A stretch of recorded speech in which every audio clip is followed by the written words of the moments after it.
Hello. Sorry about that. I know that was a long intro. Ran into some technical difficulties that I've just been ironing out.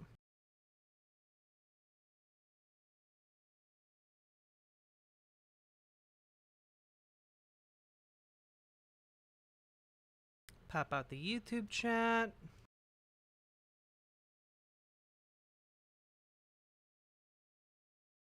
There we go. Hello, Prodigal Ghost. Hello, Catalina Gearbox. Hello, Simon Pierre. Hello, Kai Ryu. Hello, Archangel Decab. Hello, Neuron. Hello, Larzers. Hello, Malachi. Hello, Abyssal Liss. Hello, Salmon Moose. Hello, Ashley. Hello, our family. Hello, Carso. Hello, Valhalla Vidya. Hello, Gamer G. Hello, Punky Gal.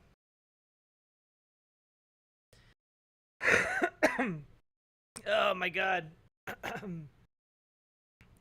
I see you're trying to trans Aaron. Look, I don't gotta do anything to try, alright? We've already got her, okay? It's only a matter of time now.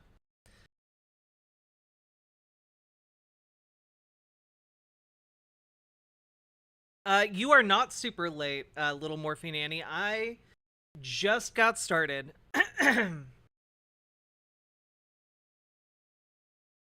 Oh, we need to tweet out the stream, and I'm a little bit discombobulated.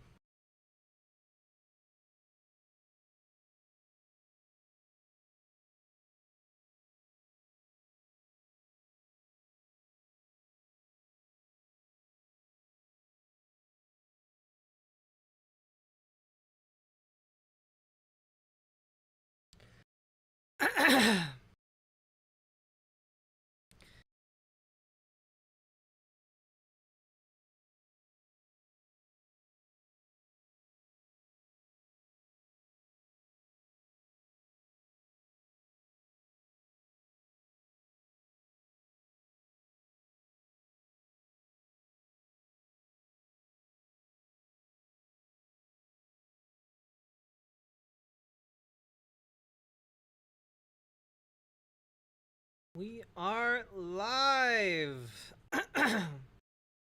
Come join chill politics discussion riverboat.gg. There we go. The top? It is a top. Only thing is the shoulder things have to be in a certain position, otherwise my arms are just in a the sleeves need to hang right. Oh my goodness. Always discombobulated.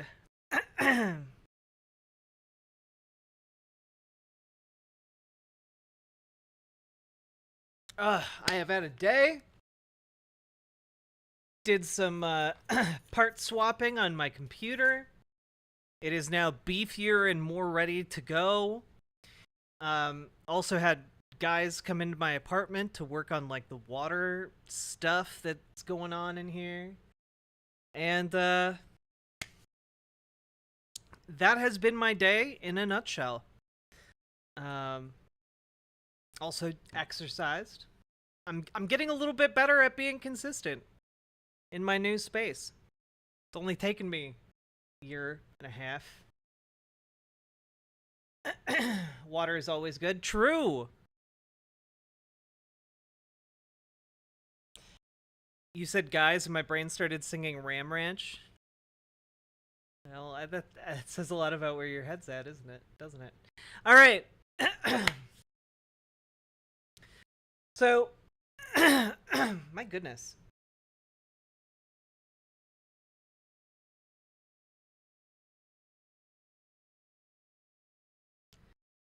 Whew. Oh, Lily Love Stuff. Are they back in fashion again? I literally have no idea. Okay. So, we're going to start out with some fun stuff today, chat. Specifically, I've been really anticipating an anime series coming out called Pluto. Which is like the origin story of Astro Boy, and it looks so good. It looks so good. The last trailer came out, and I finally got around to watching it. It's so good. But then I stopped myself, because I knew you guys would want to watch it with me. So here we go. Do.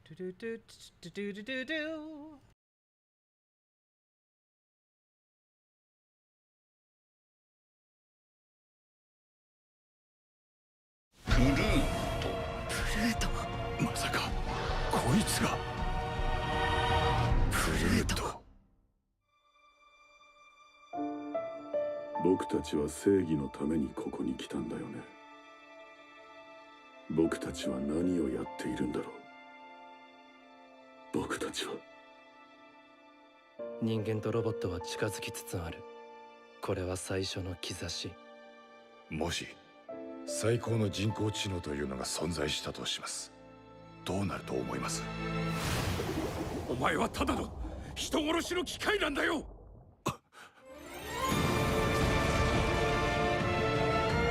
ロボットだろうと人間だろうと、そいつには悪魔が宿っています。大好きだよお父さん。トビオはきっと大嫌いだったと思う。洪水が再び訪れた時、神が選択するのは人間かロボットか。とても美しい曲でした。私わかるんだもん。あなたがどれほど悲しんでいたのかも。さあ共に始めよう。僕らの新しい世界よ。その時誕生するのだ。地上最大のロボットが。あなたに聞きたい。人間の像は消えますか？消去しても消えないものですか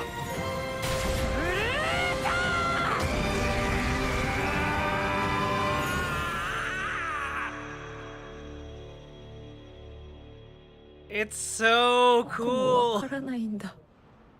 なぜこれが流れるのかわからないんだ。God damn. Netflix, you sons of bitches, you did it again. Just when I think I'm out, you roll me back in. We doing an Astro Boy. We doing an Astro Boy prequel. Let's go. Hello, Bread and Toast. How you doing? Hey, VCC TV. Okay, but I also have one more trailer for you. And this one's a weird one, okay? How many of you in chat have heard of the video game Hatoful Boyfriend? Hey, non-binary. How many of you have heard of Hatoful Boyfriend? Yes? No? Oh no? Well, Hatoful Boyfriend was a very well-received pigeon dating simulator, where you go to a pigeon high school or college and find the pigeon love of your life.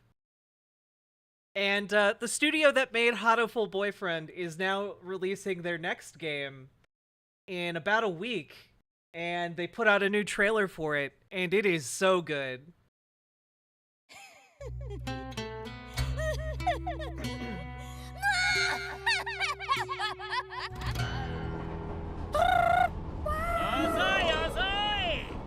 Sorry, written by. 君の目的地はどこだろうか。だけど最近熱心に買い取っている不動産屋さんがいるみたいです。こんな片田舎の土地を大人買いして一体何に使うのかしら。出たな、ツバキの尊厳。忘れっぽいみたいだから寿司ボーイ、私の名前はね、辻切りみなみ。うろさびましろ。適当こいてんじゃねえぞこれ。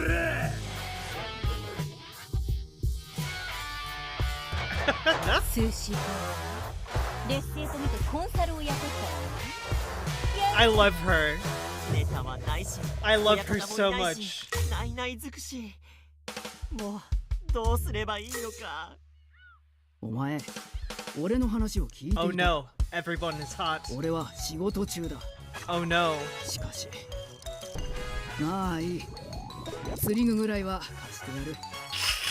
こいつめ、ちょこまかちょこまかと動きやがって。ちっとできねえのか。米の最速だな。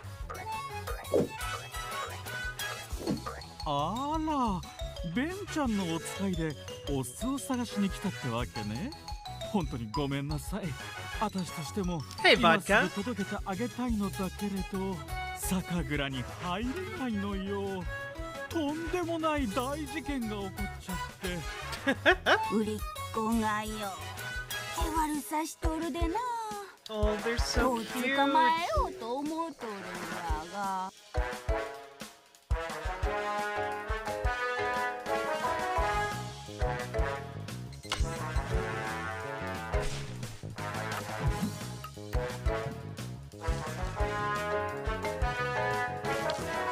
てめえ。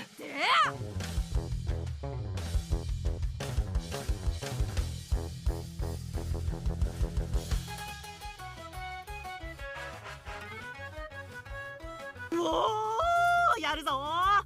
僕がだるま寿司を守ってみせる。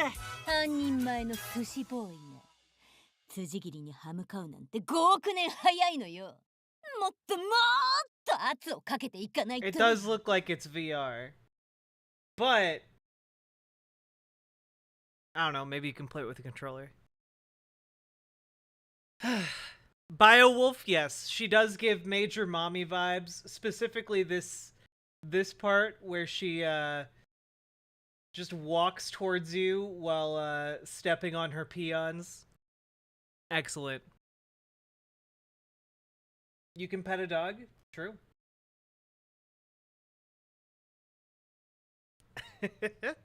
Bonjour, Nolan. Do I have tips for self-care? Yeah, take a shower, make your bed, and make sure you eat, like, something nourishing, like an apple or something. I've seen development threads for this on Twitter. Yeah, it's so cute! I, too, would like to wear tall boots and walk across the backs of men. Same. Even better if they'll pay me to do it. Hey, Todd Pemper. My ideal woman.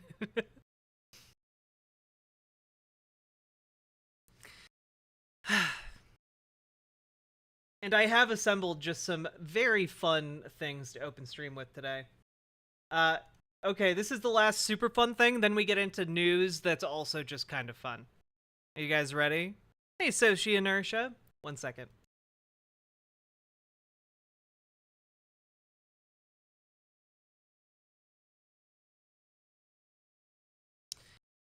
It's true. My French and myself being French is perfect.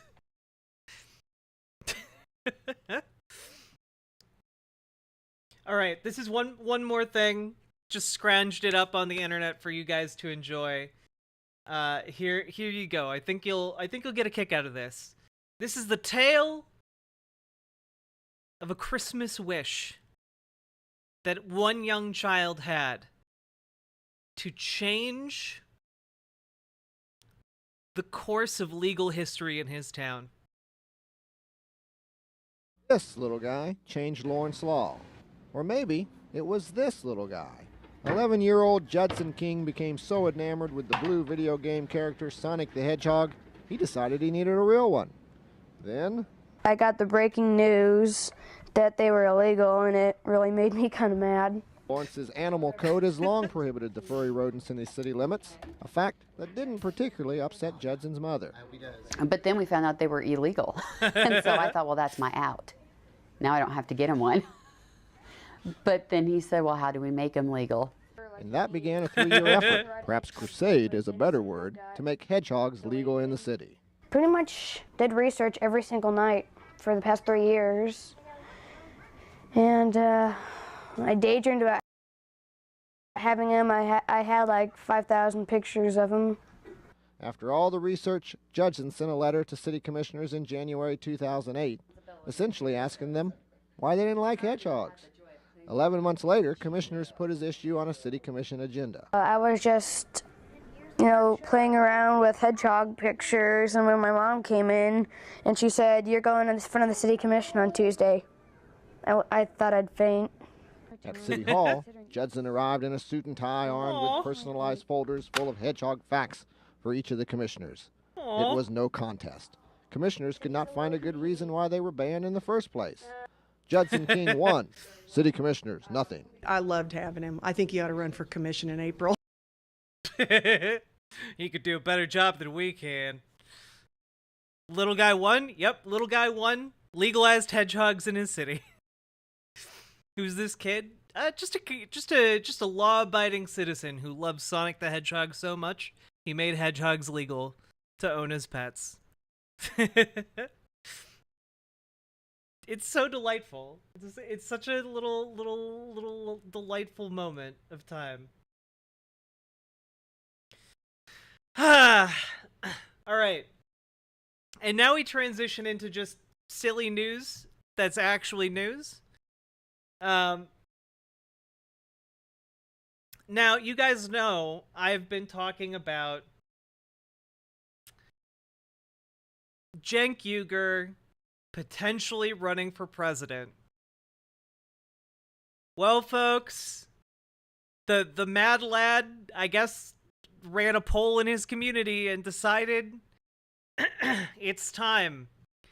It's time for Cenk to run for president. He's doing it. He's doing it, silly gooses.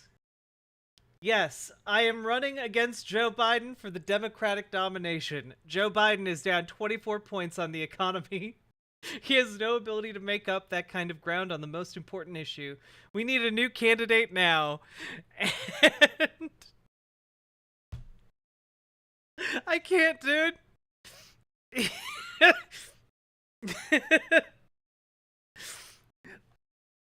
Y'all, the intrusive thoughts won.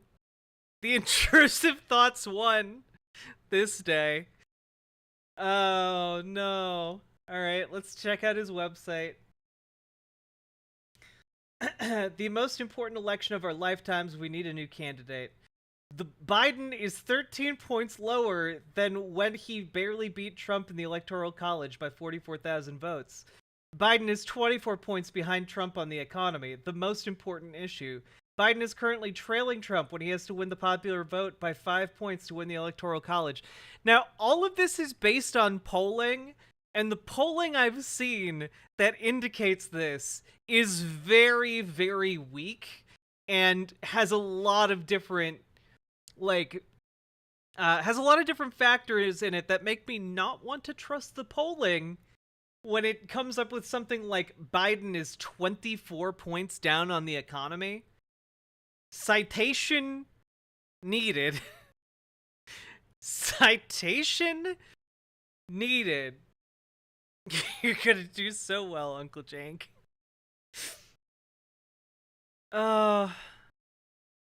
Can't wait, the fighting will be great. I mean, there is no fight here. There's no, that's part of the problem, right? He's not going to even, surpass Marianne Williamson on this issue. Marianne Williamson at least has, name recognition, and when you Google Marianne Williamson's name, you don't come up with a clip of Marianne Williamson arguing that she would legalize bestiality. I'm sorry. There is no shot that he actually manages to reach a critical mass in the polls. Oh, God. I wonder if Hassan will be his running mate. I mean, we saw Hassan. We saw Hassan talk about this with Cenk, and it was pretty clear that that was not the case.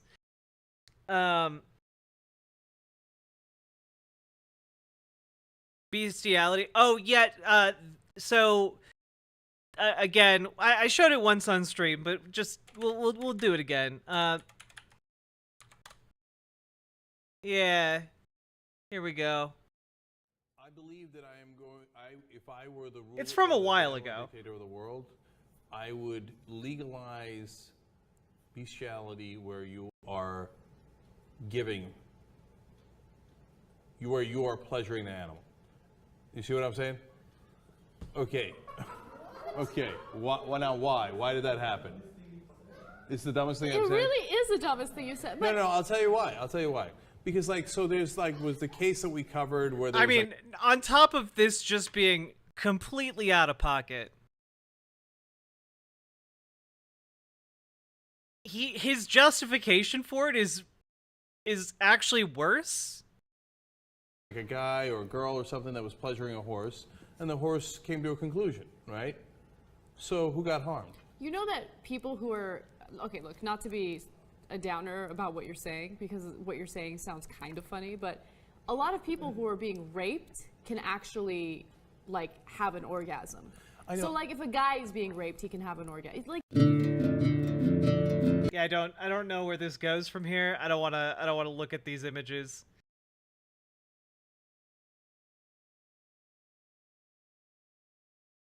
Oh yeah, it's just like a bunch of images after that of like malformed animals.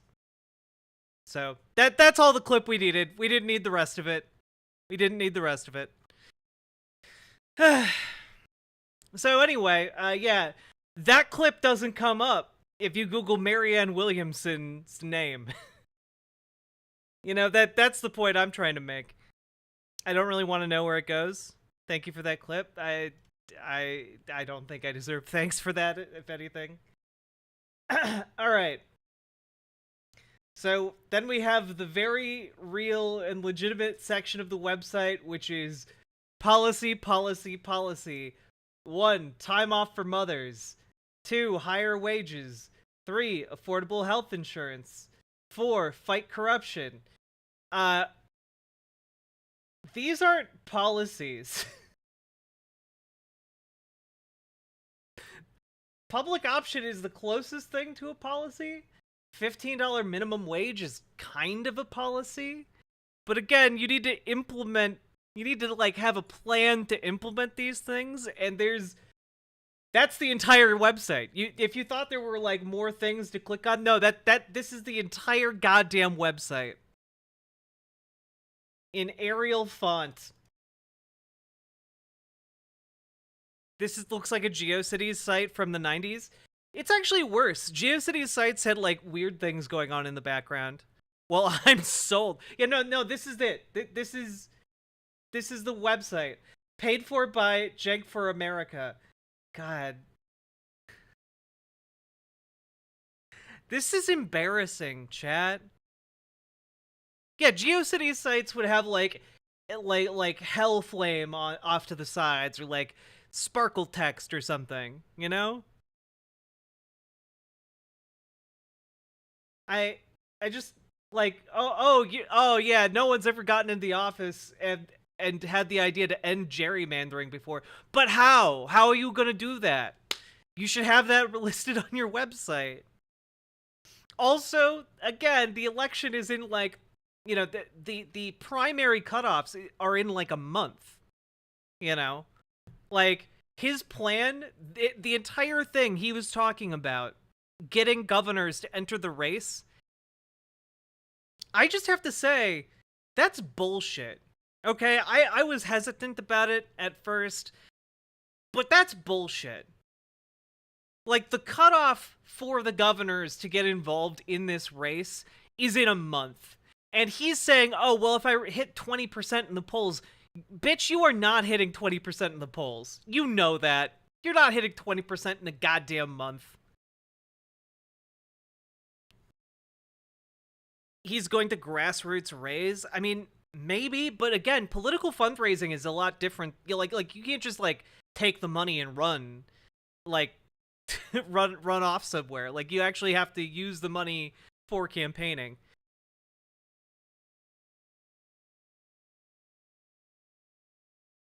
Yeah, literally the only image on the website, aside from his logo, is his profile picture from Twitter.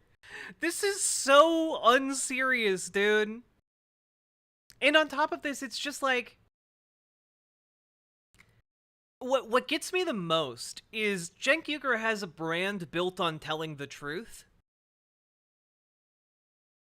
And very, very clearly, he's lying here. He's lying.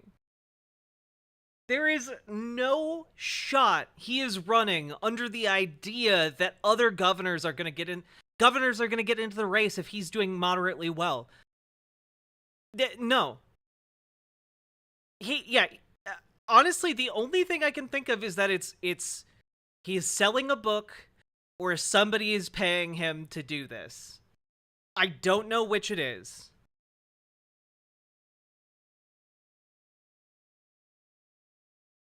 But like it's so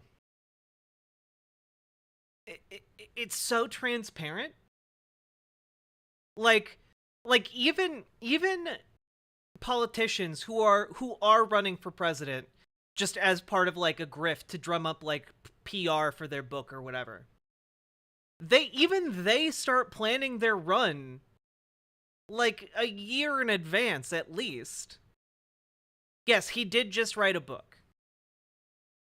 But usually you write the book after, or you release the book after you've announced you're running. And then it becomes a glorified book tour. But he's not going to get any of the benefits of announcing for running for president. I just don't understand what the calculus is here.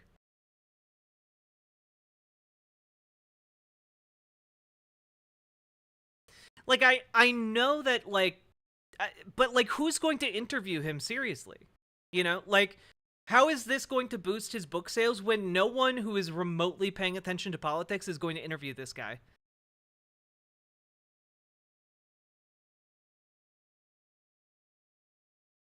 Not saying he's being paid to be a wedge candidate, but isn't it funny that Cenk declared that he'd primary Biden immediately after RFK Jr. announced as an independent? Yeah, a little bit.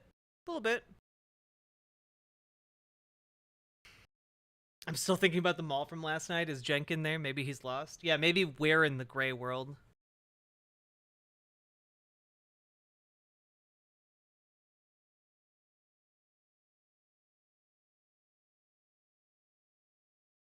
I mean, like, Cenk is a skilled and talented guy.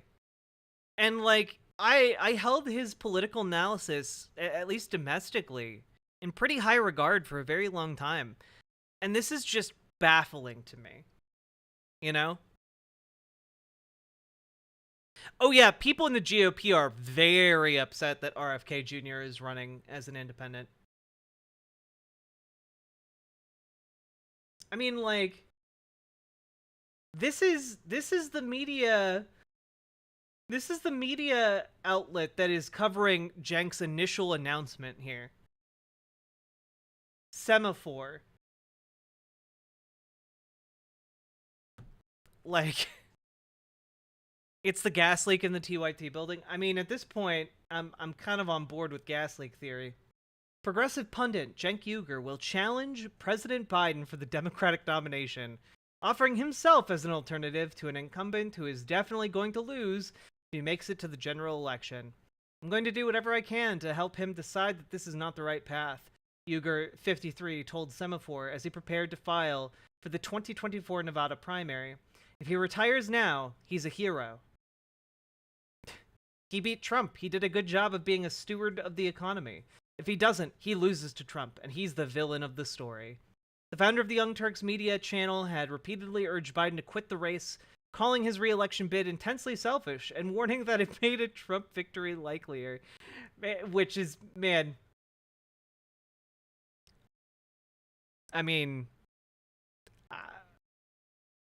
from my perspective, it's the same for him. God. He urged at least a dozen people to enter the race before deciding to try it for himself as proxy for Democratic opposition to Biden, focusing on popular issues like a higher minimum wage, a public option for healthcare, and paid family leave. It isn't like I have giant policy disagreements with Biden, Uyghur said. I actually intend to fight for those incredibly popular policies and pass them. Biden hasn't tried that because his donors don't want him to. Uyghur was born in Istanbul and immigrated to the United States from Turkey in 1978, but believed that the Constitution's natural-born citizens clause wouldn't disqualify him from running. The issue would end up in the Supreme Court, he said, and be a slam-dunk victory. It's another good reason to run. I'm tired of 25 million Americans having this albatross around their neck. I genuinely don't know to what extent this is like a huge onerous burden to naturalized citizens, but you know, like if that does get done away with, I guess that'd be good. Yeah. And then we have David's view. Democrats have ignored the president's primary challengers, and that won't change for Uyghur. He won just 7% of the vote in his first bid for office, a long-shot progressive run for Congress in Southern California. And early polling of the first primary states, which found a majority of Democrats ready to support a Biden alternative, didn't entice anyone else into the race. Robert F. Kennedy Jr., who on Monday bolted the party to run as an independent candidate, was trailing Biden by 45 and 70 points. But Uyghur said he could break through in a way that Biden's other challenger, Marianne Williamson, had not. She's a terrific person with great policies, he added. He'd learned from his House campaign that the mainstream media, generally speaking, are grotesque liars, and wasn't afraid of scrutiny of his brash or suggestive on-air comments, a problem that cost him the endorsement of Bernie Sanders in his congressional race. I don't believe in traditional campaigning. I will do almost all of my campaigning in the media. I love dinners. Diners? Oh, dinners. Wait. No, diners. What? Sorry, I was not expecting that word to show up. That threw me for a loop. I love meeting actual voters, but that's mythology, and you're not going... Is the gas leak here? No. Why is he saying the word diner so much? That's so weird. Okay. Sorry, I'm just gonna reread that. I don't believe in traditional campaigning. I will do almost all of my campaigning in the media. I love diners. I love meeting actual voters, but that's mythology, and you're not going to diner your way out into beating an incumbent president. What? Uyghur has a different audience than Kennedy or Williamson. He worked briefly as an MSNBC commentator, but parted ways with the network 12 years ago, focusing on building his progressive video news channel, which has set 5.6 million YouTube subscribers. This is wild, dude.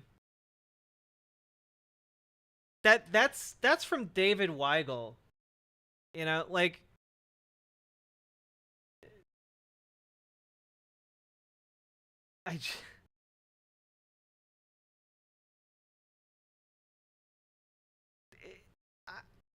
I got nothing. I got nothing for you guys. It's just nanners. It's just nanners. It's sad. I don't get it. And it seems like a thoughtless like cash grab, frankly. Yeah, no, diner is in meeting the average Americans where they live. I get that. It just... Diners don't really seem to be relevant to the conversation, so I was thrown for a bit of a loop there.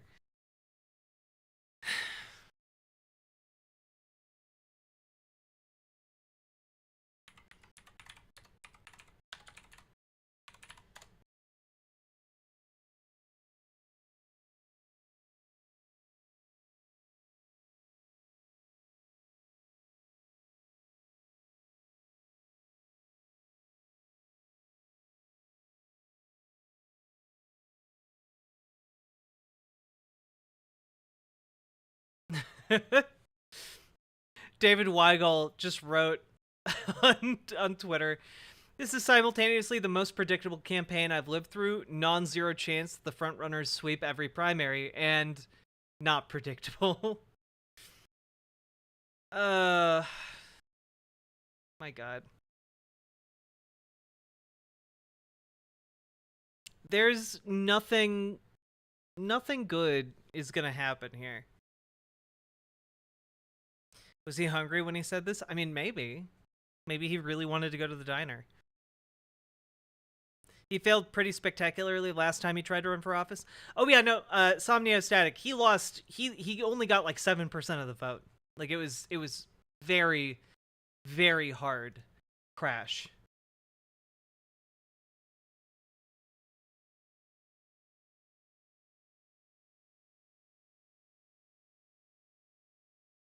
Have you seen that diner? I haven't seen the diner he wanted to go to.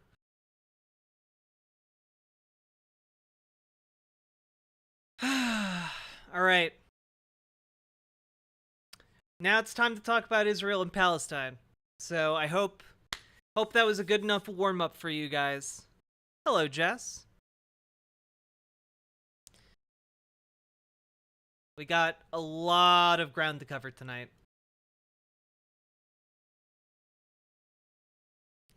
So, let's get cracking. All right. So, first, at the beginning of this, I just want to say, the other day, we talked a little bit about the possibility of Israel nuking Gaza, which, at the time, seemed to me to be utterly ridiculous, because why on earth would Israel nuke Gaza? It would obviously harm Israeli citizens. That would be catastrophic. Well, unbeknownst to me, apparently there are indeed Israeli officials calling for Gaza to be struck with nuclear weapons, which Israel has. So here's one that we got going here. Why? Stop.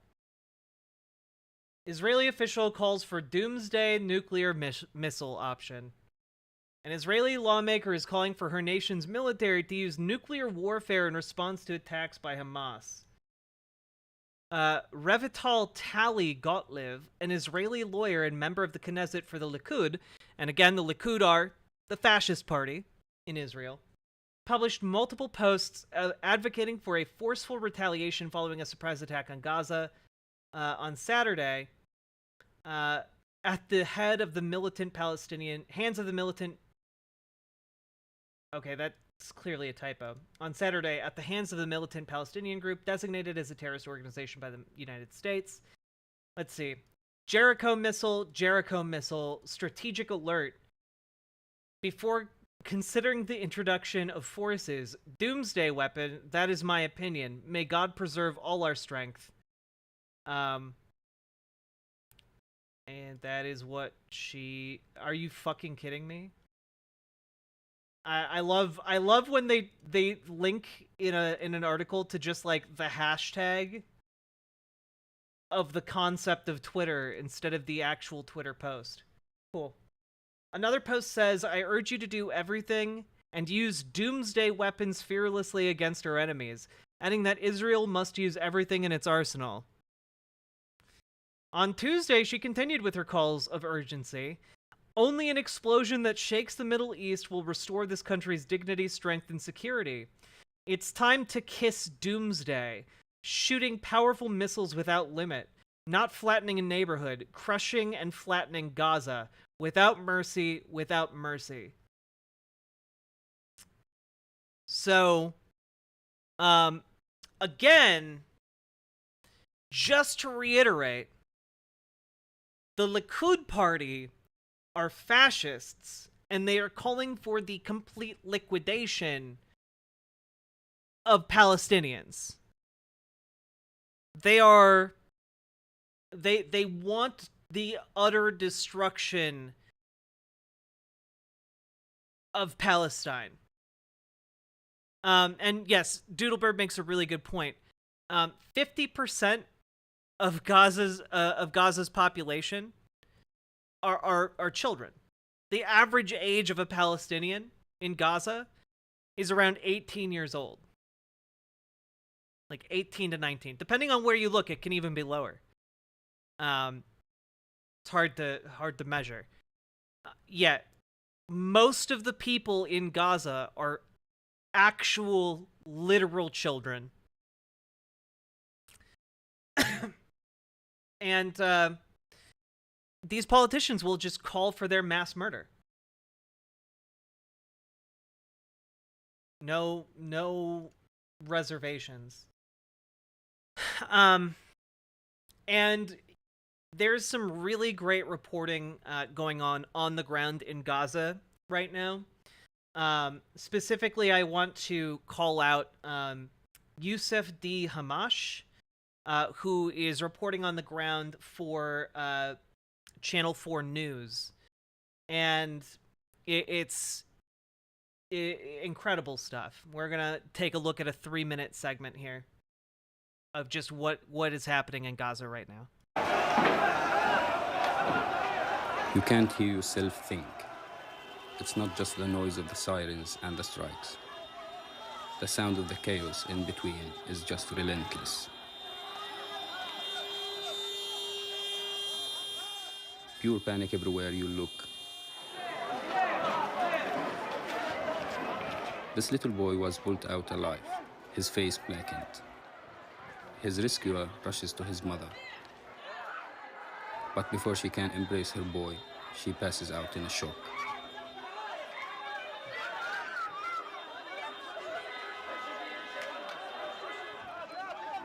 Any car becomes an ambulance. This woman is driven off before the boot can be shut. We've been told to get out, but where do we go? And how do we get there? There are more than 2 million people living here. Almost half are children.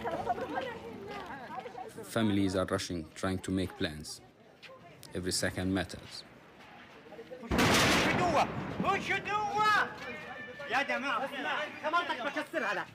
Gaza is under a complete siege.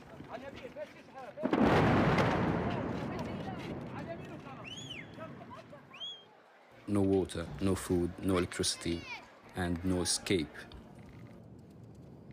It's too hard. Some almost give up. But you can't stand still for long.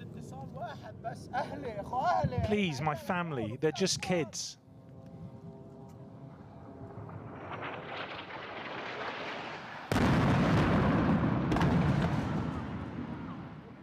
We are not strangers to war, but how it feels this time. It's hard to find the words. It feels like the world is collapsing. Many are confirmed dead, even more are missing. This woman cannot find her son. I haven't heard from him since Saturday. I haven't heard anything from him. Nothing. Here is the family. They're gathering all together, also in a place far away from the window.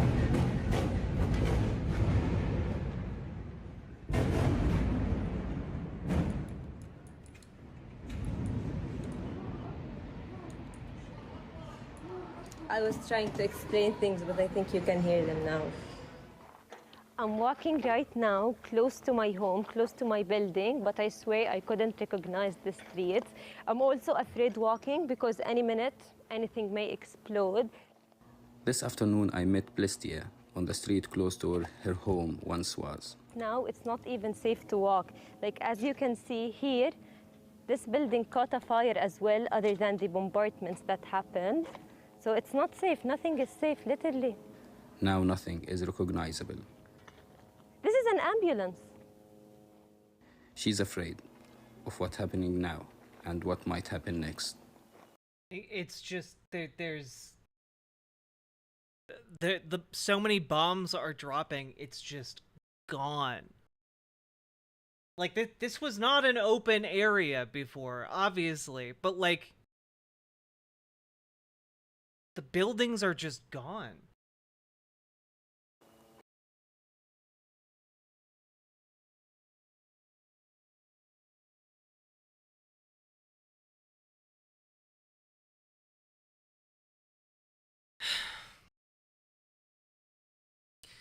Yeah, Valhalla Vigia, like, the thing is, this isn't the worst of it. This isn't where they stop. You know, one of the stories from today, and I reported this yesterday, over 100,000 troops have massed on the border of Gaza. And all indications are that Israel is going to engage in a massive ground invasion of Gaza, the Gaza Strip. And that is being further solidified today when Israel called up 300,000 of its reserve troops. This is the death blow. You know, this is Netanyahu no longer seeing a need for the controlled opposition of Hamas, and well, seeing it as an opportunity to unite the country by doing one of the worst ethnic cleansings of this century. And by the way, that is a best case scenario if it's just an ethnic cleansing, which is one of the most horrible things I possibly could have said. That is one of the relatively good outcomes. It's looking right now like there could possibly be a humanitarian corridor opened up between the Gaza Strip and Egypt, which would be essentially the only way people in Gaza have to flee the violence. And yet, VCC TV, you have a very good point about not trusting that, specifically because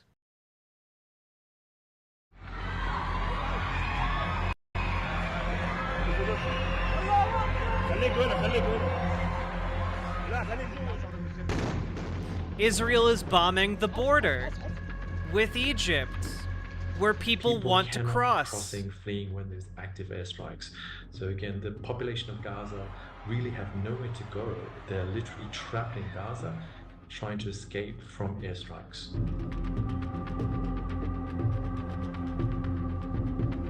This is literally the only border crossing that is not controlled by Israel. And they're bombing it.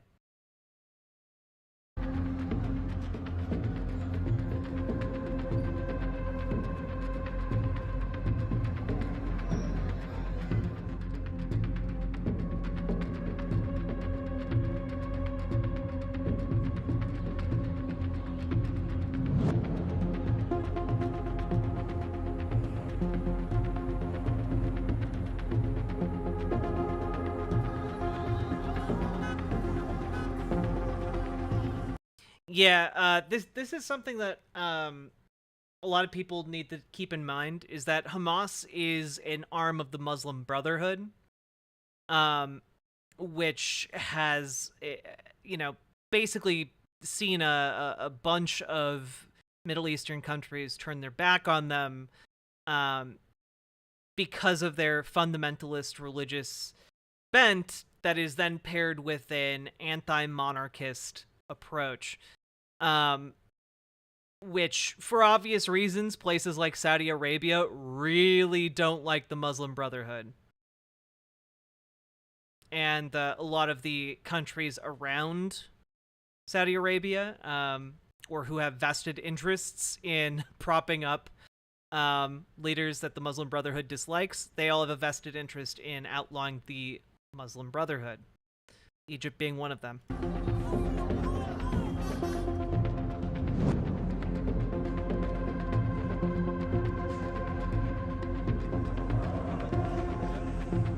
Oh, yeah. Well, that's the thing. And GDA CDN, there's no good solution. The only reason I'm talking about the corridor being a potential solution here is that I think it opens up one of the least bad options, which is, frankly, an ethnic cleansing of Palestinian territory. Like, what form of government do they want to replace the monarch? I think, like, theocracy. They're fundamentalist religious zealots. But the alternative is that they are all trapped there and get slaughtered. It's the only way for them to leave. Otherwise, they just get bombed and die en masse. So, like, yeah, on the one hand, it does turn them all into refugees who lose all of their belongings and stuff. On the other hand, they don't get massacred. Which is, you know, again, the corridor hasn't even opened yet, so it's just kind of like, at this point, right now, there is no refugee scenario because they all just die in Gaza. Yeah, the horrific part about this is that the ethnic cleansing of Palestinians is a best case scenario.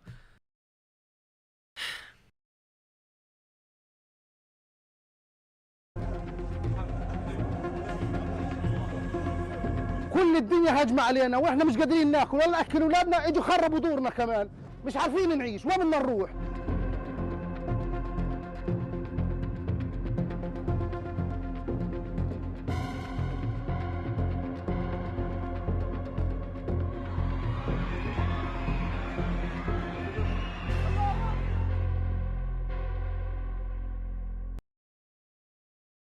Al Jazeera has been doing some really good reporting on this.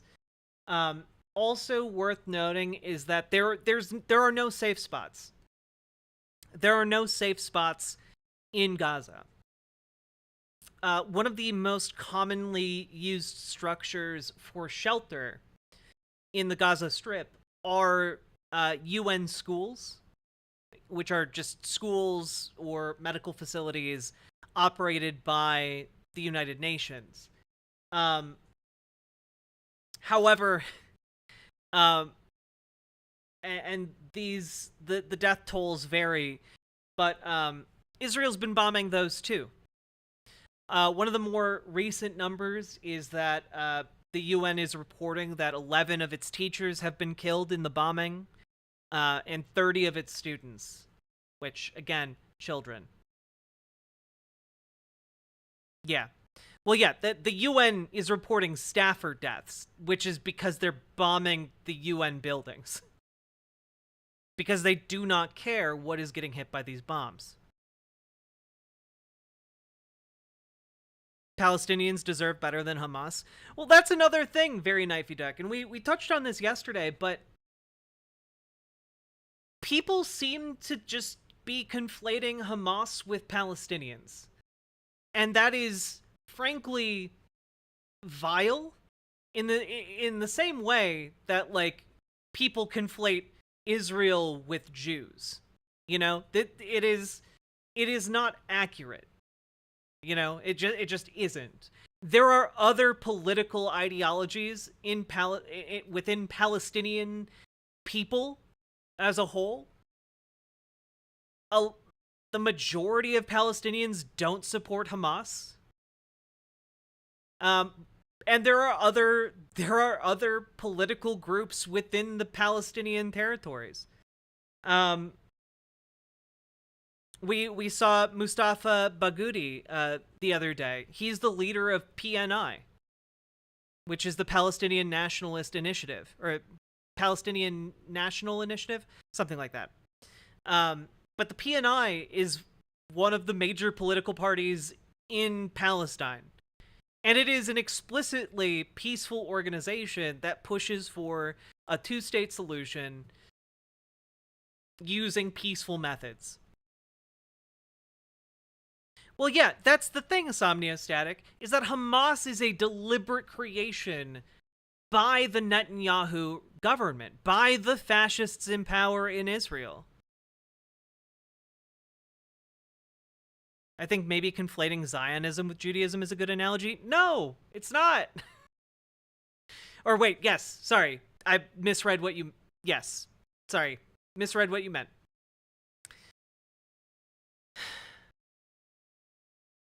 See, Somniostatic, you did it too. A lot of people are on edge with the wording. Which makes sense. I'm so on edge. We all are. But like, so much of this is just an ignorance of the conflict, an ignorance of like the political situation there.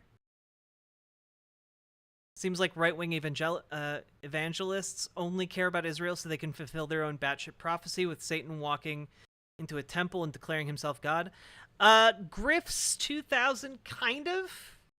Yes, you will actually see some people in the comments in my videos sometimes posting about, well, I don't agree with what's happening down there, but I believe in Jesus Christ, my Lord and Savior, and I believe that he is going to raise up the temple in Jerusalem, and it's gonna be the rapture times. Like, people literally think that.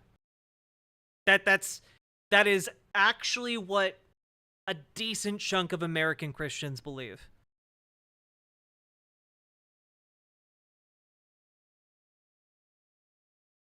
And so they're willing to support genocide.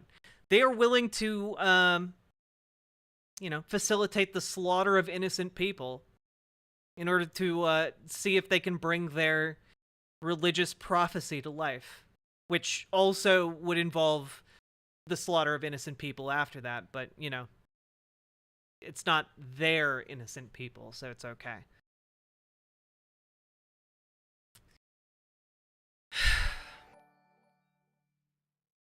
True Jack.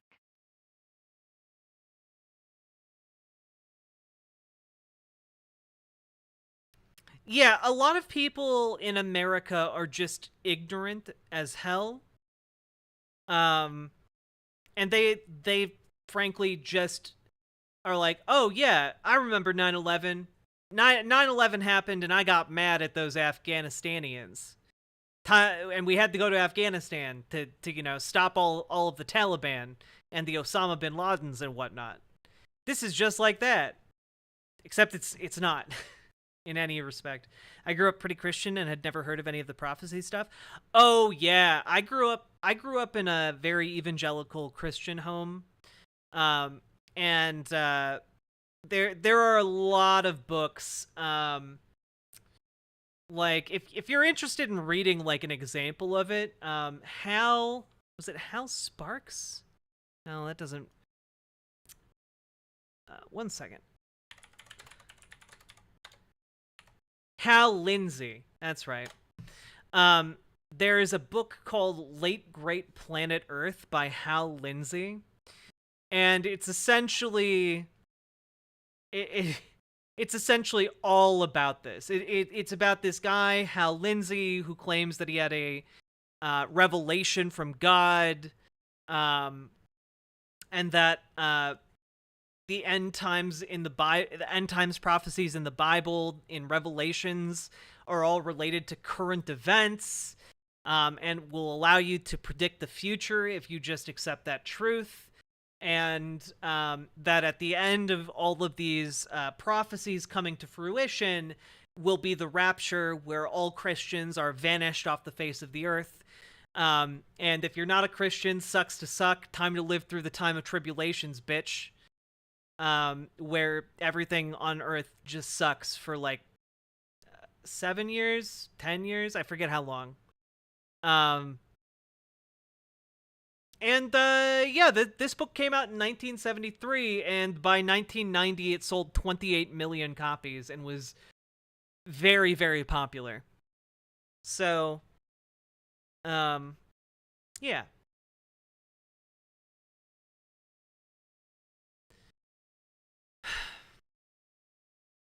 Oddly enough, Late Great Planet Earth was adapted into a film. I didn't know this. I'm just looking at the Wikipedia. It was adapted into a film that was narrated by Orson Welles. That's wild, dude.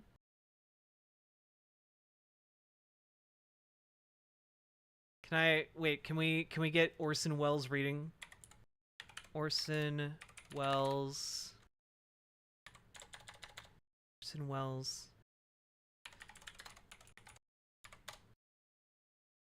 Just, can we get like a...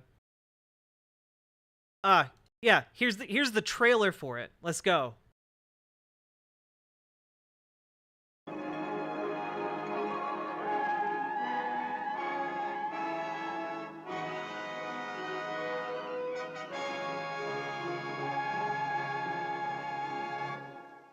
I'm speaking to you today from the last battlefield on planet Earth. Al Lindsay, author of an incredible best-selling book called The Late Great Planet Earth, featuring Orson Welles, is now a film that may change your life forever. As the forces of East and West move into the Middle East, the stage will be set for the final battle of history, the fulfillment of the prophecy of Armageddon. Is our planet truly in mortal peril? Did the ancient prophets foretell our future? Or is it all coincidence? What are the prophecies of Russia's double cross in the Middle East? China's intervention, can it be true? It's later than most people think. Is the Antichrist here? Is the computer his weapon? What is the prophetic clue? For the number is that of a man, and the number is 666. The Late Great Planet Earth. It'll take your mind further than it's ever dared before. The Late Great Planet Earth. Now showing, or coming soon at a theater near you. Absolutely wild stuff. I just... Can we get... I do want, like, a clip of the movie with Orson Welles, like, narrating.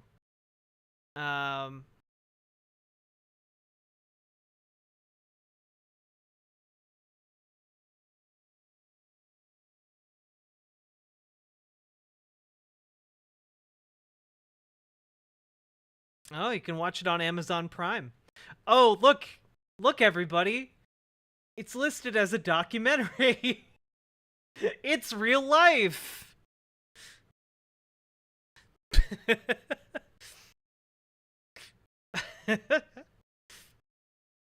Oh man. At the end of stream tonight, do you guys want to have we could do like a little watch party of this movie? I don't know. Maybe. We'll see. Already hurt myself face palming too much tonight. Oh wait, the entire thing's on YouTube. Here, let's just find a section of it. I'm guessing the copyright on this is probably not tightly controlled. Here. The sea became like blood, and every living thing died that was in the sea. Hail and fire mixed with blood fell upon the earth, and the sun was allowed to scorch the men with fire.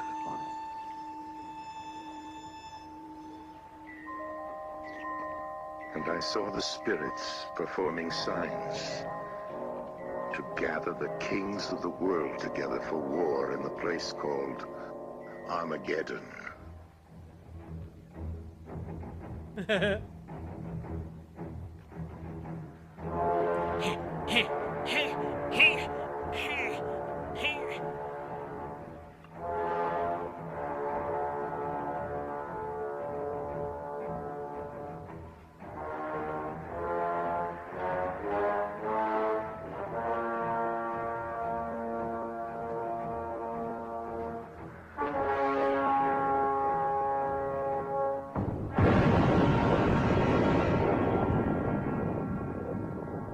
Many of the apocalyptic visions revealed to the disciple John are terrible indeed.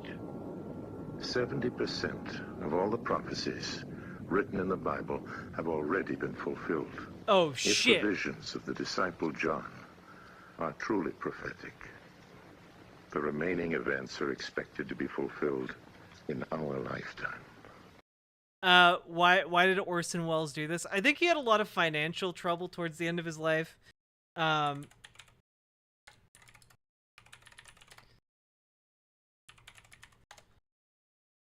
Yeah, here's Orson Welles doing a commercial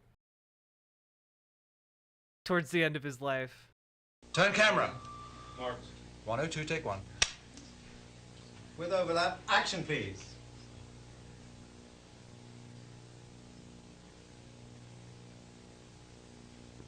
Action Orson, please. He doesn't do anything? No, sorry, cut. Yeah, rolling. 102, take two. Ah, the French champagne has always been celebrated for its excellence.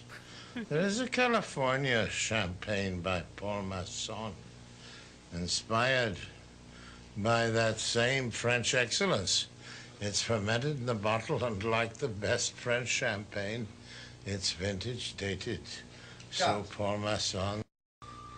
102, take three. Action, please. Ah, the French champagne has always been celebrated for its excellence. Maha! There is a California champagne by Paul Masson, inspired by that same French excellence.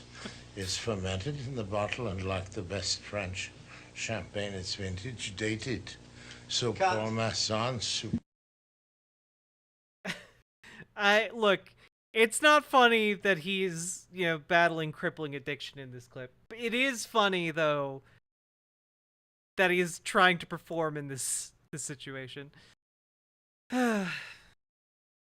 He drank a lot of it before. Yeah, he drank, he like showed up, drank a bunch of the alcohol that they were showing off, and then that was the result. What is this? Nothing is more important than the simple act of people getting together. Good. We know a remote farm in Lincolnshire where Mrs. Buckley lives. Every July, peas grow there. Do you really mean that? Yeah, so in other words, I'd start half a second late. Don't you think you really want to say July over the snow? Isn't that the fun of it? If you can make it almost when that shot disappears, it'll make my... I think it's so nice that you see a snow-covered field and say every July peas grow there. We know a remote farm in Lincolnshire where Mrs. Buckley lives. Every July, peas grow there. We aren't even in the fields, you see. Yeah, we aren't. We're talking about them growing, and she's picked them. Yeah. On what? In July. I don't understand you, then. What must be over? At a certain point in his career, he just kind of stopped giving a fuck. For July. When we get out of that snowy field. When I was out, we were onto a can of peas, a big dish of peas when I said in July. Oh, I'm sorry. Yes, always. In July. I'm always past that. You are? Yes. Well, that's about where I say in July. Can you emphasize a bit in July? Why? That doesn't make any sense. Sorry. There's no known way of saying an English sentence in which you begin a sentence with in and emphasize it. Get me a jury and show me how you can say in July and go down on you. That's just idiotic. You'll forgive me by saying so. I've never seen this. Find me a jury and to have them show me where they say in July, and I'll give you the blowjob of your life. That's just stupid. In July. I'd love to know how you emphasize in July. Impossible. Meaningless. I think all they were thinking about was that they didn't want to... He isn't thinking. Wilson, can we just do one last... Yeah? And it was my fault. I said in July. If you can leave every July... You didn't say it. He said it. It's every July. Your friend. Every July? So after this show... No, you don't really mean every July. It is. But that's bad copy. It's in July. Of course it's every July. Too much directing around here. Could I have one more go, Wilson, please? Sorry. What? Could I have just one more take of that? Why? I just did it right. Yeah. Look, I'm not used to having more than one person in there. One more word out of you and you go. Is that clear? Yes, sir. I take directions from one person under protest. But from two, I don't sit still. But who the hell are you, anyway? I'm the engineer. Well, why the hell are you asking me for another one? Well, I thought there was a slight bonk, and I would just like to be safe. Jesus. What is a gonk? Do you mind telling me what that is? A bang from outside. A bang from outside. Norway. Fish fingers, Findus, Norway.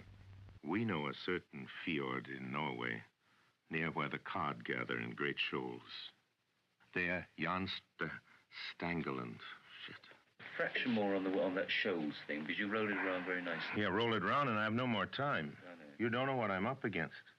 Because it's full of things that are only correct because they're grammatical, but they're tough on the ear. You see, this is a very wearying one. It's unpleasant to read.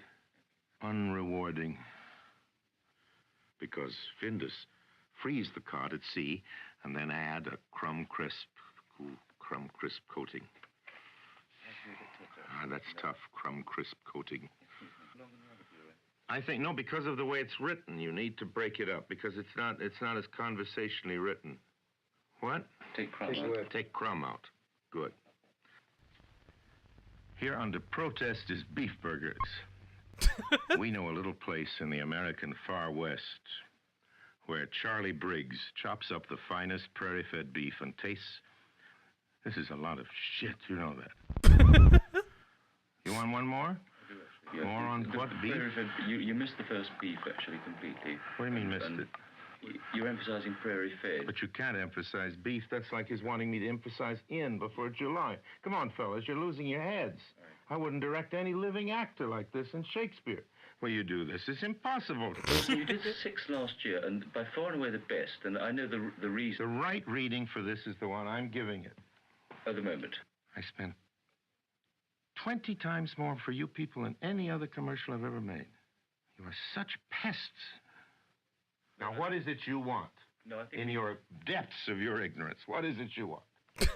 Whatever it is you want, I can't deliver because I just don't see it. That was absolutely fine. It really was. It isn't worth it. No money is worth it. That was excellent. I have nothing to say because that was perfection. He delivered us perfection there. And if you don't see it, you're just too stupid to know.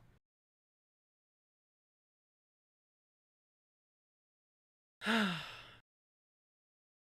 that was a fun little little aside.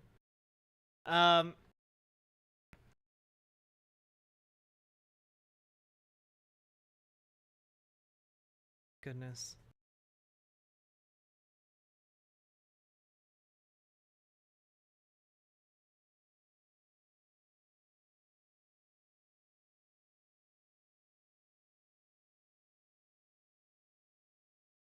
All right. Now, one of the things that has been somewhat overlooked recently is exactly why the United States is moving and positioning and doing the things it's doing, right? When it comes to the Hamas-Israel conflict, right?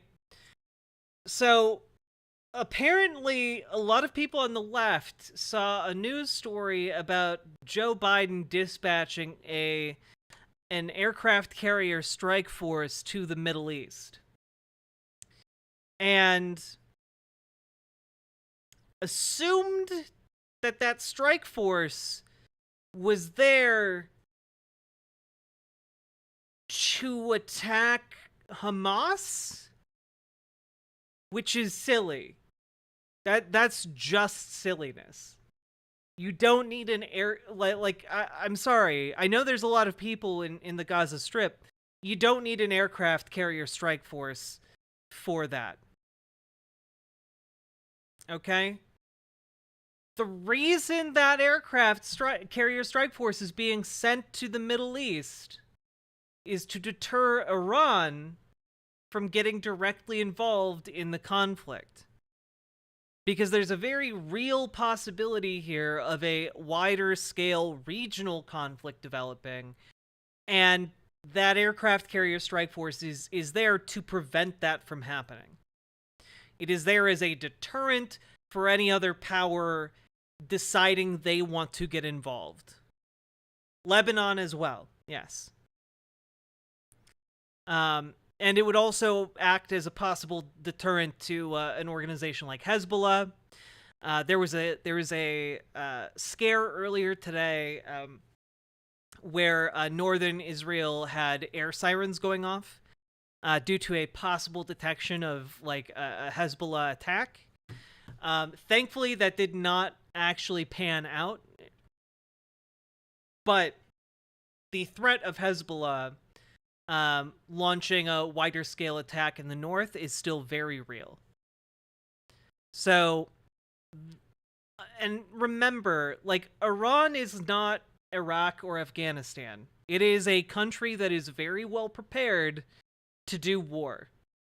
And it is a country that is basically impossible to invade.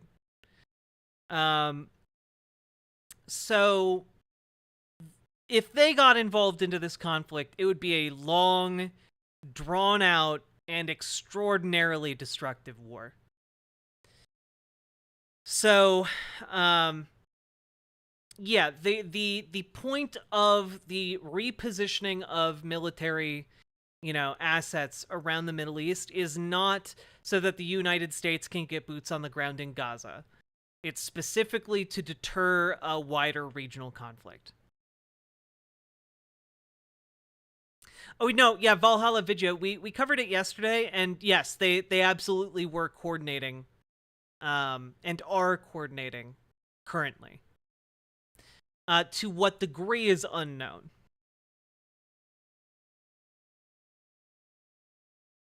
So, that's something we needed to touch on and clarify, because I saw a lot of people just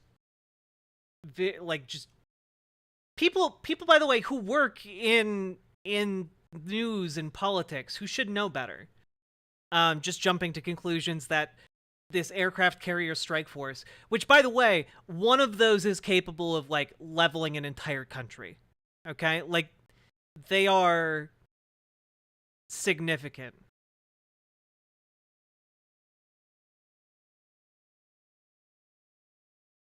America is there to protect its investments. Israel, it's not to stop war broadly.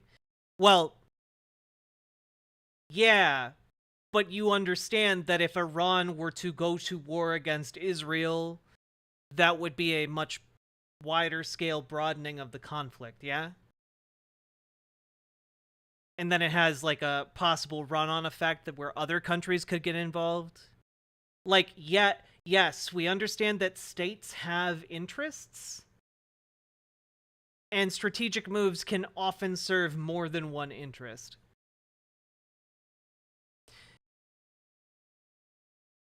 I don't think it's... I'm sorry. What part of the strike force is being moved there to prevent Iran from engaging in the conflict was unclear. Yes, it has the byproduct of defending Israel, an ally, but it also preserves the stability of the region, economically and physically. That, like, it has a lot of knock-on effects. Well, am I not articulating this well enough? So if Iran is involved, other countries would then possibly get involved? Yes. Also, it has the potential to destabilize a lot of other parts of the Middle East for a variety of reasons. And that would have a variety of ramifications for U.S. interests as well. Which is, a shorter way of saying that is just they're moving their military assets to prevent the widening of the conflict. It's not because the United States has a heart full of gold and is just a selfless act of defense. I would never fucking say that. And I hope you don't expect that from me. Because if you do, I'd be fucking angry.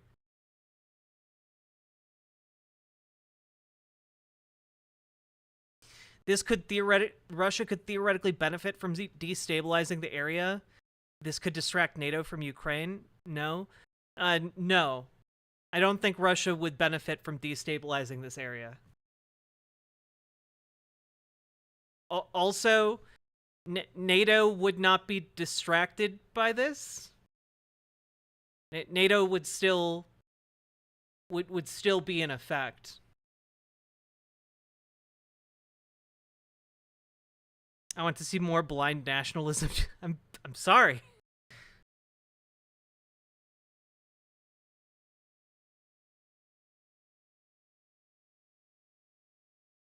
Russia want them.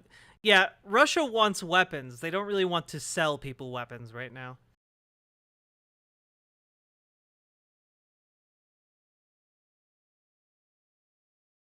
If it turns around, it can't see you. Yeah.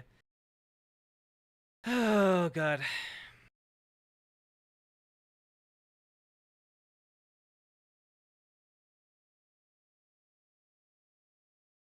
Yeah, by the way, just to put into stark kind of relief of how many troops Israel has called on into active duty, the United States has around 330,000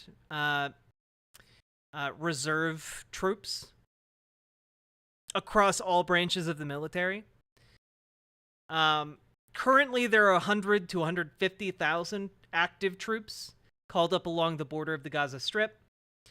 And they're calling up a further 300,000. So they have almost 500,000 troops being activated here. And I don't think they're doing that just for show. I think they are going to do a full-scale, full-blown invasion of the Gaza Strip. And what we're going to see is going to be bone-chilling.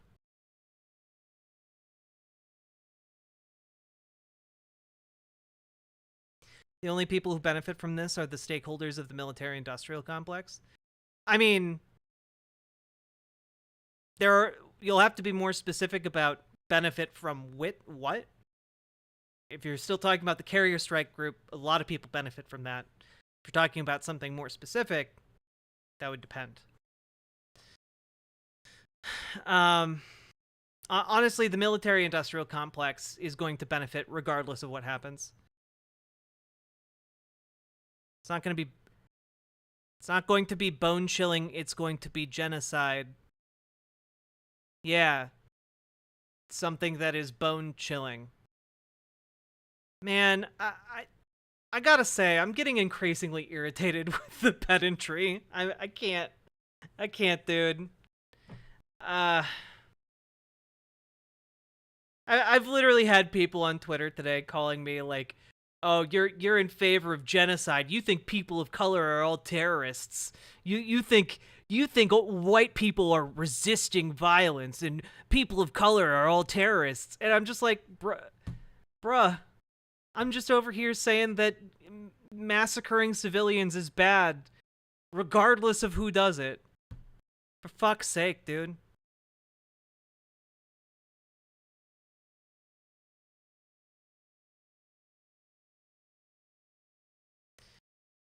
It's not Twitch chat in particular. It's everybody. Everybody is being cringe.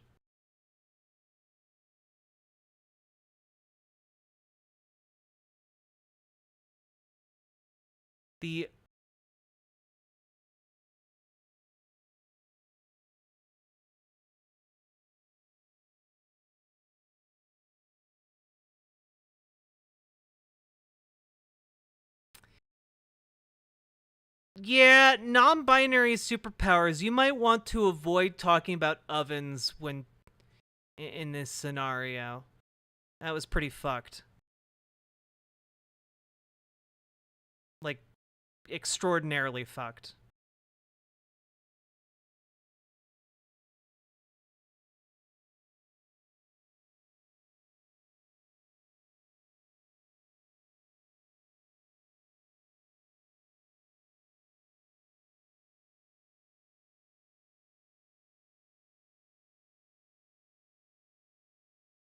Can't imagine the loss of life with a ground invasion and America is complicit? Absolutely. Again, if you guys are motivated to stop this, one of the best ways to influence Israeli politics and Israeli political action is to get involved in politics of America. To elect more progressive representatives who aren't going to take money from groups like AIPAC and who are going to call for an end to the apartheid.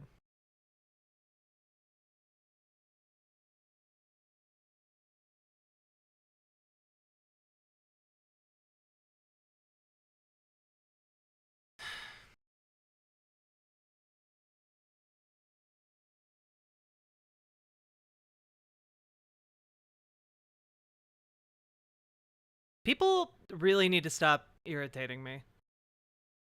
Yes, I'm aware I accidentally hit the mod button while I was trying to time you out for talking about ovens and the people in Gaza. For fuck's sake. I'm sorry. I'm sorry. I love you. But I'm very fucking upset right now.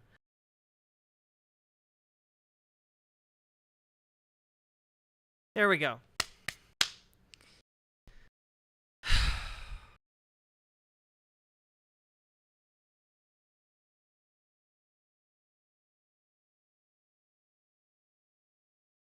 Okay, Paladin Lost sent me this yesterday. We didn't get around to watching it. But here's an interview that was on BBC News. Do you support what Hamas launched on Saturday morning? Well, this is not the right question, Louis. Really, the right It's question. an important question. No, it is not an important question because whether you support their action or not is an important question. No. It is not an important question. Hamas is a group, is a militant group. You're talking with the Palestinian representative. Our position is very well known and clear.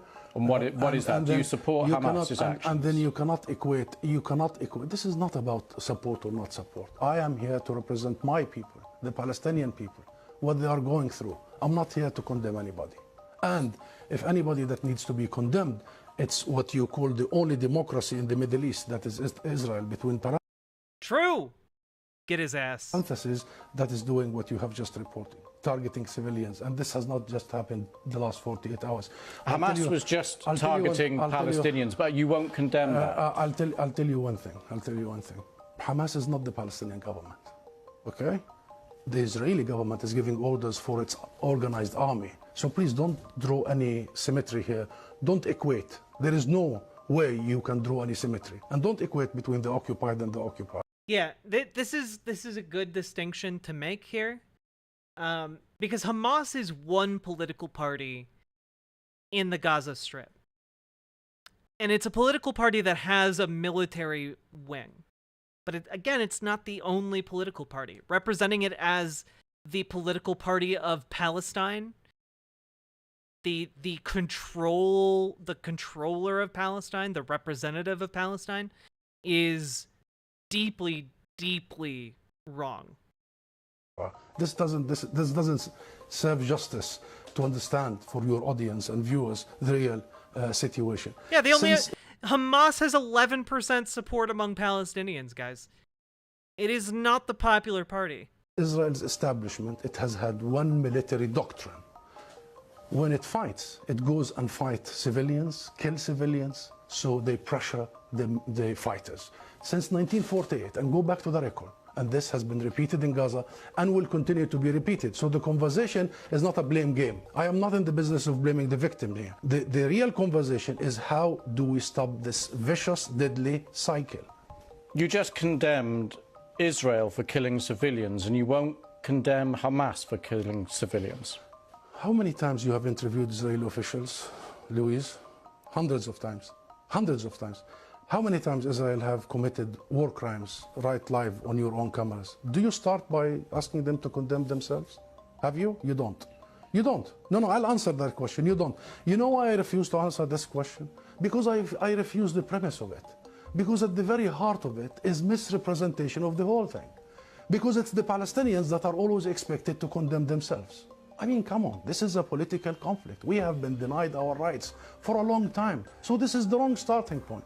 The right starting point is to focus on the root causes, is to try and get out of this extreme dark tunnel, as opposed to this business by BBC and the mainstream media for 75 years.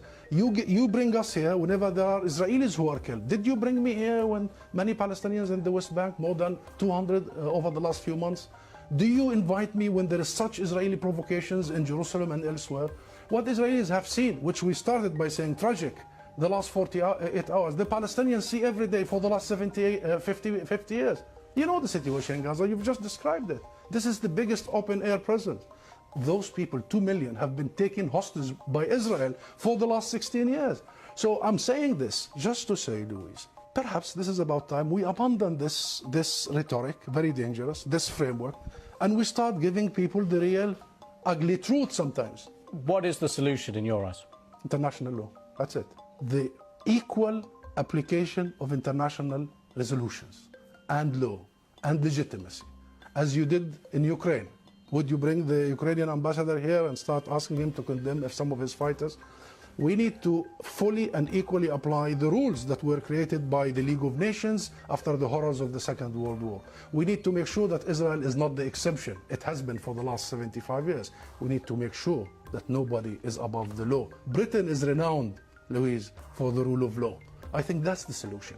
Israel is an occupying force. It is responsible to provide protection for the people under its occupation. And should they commit crimes and crimes against humanity in the coming hours and weeks, it must be held accountable by the international community and the international judicial system. Hussam Zomlot, thank you very much for coming on the programme. Thank you.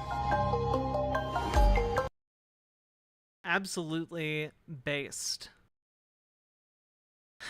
Because, like, it's clear from his responses, right, that he doesn't think that Hamas is, like, doing a good thing. And it's clear here, and he's putting appropriate emphasis on the real root cause of these issues, which is the oppression of the state of Israel. This would be like every time Zelensky showed up, they cross-examined him about the crimes of the Azov battalion. You know?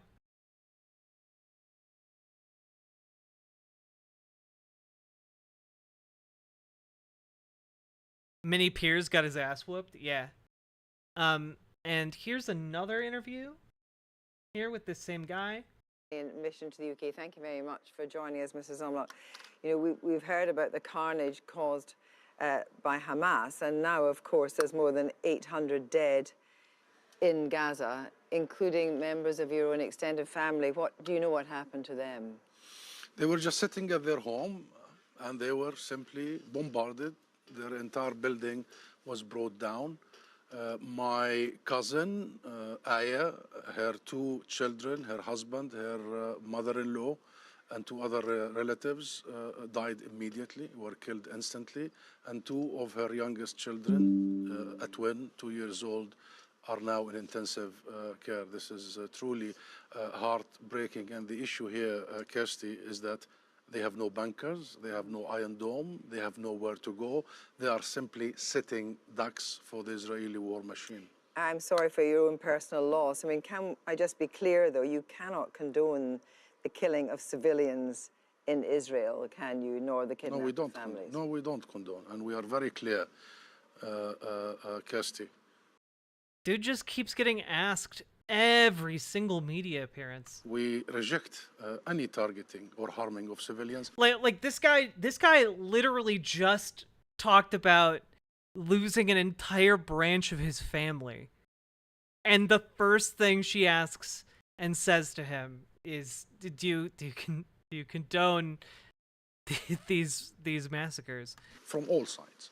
And you are talking to a Palestinian representative, official, the ambassador that I represent my government, the PLO, the national movement of Palestine, and we have been committed to this for 30 years, not just today or yesterday, for 30 years, since the signing of the Oslo Accords We have committed to non-violence. We have committed to negotiations, as you know. Yes, and so this is nothing new. That's why No.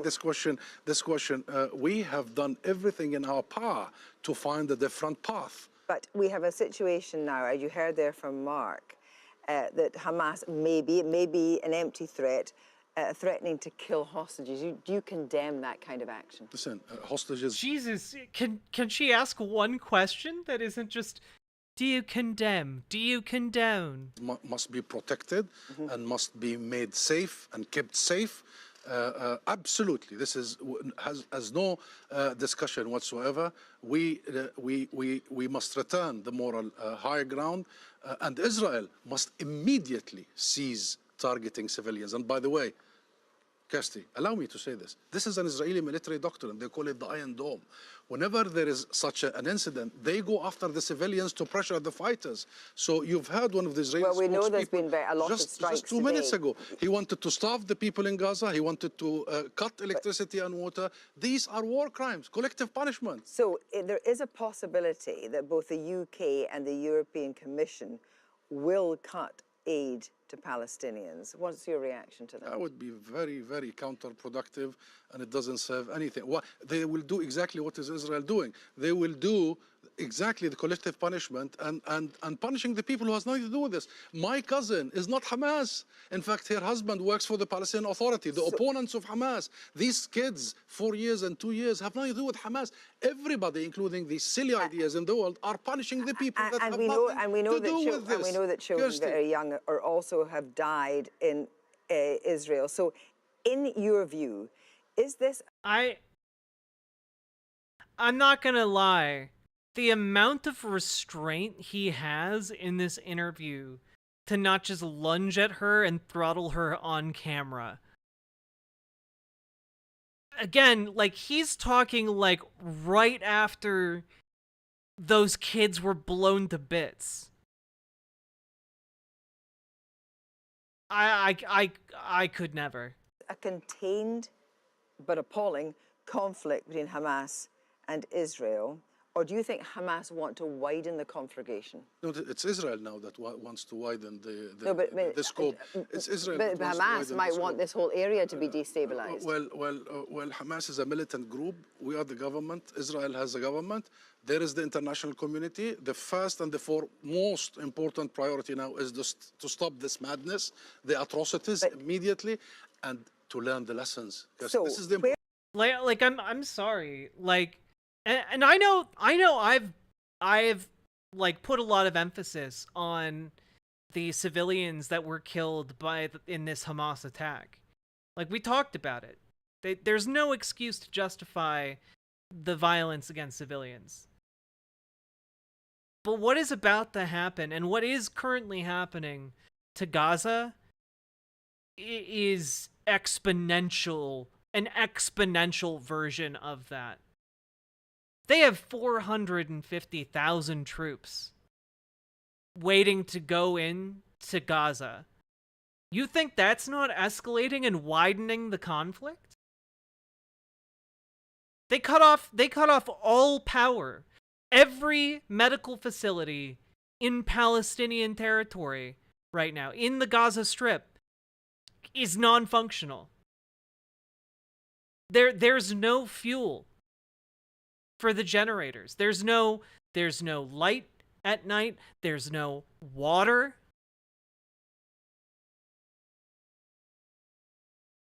Who is widening this conflict?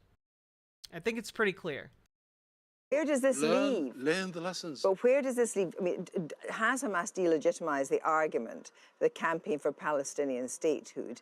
I mean, is it making the argument harder? How do you make that argument in these circumstances? I'm sorry, I don't represent Hamas here, and I know that. You know the differences we have and the issues we have. But it's not Hamas that derailed the two-state solution. It's the Israeli colonial settlements that did. It's the lack of international pressure and accountability. It's this logic that Israel is about. Which, by the way, the lack of international pressure and accountability is a direct result of Israel's relationship with the United States. Which, again, is why if you want to influence Israeli politics, if you want to help end apartheid, You have to get involved with electing more progressive candidates here in America. That is the only way we can meaningfully pressure Israel into doing anything. Above the law and the exception to every rule. We need to learn the one lesson. You cannot bypass the Palestinian issue. It's been there for 100 years. There is a people that seek liberation and freedom, and do not underestimate the desire for freedom when people want it, and that has to be granted. Thank you very much, Mrs. Omlot, for joining us.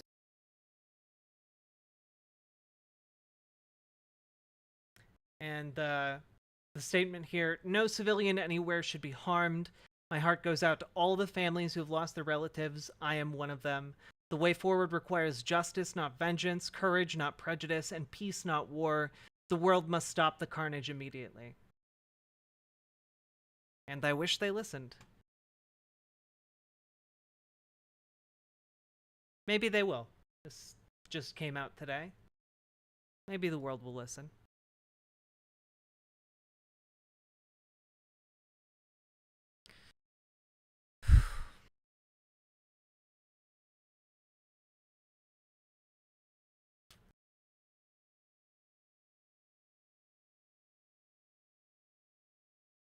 The lib-brained optics takes are so dumb. Yeah.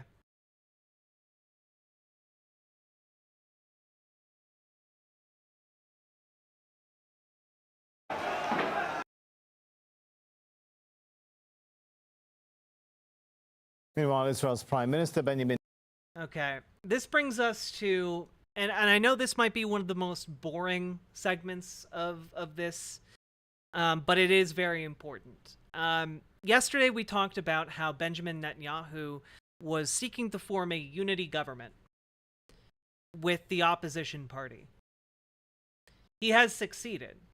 The government that he has formed is now essentially a large coalition between the far-right fascist Likud party, along with several other far-right parties, and the opposition party are just slightly more moderate conservatives. Like, they're still very, very conservative. They are still, everyone in this coalition wants Palestinians dead. Just to be clear, they all want Palestinians dead. And one of the things that is worrying about this, in particular, is that the coalition government, as part of its formation, includes an emergency war cabinet that Benjamin Netanyahu will have a seat on, along with 4 other individuals. All of them are people who salivate at the idea of dead Palestinians. All of them.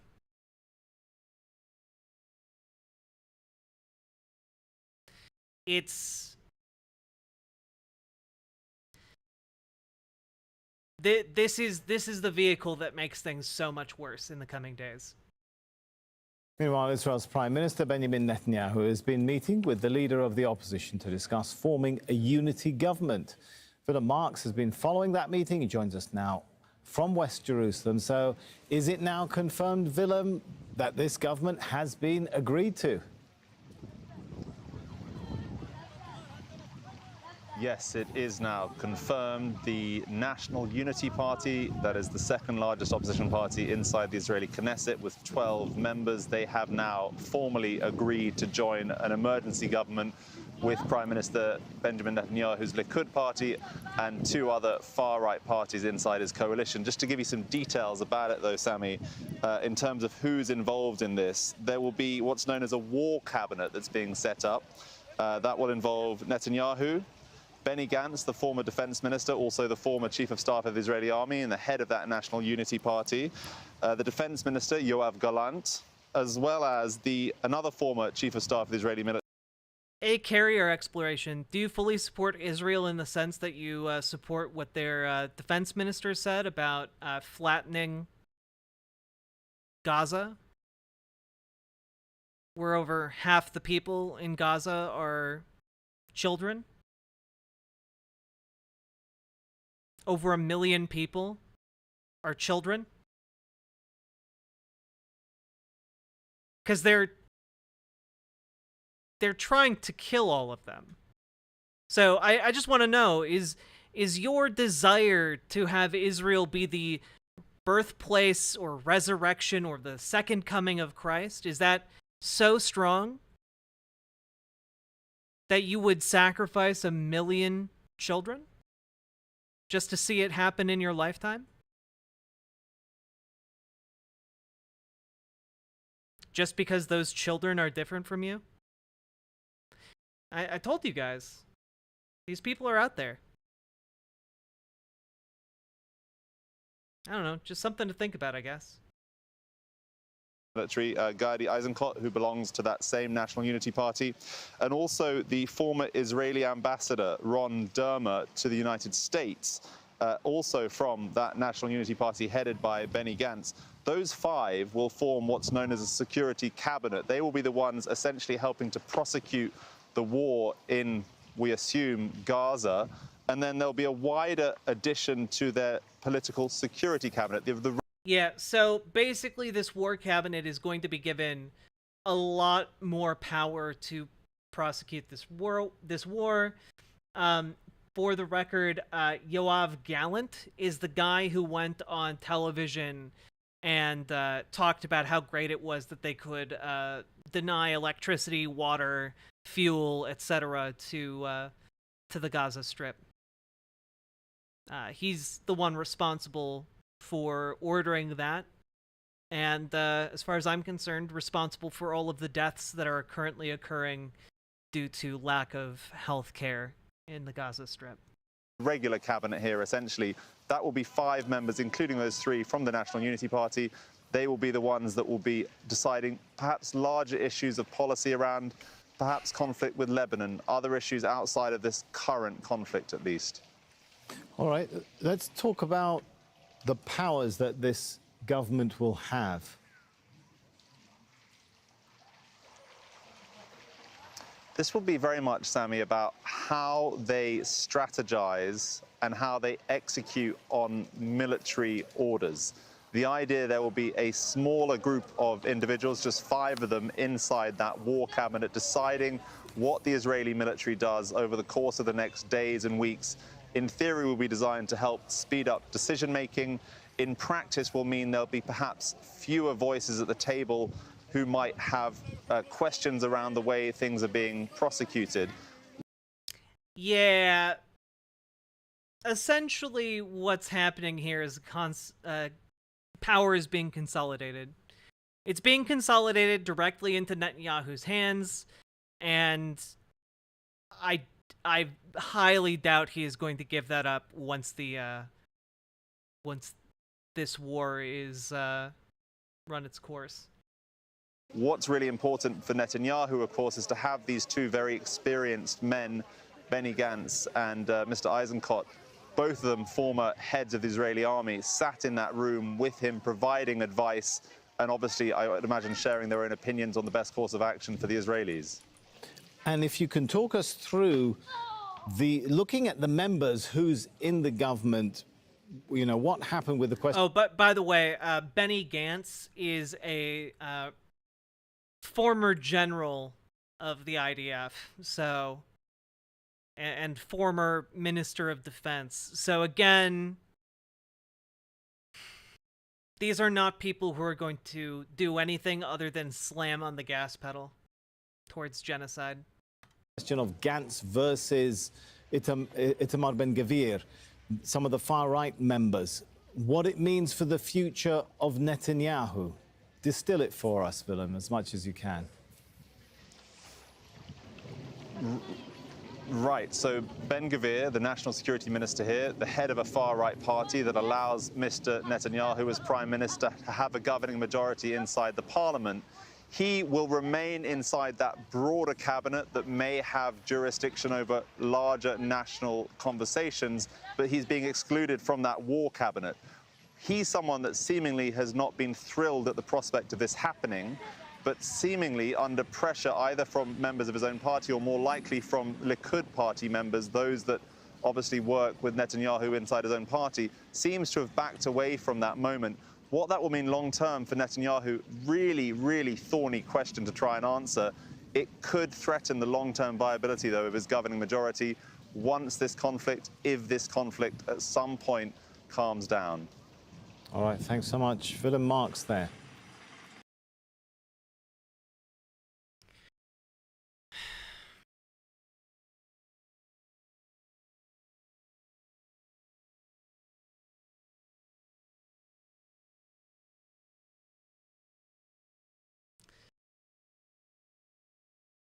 So the far right are kicking the Yahoo out of war decisions?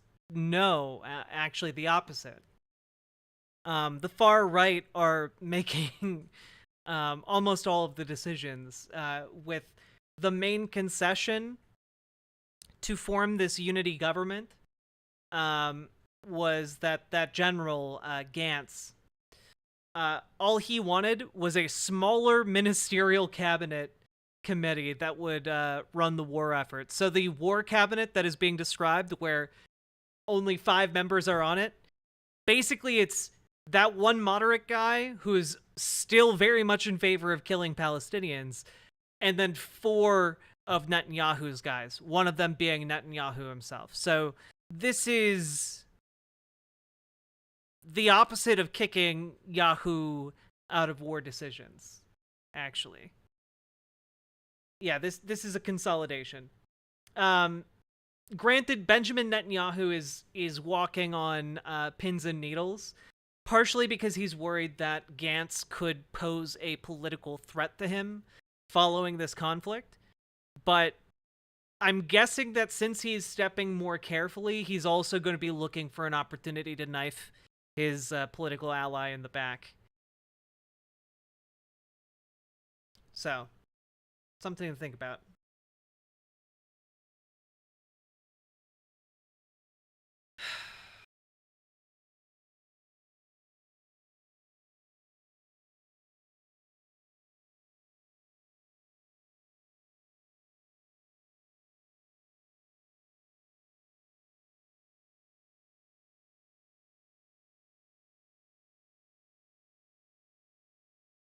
Can we check his popularity polling? Let's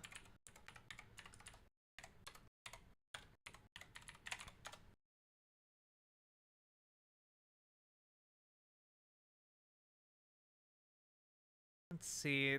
One of the first ones coming up is from July. I don't think that's what we want.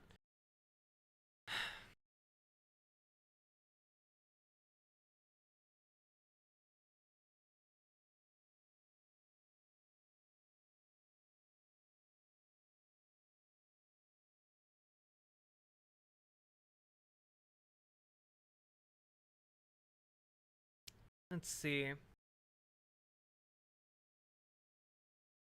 Formation of a unity government in Israel with power shared by Prime Minister Benjamin Netanyahu and one of his most popular political opponents is a major development, a necessary step to sustain support for the war on the home front and among Israel's allies as the fighting is about to intensify.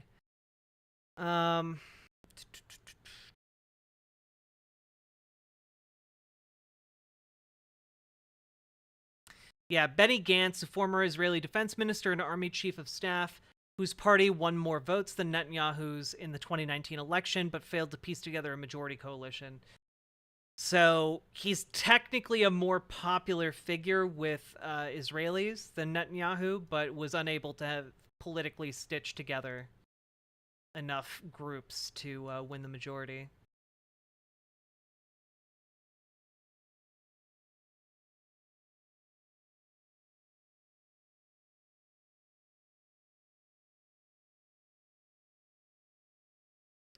Okay, yeah, the 2 men also agreed that for as long as the war lasts, the Knesset will not consider any legislation unrelated to the war. Which is somewhat heartening that at least Netanyahu isn't going to try and sneak through the judicial overhaul that he was plotting to seize power. But I also don't know how much we can actually trust that he wouldn't just go back on his word. There would be really nothing to stop him if he did.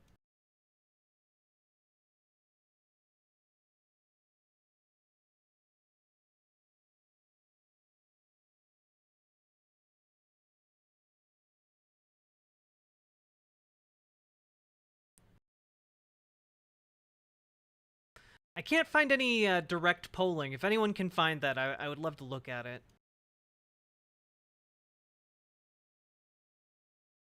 Anytime a fundamentalist refers to anyone else as something that is subhuman, it's to justify atrocities they'd like to commit against them. True.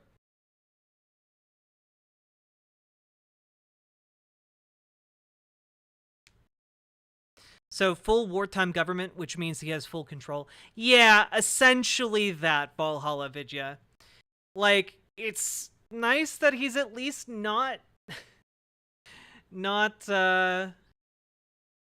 trying to get the judicial reform through, but does he even need to if he's essentially being granted wartime powers?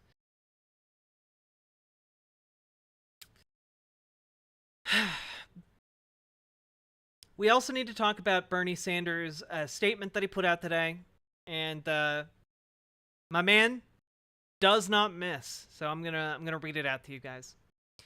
Hamas terrorist assault on Israel will have horrific short and long-term consequences. As a result of this attack, thousands of Israelis and Palestinians, including many women and children, have been killed and injured. That toll will rise. The gunning down of young Israelis at a music festival is an image the world will not soon forget. Longer term, this attack is a major setback for any hope of peace and reconciliation in the region, and justice for the Palestinian people. For years, people of goodwill throughout the world, including some brave Israelis, have struggled against the blockade of Gaza, the daily humiliations of occupation in the West Bank, and the horrendous living conditions faced by so many Palestinians.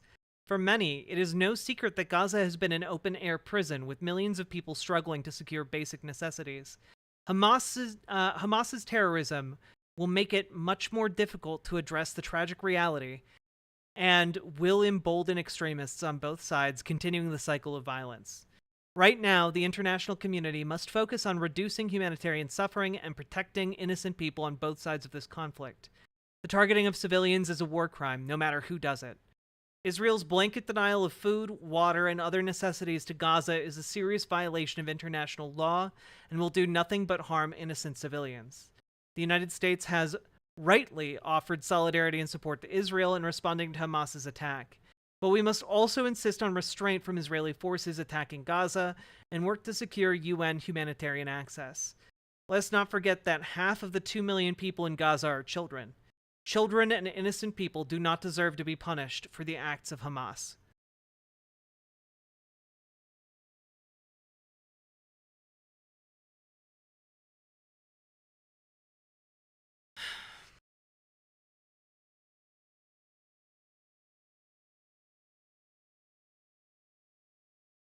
Is this nuance?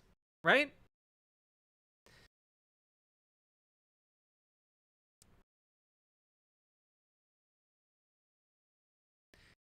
Honestly, like, the only thing about this that I would change, this statement, the only thing about it I would change would be the in the final paragraph.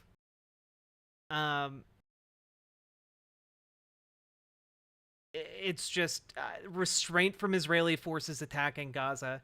I don't know that like any amount of restraint at this point is valid. The attacks are not being targeted on Hamas targets. They just aren't. They're leveling entire blocks of cities.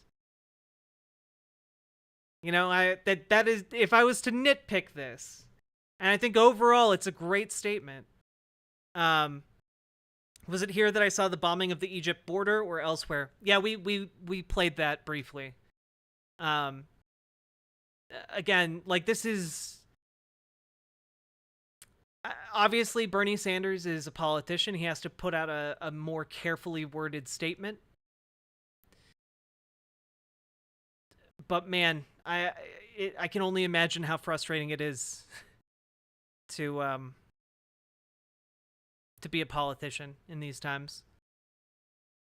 Remember when they called Bernie an anti-Semite? Yeah.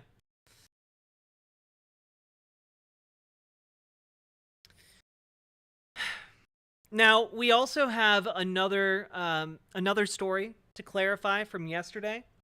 So briefly, I mentioned with a healthy dose of skepticism that there was a story floating around about 40 beheaded babies, as a warning to like be on the lookout for, you know, possible misinfo, like that being like a point of possible misinfo. People are going around today saying, see, Hamas didn't behead 40 babies. And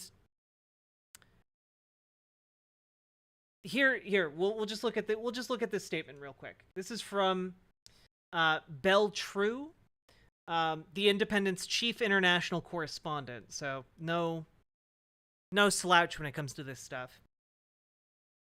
I just wanted to clarify that I did not tweet 40 babies had been beheaded. I tweeted that foreign media had been told women and children had been decapitated, but we had not been shown bodies, which was my response to reports which had gone viral about the 40 babies. I realized the way my tweet was written was too short to explain the full context, so deleted it. My headline of my story references that toddlers were killed. And we have the screenshot inside the border village where babies slaughtered in Hamas attack. Now, I just need to really hone in on something here, because a lot of people are going, see, misinfo. But we need to be very clear about what the misinfo was. It's not that there were no dead babies. It's not that there were no dead toddlers. It's not that there were no dead kids. It's that they weren't beheaded. Because there were dead kids. There were dead toddlers. Just not systematically beheaded. So we need to be real clear here, because I've already seen people on social media going off about like, oh, this has all been fabricated. The decapitation bit doesn't seem to be substantiated by the facts. The dead child bit, the dead kids, the dead babies, does seem to be substantiated.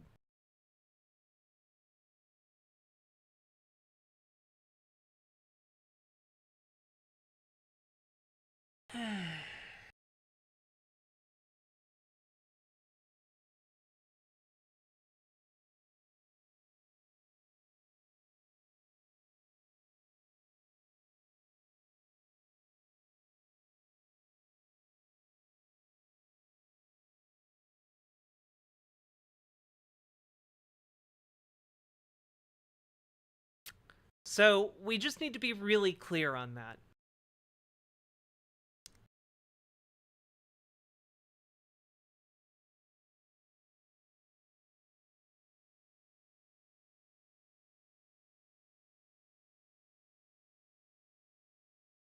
All right, now it's time to get to the chuckle fucks. Here's Matt Walsh talking about how actually colonization is great. And of course, this is on his mind because of the plight of the Palestinians. And of course, we aren't colonizers just because we happen to live in the United States. But also, we never should have accepted the premise that colonization is some sort of inherently bad, evil thing. It's actually a ludicrous premise.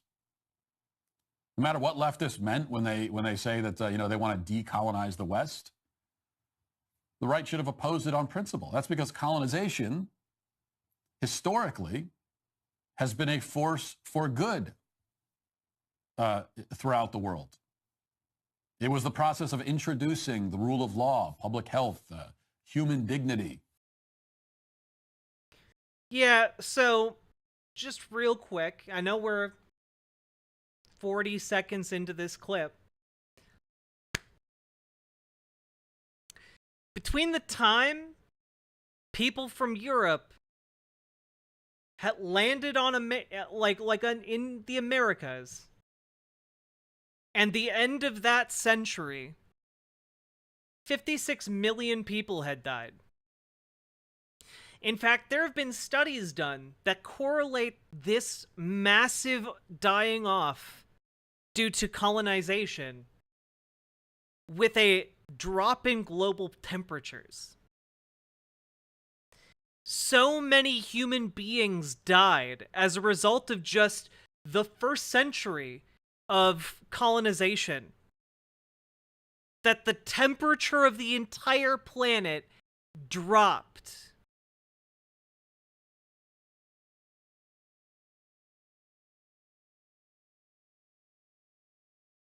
$56 million people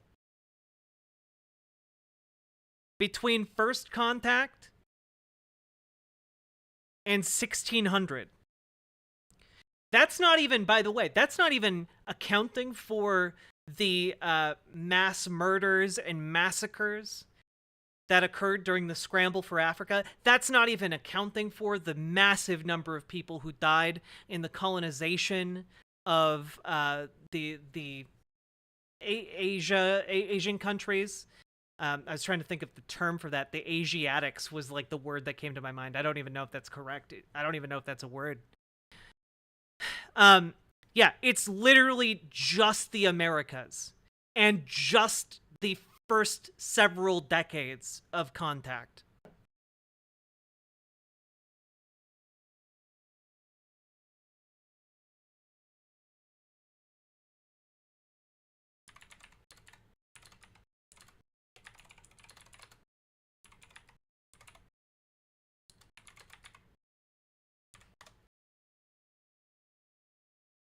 Yeah.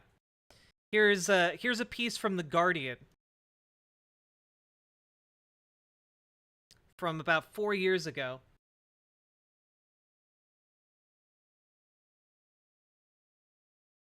European colonization of America has killed so many it cooled Earth's climate. Research finds killing of native people indirectly contributed to a colder period by causing deaths of around 56 million people by 1600.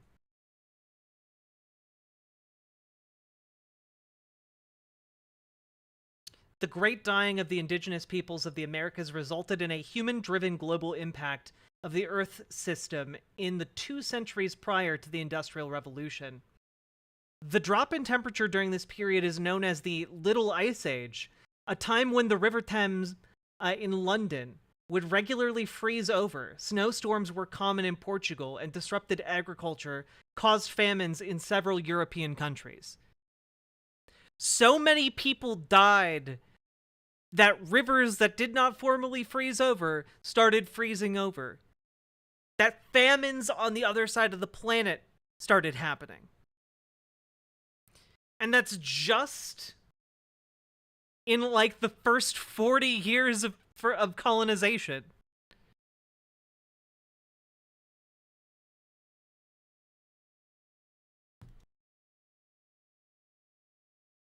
That is what he's defending. By the way, just a quick note: when Matt Walsh talks about how, oh, you know, we introduced native peoples to public health. No, we didn't. Are you fucking kidding me? Are you kidding me? The people in London literally drank their own sewage water. Like, what are you talking about, dude? Yeah, you know, we really had to go show everyone else on Earth how it was done. You know, we just shat into giant holes under our houses until, you know, people started dying from plague, and then we bricked them up. That's real public health. What are you talking about? Ella the Wobbly, socialist indeed. Baked Raymond Zeta, thank you very much for the raid.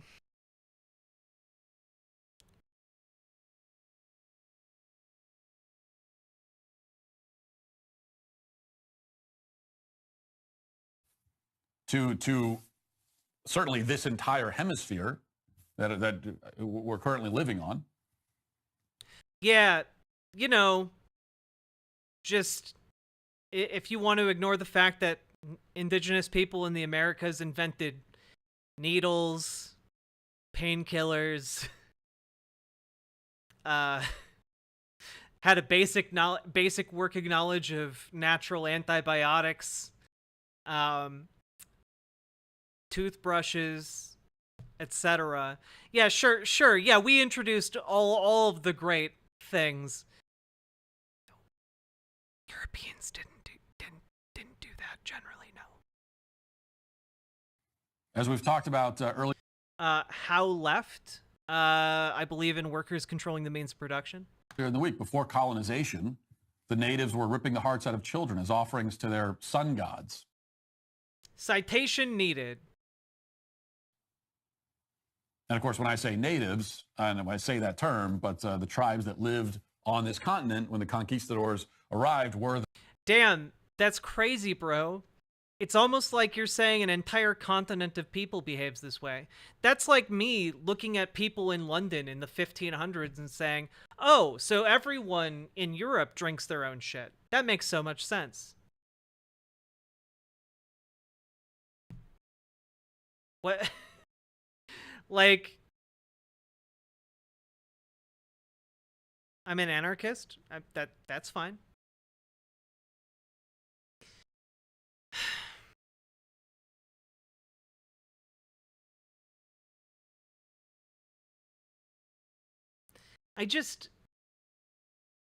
There's an awful lot of arrogance, as if there's nothing weird or bad about Europeans going on in this talk about colonization, right?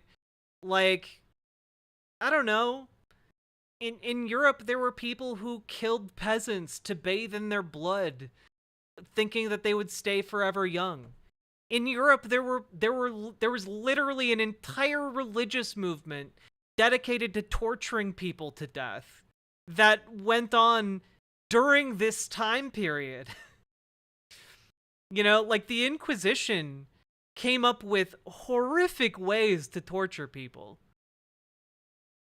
Like, I don't know, this is like saying, yeah, all the tribes of Europe engage in the practices of the Inquisition.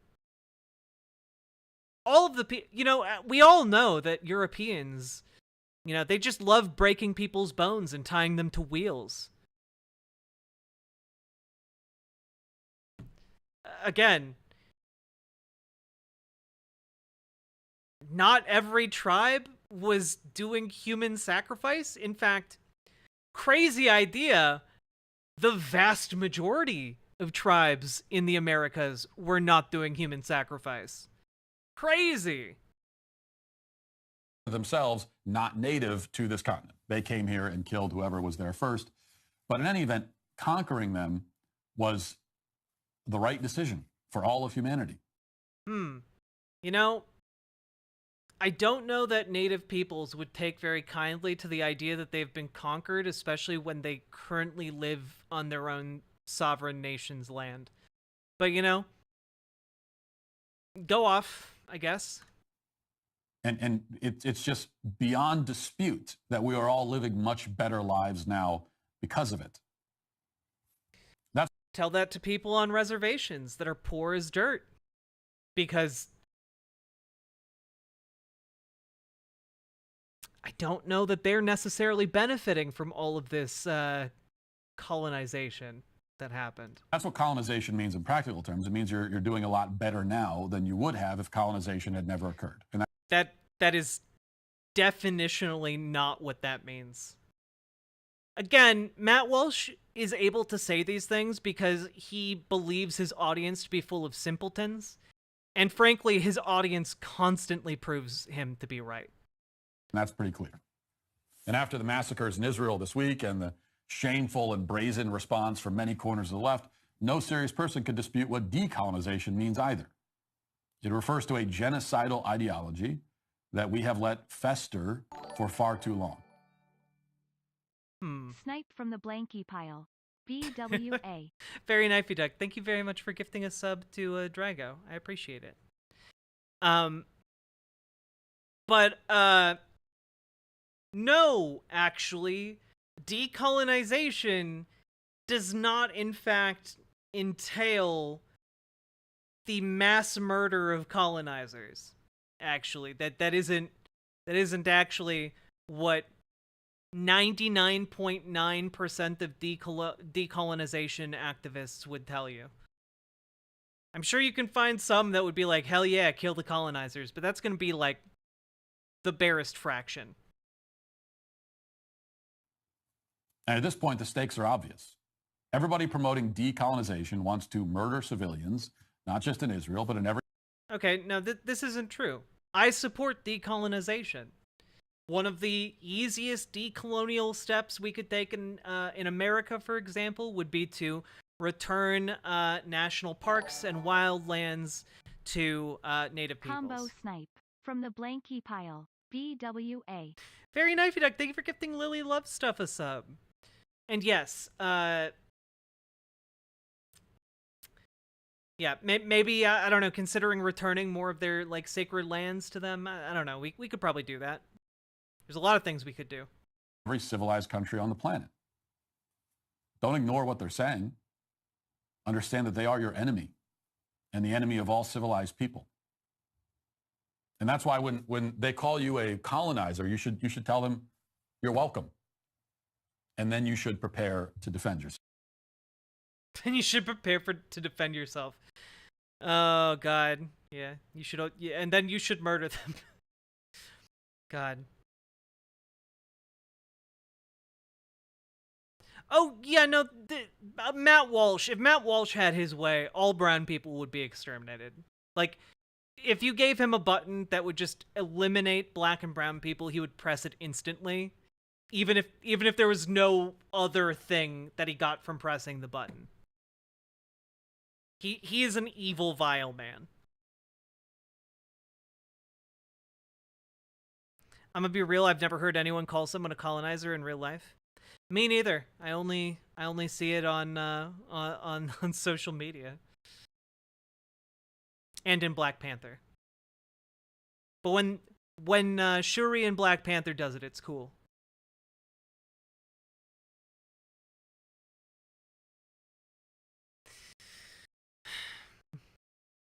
The only button he would push faster would be the same button, but for trans people. Yeah. Dude's just evil. Speaking of... Drago! Pizza Hut never brought me my order, so Jack gets their tip instead. Peepo hug. Thank you for the $10 dono. I very much appreciate that. But speaking of evil... we also have this video that's been making the rounds. This is at a pro-Israel protest in New York City. And, well, you can guess that it brought out the worst people. Fuck Palestine! Palestine to my dick!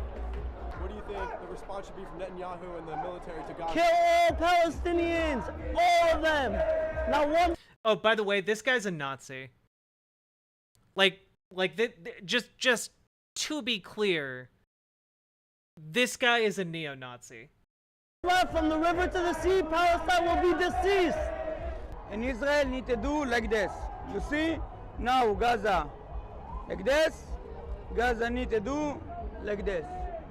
Or like this, but all this, Jewish. Two options. What do you think the response should be to Gaza? We gotta wipe them off the fucking map. I'm talking about every fucking flatten them like a parking lot. Yeah, wait. Flatten them out once and There's for all. nothing else you can do. They proved to us that there's nothing else you can do. We tried, and we tried everything. It doesn't work. We have to wipe them flat off the fucking map. Again, like, no. That guy was not in Jew face. That was a fundamentalist Jewish person. I forget what is the term? God.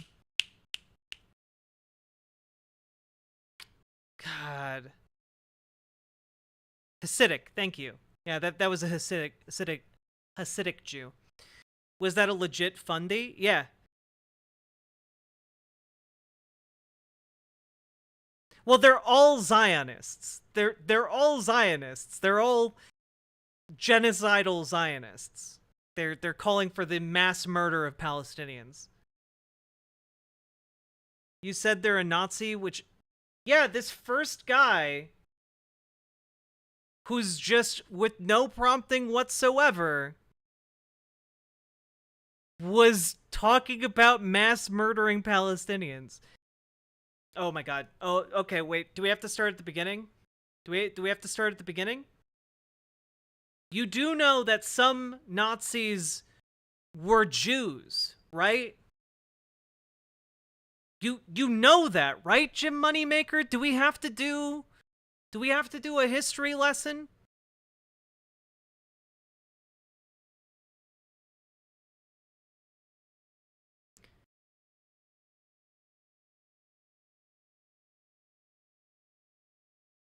Do we have to do a history lesson for real?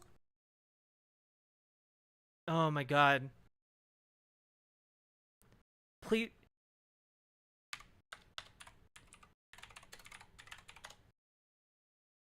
Hey, so fun fact, back in 1933, 1921, there was an organization called the Association of German National Jews. This was founded by one Max Naumann. Now, the Association of German National Jews, dissolved in 1935. However, the goal of the association for the entirety of its existence was basically the idea that Jewish people should be absorbed into the German nation state, even as it was radicalized by Adolf Hitler.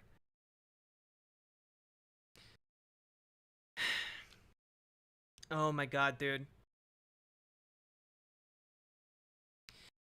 The association fought against such things as an international anti-Nazi boycott of German products, and basically said they were in favor of Hitler constantly. They thought the anti-Semitism, that's bad. Everything else, very good.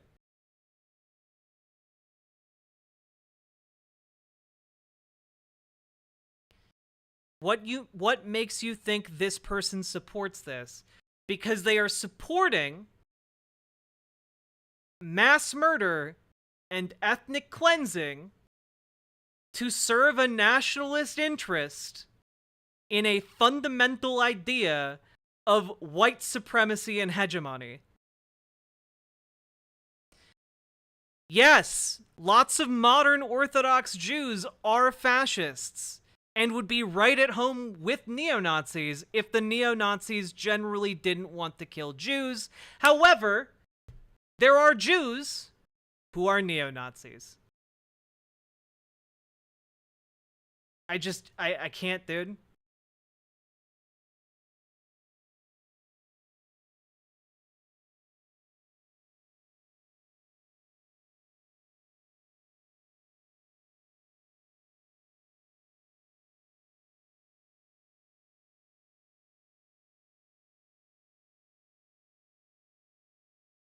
Anyway, the end of the Association of German National Jews. Final paragraph here. Despite the extreme nationalism of Naumann and his colleagues, the German government did not accept their goal of assimilation. The Association of German National Jews was declared illegal and dissolved on the 18th of November 1935. Naumann was arrested by the Gestapo the same day and imprisoned at the Columbia concentration camp. He was released after a few weeks and died of cancer in May of 1939.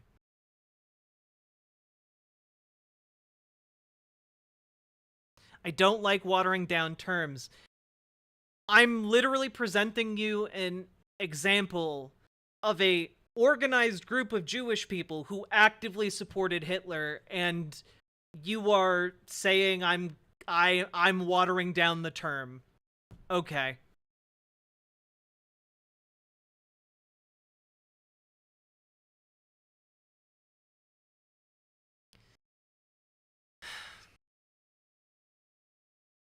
Don't all lives matter this issue.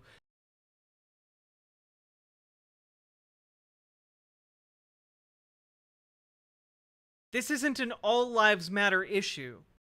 There are black people who believe in anti-black things, okay? There are black people who act and actively believe in white supremacy.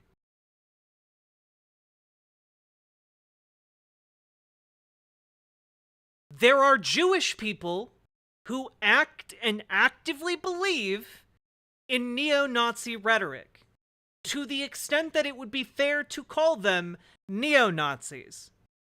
The same way, if a black person is acting and supporting white supremacy, it's still valid to call them a white supremacist. Does that make sense? Or have I spoken with too large of words?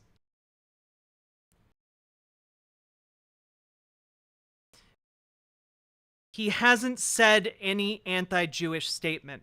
You know that there were neo-Nazis who didn't actively agitate, who don't actively agitate against Jewish people, right? The defining quality of these groups is not solely anti-Semitism.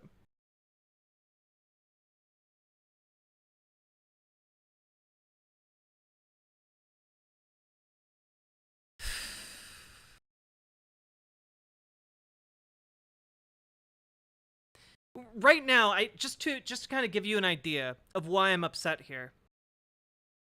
This is like you saying, "Oh, that person's black. They haven't said anything that's white supremacist." I said this person is a fascist, but unless I can prove this person is fine with anti-Semitism, he's not a Nazi.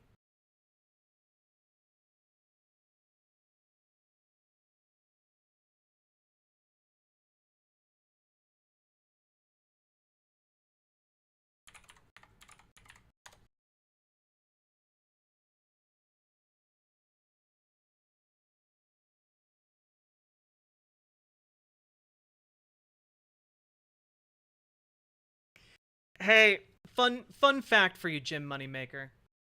Here, let's just all take a look at the definition of neo-Nazism. Neo-Nazism comprises the post-World War II militant social and political movements that seek to revive and reinstate Nazi ideology. Neo-Nazis employ their ideology to promote hatred and racial supremacy, often white supremacy, to attack racial and ethnic minorities, often anti-Semitism and Islamophobia, and in some cases to create a fascist state. Now, did I stutter?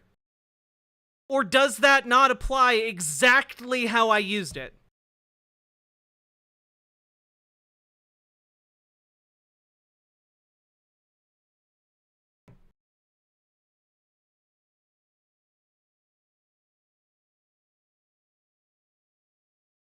I'm seriously so fucking sick of people playing these semantic games with me today.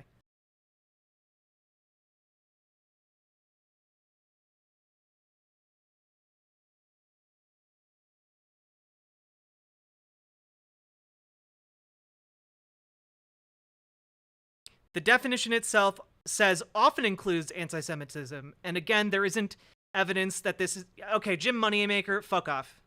Fuck off. Fuck off. Nope, I'm not dealing with this anymore today. Well, you know, it says it often includes anti-Semitism, though. Fuck off. Congrats, you've successfully managed to make me angry. I've unbanned Jim Moneymaker from PosadaBot so many goddamn times. Fuck off, Jim. You pedantic little ass.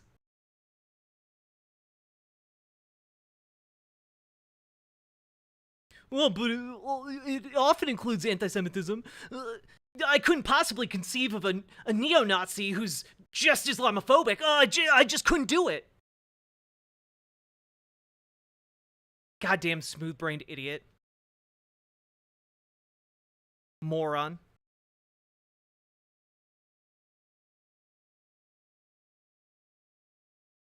Disappointment in the sheets.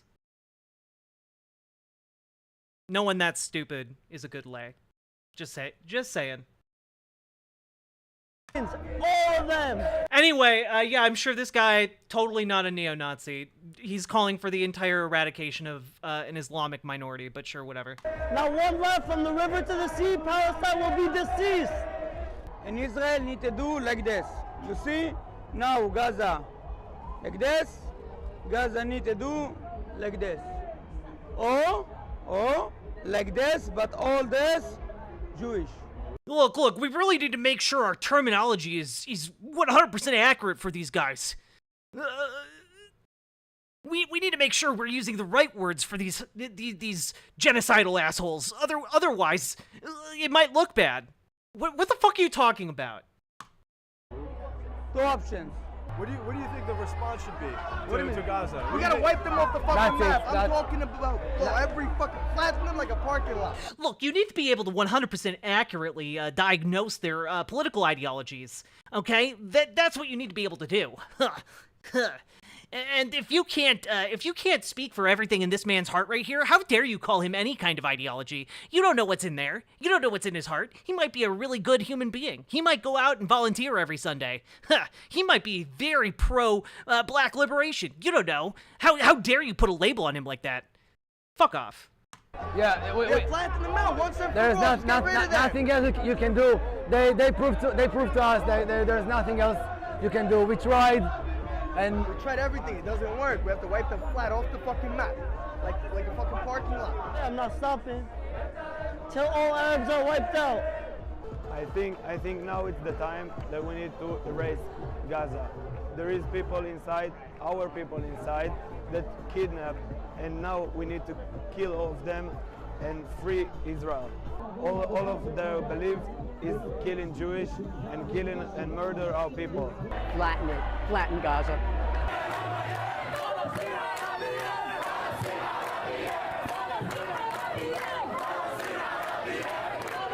that will be the last war in Gaza. This will be? Yes, it should be.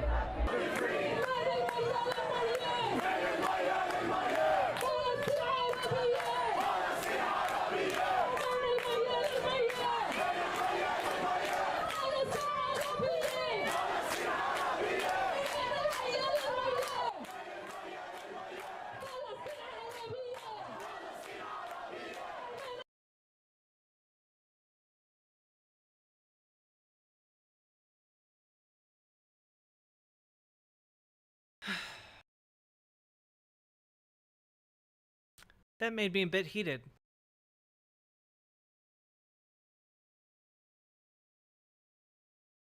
What was the sign about it?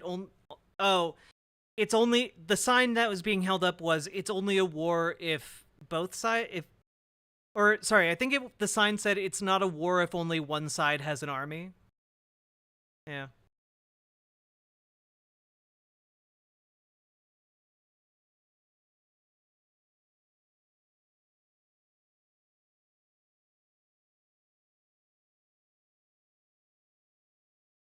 All this for what? Because they can't agree which version of the same Sky Daddy is the most correct?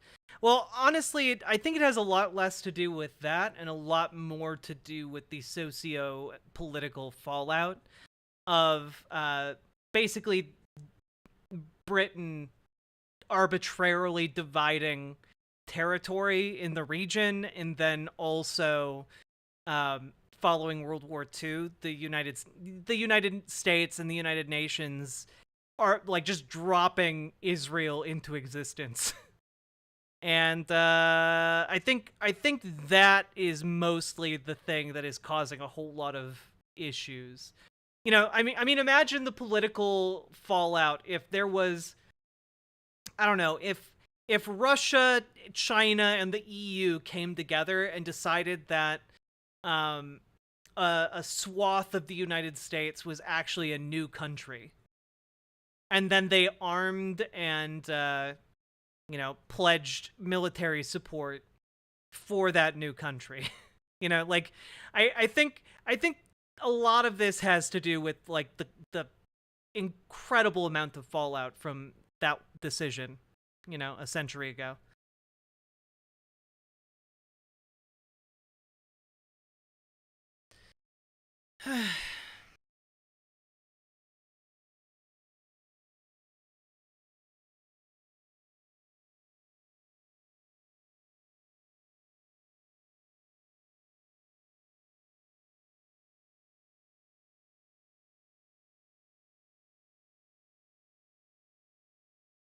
We're in the cool zone now?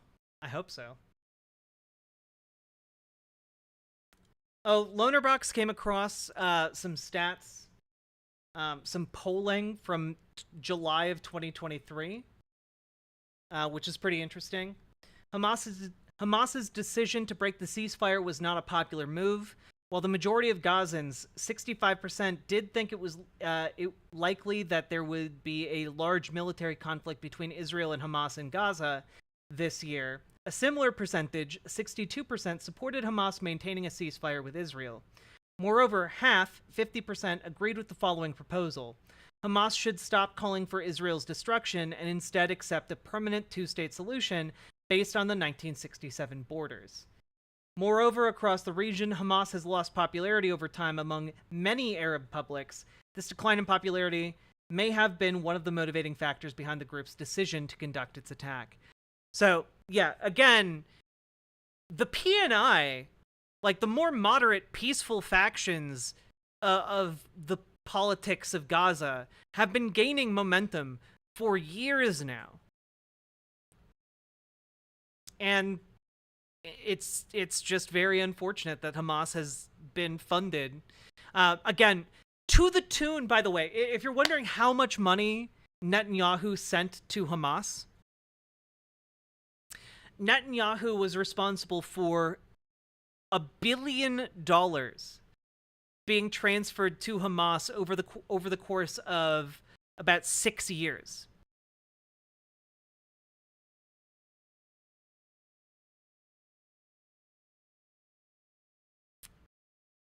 And that money was accessible to the military wing of Hamas. It is not an exaggeration to say that Netanyahu basically is the one who maintained Hamas's ability to conduct an attack like this.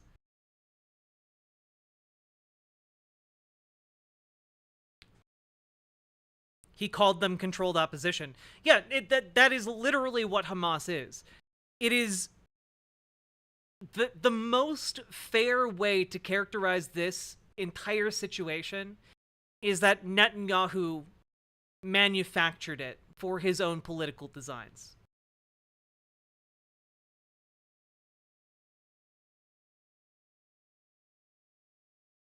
Was the Hamas the one that beheaded children? Again, Kyrie, thank you for the 3 gifted tier 1 subs. You know you messed up big time when you make someone as based as Jack that upset. Yeah. Absolutely shameful and disgraceful. So, Lil Money, Hamas, thus far, it has not been shown that Hamas beheaded any children. That seems to be like some sort of propaganda line or misreading of people on the ground's reportage. However, there were killed children, toddlers, you know, women, elderly, etc. Those, the fact that children were killed is absolutely true. The beheading part of that story does not seem to be true at all. And that's basically going to be my stance unless something comes out that, you know, is a lot more substantial that proves it. Also, Kyrie, thank you for the 3 gifted tier 1 subs. I appreciate it. We're nearing the end of our segment on Israel here. But just real quick, American politicians are just so quick to jump on this bandwagon. Here's Lindsey Graham. We're in a religious war here. I am with Israel. Do whatever the hell you have to do to defend yourself. Level the place. We're in a religious... Again, people in America are calling for the eradication of 2.4 million people, half of whom are children. Lindsey Graham here just advocated for killing over 1 million children in Gaza.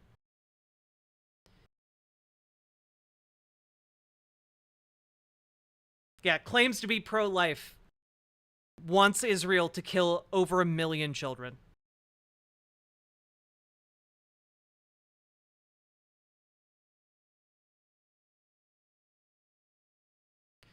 Yeah, so, yeah, exactly, Forlorn. There was an IDF soldier that did an interview that talked about kids, women, and children being killed, which is absolutely true.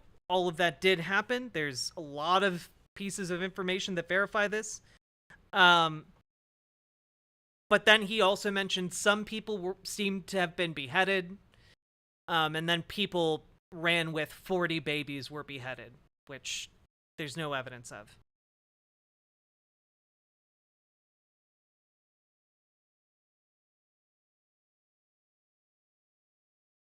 Those aren't white Christian babies? True. Oh, God. Yeah, I don't want to go over the Ethan... Just gonna read this. I don't want to go over the Ethan Klein stuff today, man. If someone can find me, like, more condensed Ethan Klein content where he talks about Israel and Palestine, I'll go over that. I don't want to go over, like, 2 hours of Ethan talking about this.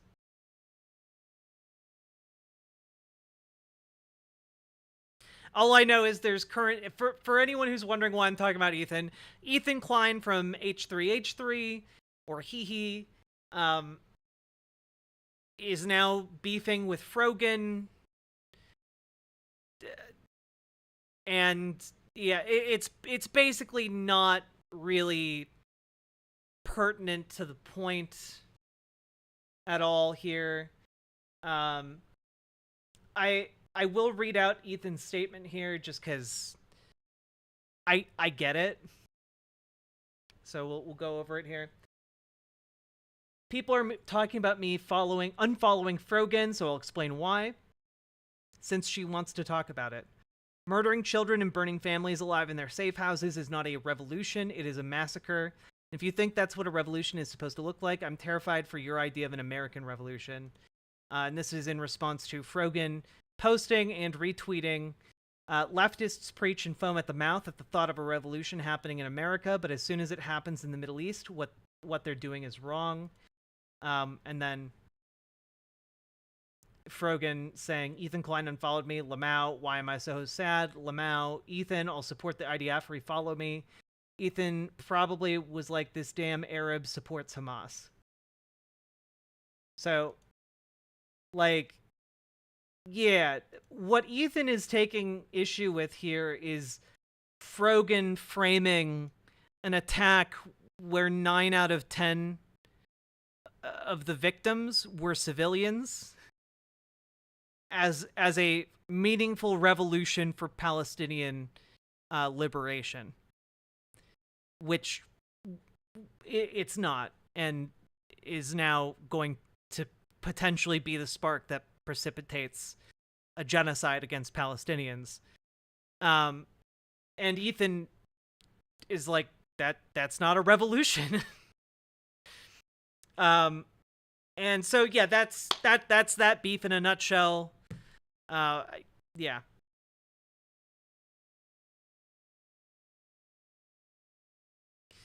And yes, again, the important component that people really do need to be more aware of is that Hamas, the organization that struck this blow for Palestinian liberation, Hamas is funded by Benjamin Netanyahu. Like, it's literally an op for the sake of Israeli politics. It's not for the liberation of Palestinians. And that's one of the saddest parts about this.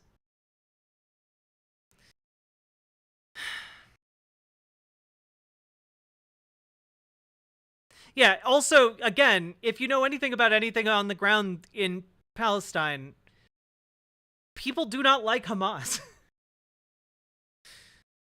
People join Hamas out of desperation.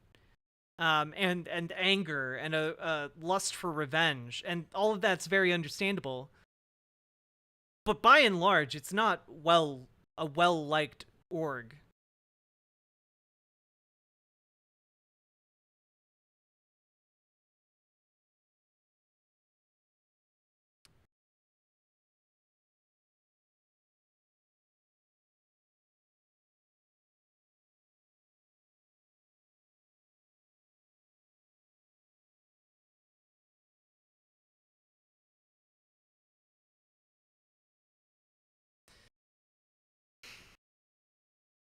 I used to have an acquaintance who said there's no such thing as a civilian. His perspective was from a military view. Yeah. Yeah.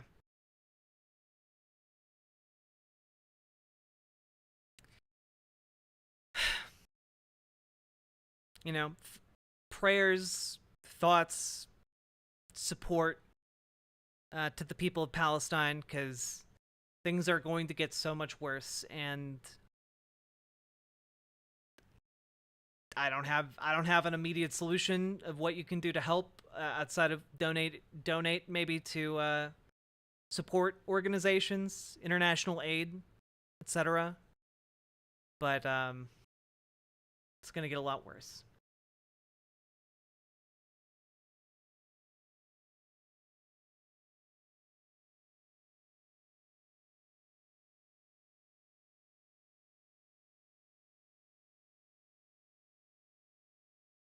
Wasn't he paying the government, which was run by Hamas? I don't believe Benjamin Netanyahu was paying the government that was run by Hamas. He was paying Hamas.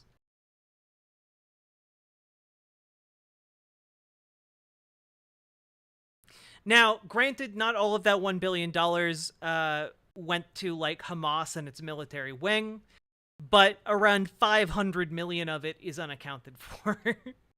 So, yeah. Can you please solve the Israel-Palestine conflict?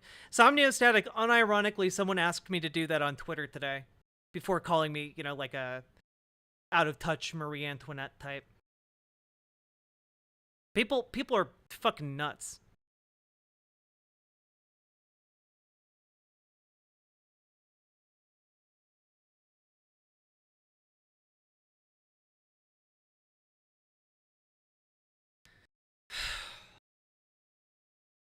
Now, folks,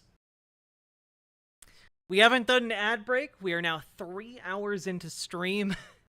If you've been, I know, if you've been getting anything valuable out of this stream, please hit the follow button on Twitch, hit the subscribe button on YouTube, and consider dropping some subs or donos.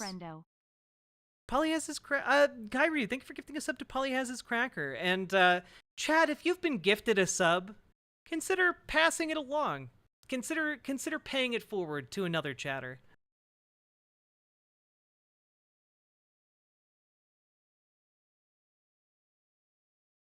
People were unironically mad at Vosh for that. Wait, what were people mad at Vosh for?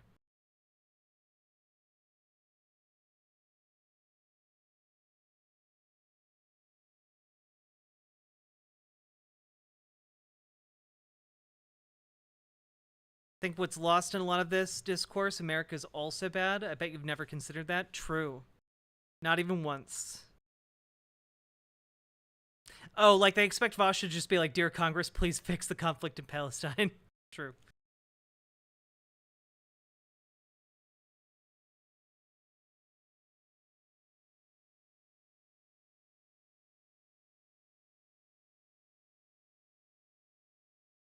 They were mad at Vosh for not having an ironclad solution. Well, none of the solutions on the table that would actually work are satisfying or effective in the short term. You know, there's not a Thanos snap solution to any of this, guys.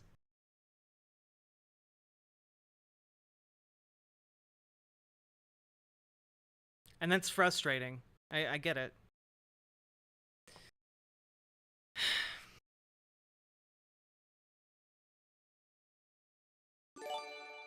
Oh, Paladin! Thank you for gifting a sub to the Mad Punter.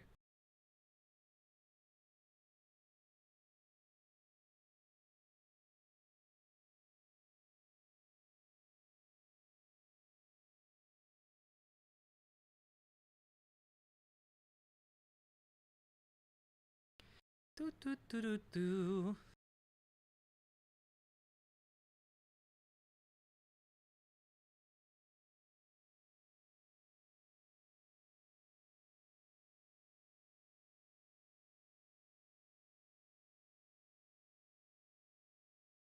Vosh didn't want to give people false hope, and a lot of people wanted hopium when the truth is we just watched the carnage and we're powerless to do anything.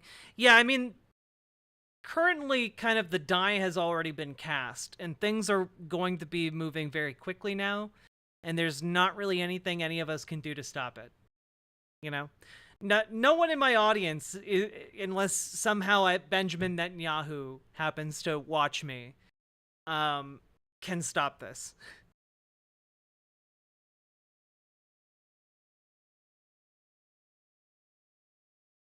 It's horrible.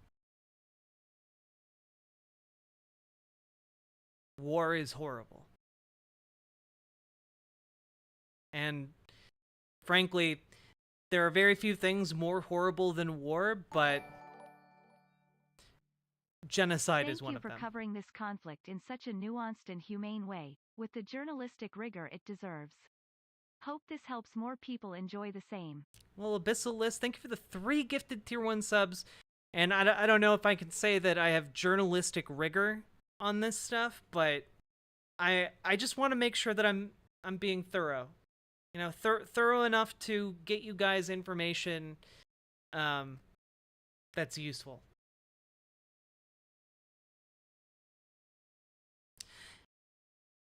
I mean, it's like you can write your Congress people, but it's not going to change anything, and that was Vosh's point, and people were fuming over it. Well, I mean, honestly, if you are in America, the only long-term solution that you can act upon is by getting involved in local, state, and national politics to elect more progressive people who will put pressure on the apartheid regime in Israel. That's what you can do, tangibly, right now. But other than that, and that's not, frankly, that's not even going to be super effective in the short term. You know, you might feel like you're not accomplishing anything for a very long time. There are also BDS movements, but like the boycott, divest, and sanction stuff is not going to, you know, alter Israeli state policy, you know?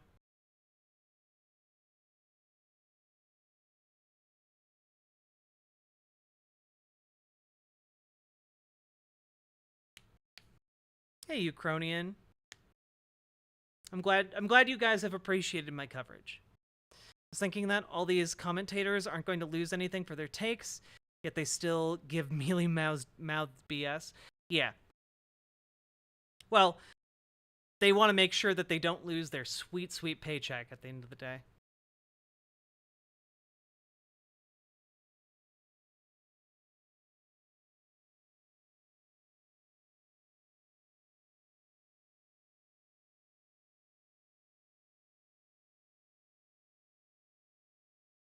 I now make time to do tarot for stuffed animals. That's really cute. Hopefully they have good fortunes.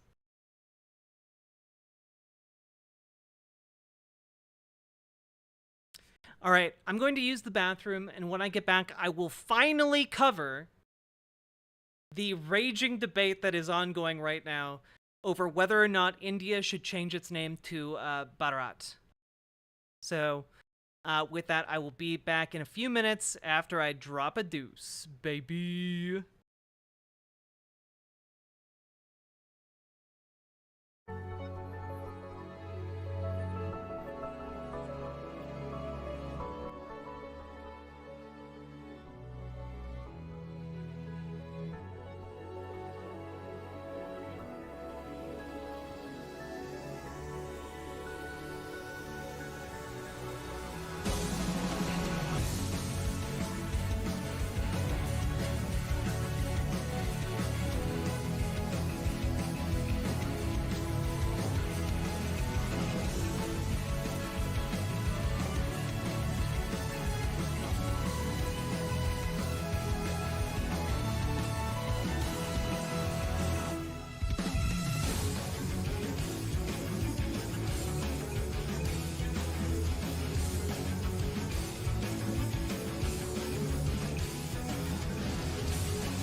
Hello.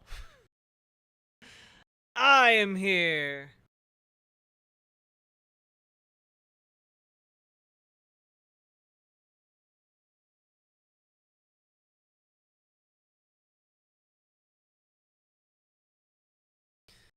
How we doing, folks?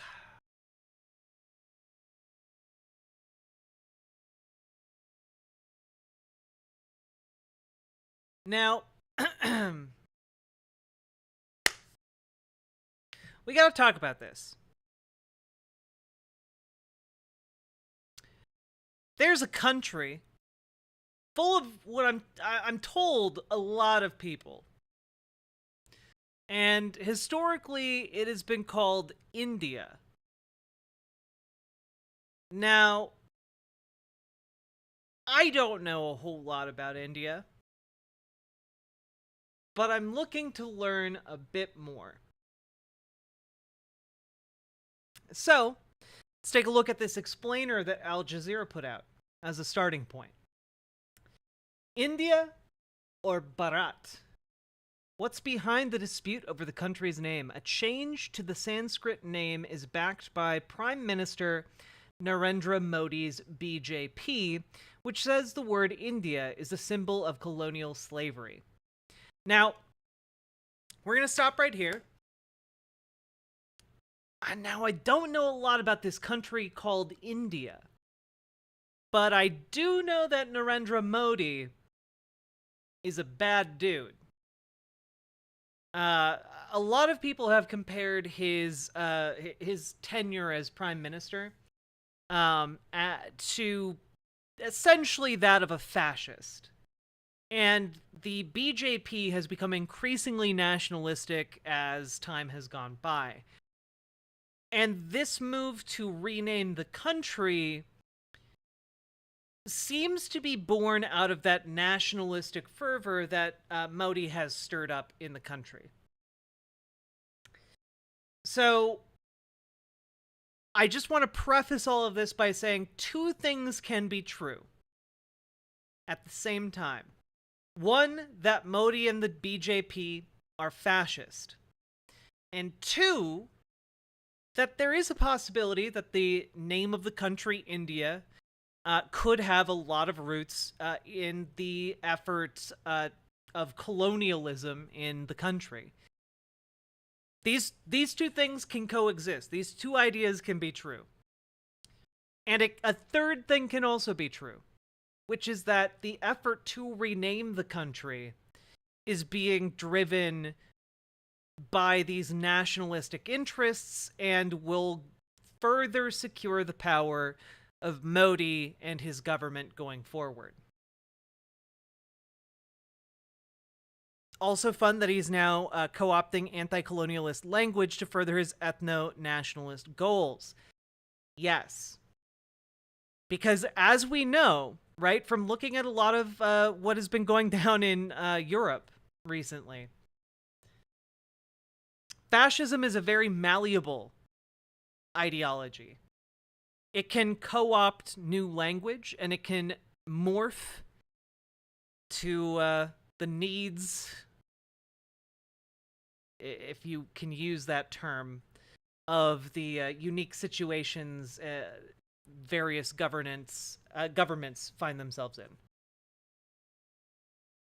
Sorry, I've been talking for like 3.5 hours. I'm a little mush-mouthed.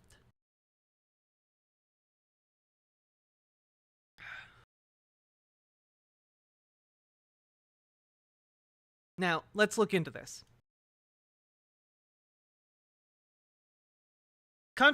Controversy has gripped India after Prime Minister Narendra Modi's government referred to the country as Bharat on official invitations, leaving many wondering whether the name will be changed. In dinner invitations sent on Tuesday to guests attending this week's Group of 20 G20 summit, Draupadi Murmu is referred to as President of Bharat instead of the usual President of India.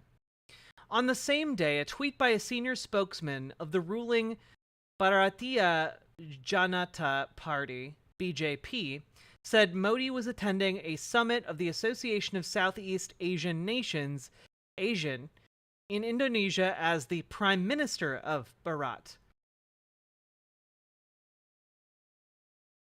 Ah, Tipster Raiders, welcome. You're just in time for us to go over one of the largest controversies that people in the West simply aren't talking about, frankly.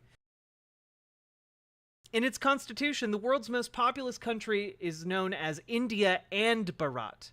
Hindustan, land of the Hindus in Urdu, is another word for the country. The three names are used interchangeably officially and by the public. However, around the world, India is the most commonly used name. Yeah, so a lot of this is maybe new information to folks. But this is true. If you've ever looked up information about India,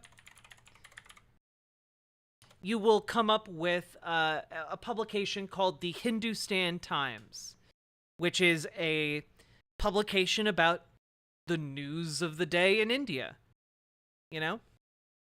This is something that maybe like is just kind of in plain sight, but a lot of people just don't really know about it if they aren't really paying attention to India. But these terms are used all the time, every day, interchangeably in India. But, you know, us plebs in the West, we just kind of muddle about with the one name. So, why is this controversial? Well, the explainer goes on to say, since the G20 invitations were delivered, government critics have accused Modi's government and his Hindu nationalist BJP of planning to change the name to only Bharat. So essentially, the Modi government would move from India being officially referred to by 3 different names to just the one name. The name is a Sanskrit term found in scriptures written about 2,000 years ago. It refers to an ambiguous territory, Bharatavarsa, which by the way, I'm going to be butchering all of these. Many apologies. Which stretched beyond today's borders of India and may have extended to include what is today Indonesia. The BJP has already renamed cities and places that were linked to the Mughal and colonial periods. Last year, for instance, the Mughal garden at the presidential palace in New Delhi was renamed Amrit Udyan. Hey, Gayfesh. Critics said the new names are an attempt to erase the Mughals, who were Muslims and ruled the subcontinent for almost 300 years, from Indian history. Farouk Rekha Varman, professor of philosophy and former vice-chancellor of Lucknow University in the northern state of Uttar Pradesh, the controversy is rooted in the intolerance shown by Modi's government. Quote, "We have seen that there is continuous disregard for the Constitution and laws. If the Supreme Court gives an order and the government does not like it, then it is changed," Verma told Turkey's Anadolu agency. "I can't say what will happen next, but I think that because of the alliance that the opposition has formed, they have now set out to remove the name India as well." So, essentially, this renaming of the country is not just like, oh, well, we have 3 names in our legal texts, and that's too confusing. We're going to streamline it down to one term for simplicity. It's also not an isolated incident. This is part of a wider trend of renaming things to kind of stoke national fervor, and also because this is happening in India, where there is kind of this Hindu nationalism at work. It is also an attempt to kind of stoke the flames of Islamophobia in the country. It's serving a lot of different purposes. It's kind of the Swiss Army knife of a move. Quote, "While there's no constitutional objection to calling India Bharat, which is one of the country's 2 official names, I hope the government will not be so foolish as to completely dispense with India, which has incalculable brand value built up over centuries. Shashi Tharoor, a lawmaker in the Indian National Congress Party, posted on Twitter. We should continue to use both words rather than relinquish our claim to a name redolent of history, a name that is recognized around the world, he added. I mean, that's fair. I mean, I guess I hadn't really considered the brand value of the name India. Also, it's very rich. It's very rich to see them talk about the brand value of the name of the country India right before talking about X, the site formerly known as Twitter, in this article. That's 10 out of 10 right there. Congress is leading a new opposition alliance that has recently formed with the aim of unseating Modi in the 2024 general elections. By the way, this is going to be one of the big elections that we cover in 2024. We're not just going to be covering the US elections. We're also going to be talking a bit about whether or not Modi gets unseated in 2024, which would be a very, very big win for the people of India, or Bharat, you know, whichever winds up being the official name. The 26-party Indian National Development Inclusive Alliance, or India, has made the potential name change an issue. Quote, "We all say Bharat. What is new in this? But the name India is known to the world. What happened suddenly that the government had to change the name of the country?" asked Mamata Banerjee, a top opposition leader. Now, the BJP is essentially saying that the term India is a symbol of slavery from the colonial era, and that Bharat has a much stronger connection to the country's constitution, despite both names being used in it. But they say that Bharat is much stronger, much more strongly represented in the Constitution, and thus should be the term that is used. So the BJP tweeted out this last month. We'll take a look at it real quick here. I don't know if it's translated. If it's not, we'll just come right back. Now the latest issue about G20 is the invitation card which says Bharat and not India. Now that is the latest thing, that is G20 going to reposition India as Bharat and not India as India? No, India, that is Bharat. It is there in the constitution. Please, I would invite everybody to read it. So it's not something which is new, it is something which existed in the constitution, and so you didn't do, it's not a new roll of dice. No, I think when you say Bharat, in a sense... I do think this is this is actually much funnier than I thought it was going to be. No. It's always been in the Constitution. Like, this isn't a new thing. No. A meaning and a understanding. Does Bharat have Hindu nationalist connotations? Well, it sure as shit does now. And a connotation that comes with it, and that is reflected in our constitution as well. So BJP tweeted this out. Go back to the explainer here.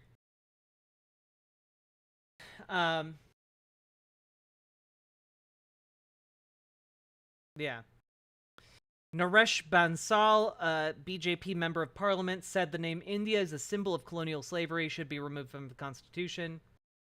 Our country has been known by the name Bharat for thousands of years. The name India was given by the colonial Raj and is thus a symbol of slavery. So the Indian government has called a special parliamentary session September 18th through 22nd, but has not announced any agenda, leading to the speculation that it will be used to rename the country, which, to my knowledge, did not happen. I do not know that that has actually happened. However, some government officials, such as the information minister Arunag Thakur, have dismissed the idea as rumors spread by the opposition. Yeah. Kid Y believes the ramped-up rhetoric proves Modi is feeling the heat from the opposition.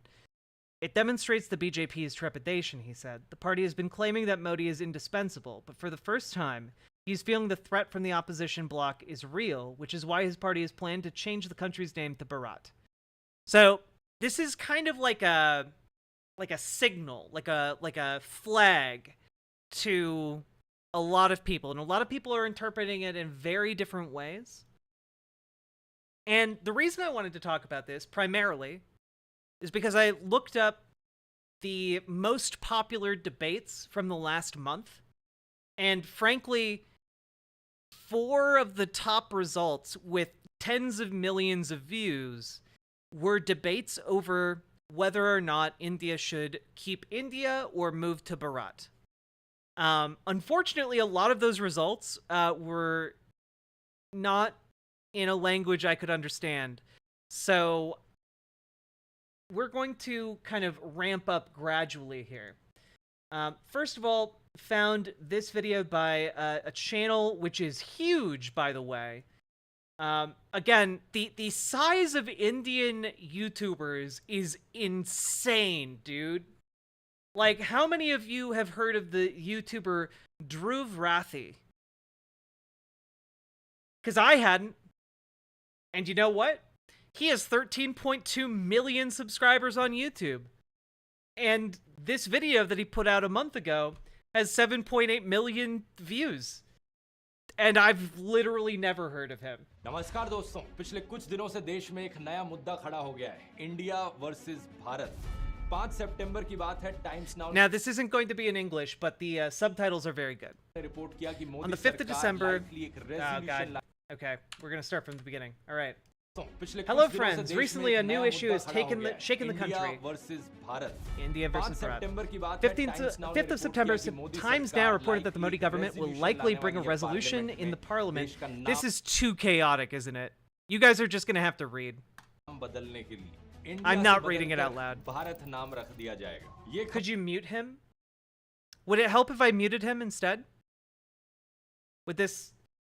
Okay, question. Would you rather me read the words he's saying?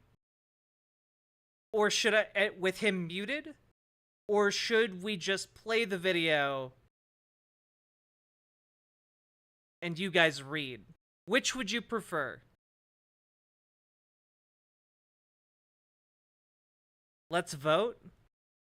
You're fine reading? Yeah, I'm gonna let you guys read. I've been talking for 4 hours straight. खबर फैलते ही social media पर कुछ लोगों ने side लेनी चालू कर दी। India बेहतर है, नहीं भारत बेहतर है। कुछ गोदी मीडिया एंकरों ने इस पर पोल्स चलाए। बताइए अपने देश का नाम क्या होना चाहिए? मतलब आजादी के 70 साल बाद इस पर पोल्स चलाए जा रहे हैं कि देश का नाम क्या होना चाहिए। कुछ पॉलिटिशियंस तो इस हद तक पहुंच गए कि उन्होंने कहना शुरू कर दिया कि इंडिया शब्द ही एक गाली है जिसे अंग्रेजों ने दिया है। ये कहना था बीजेपी पॉलिटिशियन हरनाथ सिंह यादव का। इस सब कंट्रोवर्सी के बीच यूनियन मिनिस्टर अनुराग ठाकुर कहते हैं कि ये सब अफवाहें हैं, इंडिया नाम हटाया नहीं जाएगा। तो सवाल ये उठता है कि मुद्दा फिर शुरू क्यों हुआ? क्या असली कारण है इस कंट्रोवर्सी के पीछे और इंडिया को भारत से लड़वाने का काम क्यों किया जा रहा है? आइए समझते हैं आज के इस वीडियो में। समय की एक बड़ी खबर आपको बता दें कि भारत और इंडिया में क्या फर्क और क्या समानता है। Can you challenge India? क्या भारत का नाम बीजेपी रखेंगे? आपको बोलना है वोट फॉर इंडिया, बोलेंगे? गोदी मीडिया अगर नहीं है तो ऐसे मुद्दे हवा हो गए होते, उड़ गए होते। सबसे पहले एक चीज क्लियर कर लेते हैं कि देश का नाम एक्चुअली में है क्या। मुझे यकीन है आप में से सब लोग जानते होंगे, लेकिन अगर कुछ लोगों को डाउट हो रहा हो इसमें तो उनके लिए क्लियर कर लेते हैं। इंडियन कॉन्स्टिट्यूशन के फर्स्ट आर्टिकल की पहली लाइन क्या है? India that is Bharat shall be a union of states. गौर से देखिए यहाँ पर क्या लिखा है, इंडिया दैट इज भारत। ये लिखा गया है हमारे कॉन्स्टिट्यूशन के इंग्लिश वर्जन में, लेकिन संविधान का अगर हिंदी वर्जन देखना है तो उसकी पहली लाइन में लिखा है भारत अर्थात इंडिया राज्यों का संघ होगा। अगर आप हमारे कॉन्स्टिट्यूशन का खुद का नाम देखें So their constitution is literally has them in reverse in the English version, and it's reversed in the it has it India then Bharat in the English version, and then Bharat and India in the Hindu version. That's crazy. तो English में इसे कहा गया है, did I say Hindu version? You guys know what I mean. है constitution of India और हिंदी में इसे कहा गया है भारत का Hindi, संविधान। sorry. इससे क्या पता चलता है? इससे पता चलता है कि वो महान लोग जिन्होंने हमें आजादी दिलाई, उन्होंने दो नामों का इस्तेमाल किया है देश के लिए, इंडिया और भारत। भारत शब्द का इस्तेमाल किया गया जब भी हिंदी देवनागरी स्क्रिप्ट में लिखा गया, और इंडिया शब्द का इस्तेमाल किया गया जब भी इंग्लिश में लिखा गया। और ये मेंशन सिर्फ एक दो बार नहीं किया गया, बल्कि बहुत सारी बार किया गया है। कॉन्स्टिट्यूशन का article 52 president of India, article 63 vice president of India, article 124 supreme court of India, chief justice of India. अगर हम कंट्रोल F करके सर्च करेंगे कॉन्स्टिट्यूशन की हैंडबुक में, तो आपको इंडिया या इंडियन शब्द का मेंशन 900 बार से ज्यादा मिलेगा। इसके अलावा देश के बुनियादी इंस्टीट्यूशंस और ऑर्गेनाइजेशंस ने इस नाम का इस्तेमाल किया है। Election commission of India, Indian penal code, Indian army, Indian navy, Indian air force, Indian railways, reserve bank of India, Indian administrative services, Indian institute of technology, coal India limited, steel authority of India limited. In fact जिस ISRO ने हमें चांद तक पहुंचाया, उसका full form भी Indian space research organisation. हमारा Indian passport अगर आप देखोगे, उसके फ्रंट पे There's a whole lot of, what I'm taking from this is there's a whole lot of things named India. Page पर क्या लिखा हुआ है? Republic of India. और इसके ऊपर क्या लिखा है हिंदी में? भारत गणराज्य। तो ये पैटर्न अब तक बहुत क्लियर हो जाना चाहिए आपको कि हमारे देश का नाम जब इंग्लिश में लिखा जाता है इंडिया इस्तेमाल किया जा रहा है, और जब हिंदी में हम लिख रहे हैं तो भारत का प्रयोग कर रहे हैं। अब ऐसे दो अलग अलग भाषाओं में दो अलग अलग नाम का यूज करना कोई अजीब चीज नहीं है। कई देशों में ये किया जाता है। चाइना देश को बाकी दुनिया चाइना करके पुकारती है क्योंकि चाइना शब्द इंग्लिश में इस्तेमाल किया जाता है, लेकिन चाइनीज में देश का नाम है चोंगहुओ। तो चाइनीज में जब चाइनीज लोग बात करते Wait, really? Wait, I didn't know this. Is that true?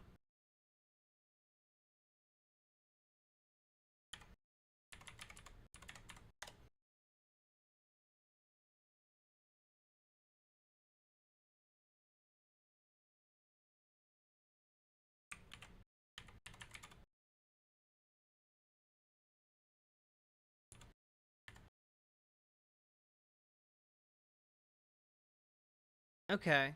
Wait. Names of China include many contemporary and historical appellations given in various languages for the East Asian country known as Zhongguo in its national language, Standard Mandarin. Oh, damn.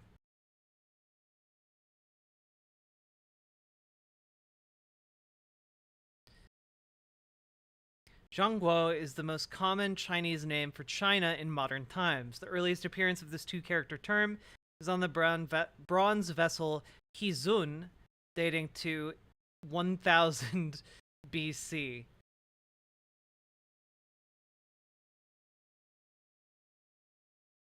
Huh. करते हैं तो वो इस शब्द का प्रयोग करते हैं। इंग्लिश में हम जापान शब्द का प्रयोग करते हैं, लेकिन जापानीज में जापान का नाम है नीपों। अब लिखने के लिए नीपों को मैं इस तरीके से इंग्लिश के लेटर्स में भी लिख सकता हूं, लेकिन इस शब्द की असली प्रोनाउंसिएशन इंग्लिश लेटर्स में बाहर नहीं आ सकती। अगर आप इसे इंग्लिश में लिखा हुआ देखोगे तो आप इसे निपों करके प्रोनाउंस करोगे, लेकिन असली प्रोनाउंसिएशन इसकी नीपों होगी। ऐसे ही चाइना के लिए जो ज़ोंगहुओ शब्द है, उसे लिखने का बेस्ट तरीका चाइनीज भाषा में ही है। यही दिक्कत भारत को इंग्लिश लेटर्स में लिखने में भी आती है। भारत को BHARAT करके लिख लोगे, लेकिन जो लोग इसकी प्रोनाउंसिएशन नहीं जानते वो इसे भरत करके भी पुकार सकते हैं। या I feel called out by this. I feel called out by how poorly I was pronouncing it. Oh no. अगर कोई अमेरिकन या ब्रिटिश आदमी हुआ तो वो किस तरीके से इसे प्रोनाउंस करेगा? सोचने वाली बात है। यही कारण है कि संविधान लिखने वाले महान लोगों ने भारत शब्द का सिर्फ हिंदी भाषा में ही प्रयोग किया। और ये देशों के दो नाम पर वापस आए तो इसके ढेरों एग्जाम्पल्स मौजूद है दुनिया में। जर्मनी को हम जर्मनी कहते हैं इंग्लिश में, लेकिन जर्मन में इसे डॉइचलैंड कहा जाता है। इंग्लिश में लिखते समय फेडरल रिपब्लिक ऑफ जर्मनी लिखा जाता है, लेकिन जर्मन में लिखते समय बुंडेस रिपब्लिक डॉइचलैंड लिखा जाता है। ठीक वैसे ही जैसे हमारे पासपोर्ट के फ्रंट पेज पे रिपब्लिक ऑफ इंडिया लिखा गया है और भारत गणराज्य लिखा गया है। अब इमेजिन करो कि किसी दिन जर्मनी का कोई पॉलिटिशियन खड़े होकर ट्वीट करे, republic of Deutschland, happy and proud that our civilisation is marching ahead boldly. ये देखकर कोई भी आम इंसान जर्मनी में सोचेगा, है कुछ भी, बस शब्दों की थोड़ी इधर उधर हेरा फेरी करी भाषा में और एकदम से प्राउड फीलिंग आ गई इसे। दो भाषाओं को मिक्स करके बड़ा तीसमार कहां बन गया ये। ऐसा ही कुछ दोस्तों आसाम के चीफ मिनिस्टर और बीजेपी के पॉलिटिशियन हिमांता बिस्वा शर्मा ने ट्वीट किया, republic of Bharat happy and proud that our civilisation is marching ahead boldly towards Amrit Kaal. मतलब इस लॉजिक से मैं बोल दूं, वहां भारत गणराज्य लिखा है, अब से इंडिया गणराज्य है। देखो मैंने एक नया फ्रेज इन्वेंट कर दिया, फीलिंग प्राउड, फीलिंग प्राउड। लेकिन जो भी हो, मजाक मजाक में चलता है। मुझे कोई दिक्कत नहीं है अगर कोई शब्दों की इधर उधर हेरा फेरी कर देता है। किसी को रिपब्लिक ऑफ इंडिया में प्राइड की फीलिंग आ रही है, किसी को रिपब्लिक ऑफ भारत में, किसी को भारत गणराज्य में, चलता है, सबका अपना अपना है। लेकिन प्रॉब्लम तब शुरू होती है जब एक शब्द के खिलाफ नफरत फैलाना शुरू कर दो, अपने ही देश के नाम को बदनाम करने के लिए फर्जी खबरें फैलाना शुरू कर दो। बीजेपी पॉलिटिशियन हरनाथ सिंह यादव का कहना था कि इंडिया शब्द एक गाली है जो अंग्रेजों ने हमें दी है। तो ये इंडिया शब्द एक अंग्रेजों के द्वारा दी हुई हमारे लिए गाली है, इसलिए इंडिया शब्द जाना चाहिए। ये कहना कि ये इंडिया शब्द अंग्रेजों ने हमें दिया है, ये सरासर झूठी खबर है जो इनके द्वारा फैलाई जा रही है। इसकी बात मैं आगे वीडियो में करूंगा। Oh damn. Okay.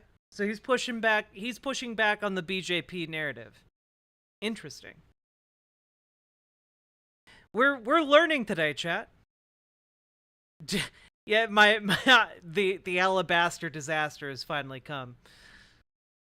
लेकिन इससे पहले सोचकर देखो जरा, ये इंडिया शब्द जो करोड़ों देशवासियों के दिल में बसता है, जिसको लेकर पूरे देश का नाम दुनिया में रोशन हुआ है, जिस नाम पर हमारे फ्रीडम फाइटर्स लड़े और हमें आजादी दिलाई, अब अचानक से ये गाली बन गया इन बीजेपी पॉलिटिशियंस के लिए। क्या प्रधानमंत्री मोदी यहाँ एक्शन लेंगे इस एमपी के खिलाफ? बिल्कुल नहीं लेंगे, क्योंकि कुछ हफ्तों से उन्हें खुद इंडिया शब्द से इतनी चिढ़ मचने लगी है। जब से ऑपोजिशन अलायंस ने अपना एक्रोनिम इंडिया चूज किया अपनी अलायंस के लिए, तब से प्रधानमंत्री मोदी खुद इस शब्द को बदनाम करने में लगे हैं। कुछ टाइम पहले इनके द्वारा स्टेटमेंट आई थी कि east India company, Indian Mujahideen, PFI, ये सब भी इंडिया शब्द का इस्तेमाल करते हैं अपने नामों में। एक और सीनियर पॉलिटिशियन राजनाथ सिंह का कहना था कि ये इंडिया नाम बहुत खतरनाक है। ये कहते हैं क्योंकि जो former prime minister Vajpayee ji थे, उन्होंने स्लोगन दिया था शाइनिंग इंडिया का, और वो हार गए, और अब ऑपोजिशन अलायंस ने अपना इंडिया एक्रोनिम चूज किया है, तो उनकी हार तो निश्चित है। अब तक आप समझ गए होंगे दोस्तों कि पूरा का पूरा तमाशा इंडिया और भारत के नामों को लेकर सिर्फ और सिर्फ इसलिए शुरू हुआ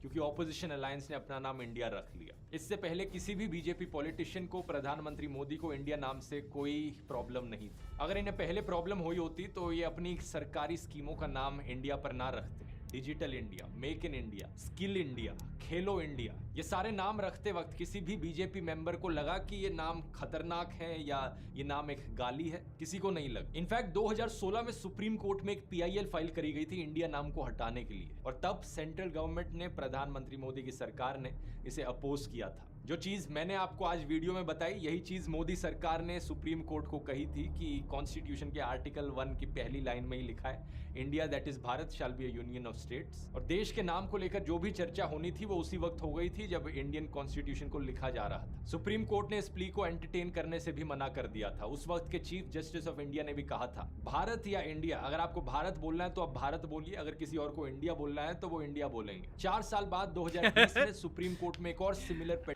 I love that the Supreme Court was just like, what? Why are you wasting our time? You want to call it Bharat? Go for it. You want to call it India? Go for it. Petition file करी गई थी और फिर से supreme court ने इसे लेने से मना कर दिया था। तब जो चीफ जस्टिस ऑफ इंडिया रहे थे एस.ए. बोबडे, उन्होंने भी यही कहा, Bharat and India are both names given in the constitution. दोनों देश के नाम हैं जिन्हें कॉन्स्टिट्यूशन में कहा गया है, और बीजेपी भी इंडिया नाम के साथ खड़ी रही थी, जो कि सही चीज थी। लेकिन अब जब ऑपोजिशन ने अपना नाम इंडिया रखा तो सिर्फ पॉलिटिक्स के लिए बीजेपी के लोगों ने इंडिया नाम को गाली देनी शुरू कर दी। देखो, oh, you know, that's a really savvy move by the opposition in India, because by naming this is like some sort of Jedi mind trick in politics. By naming themselves India and getting the BJP to constantly insult India, everyone in India is starting to feel insulted by the BJP. This is actually great. This is wonderful.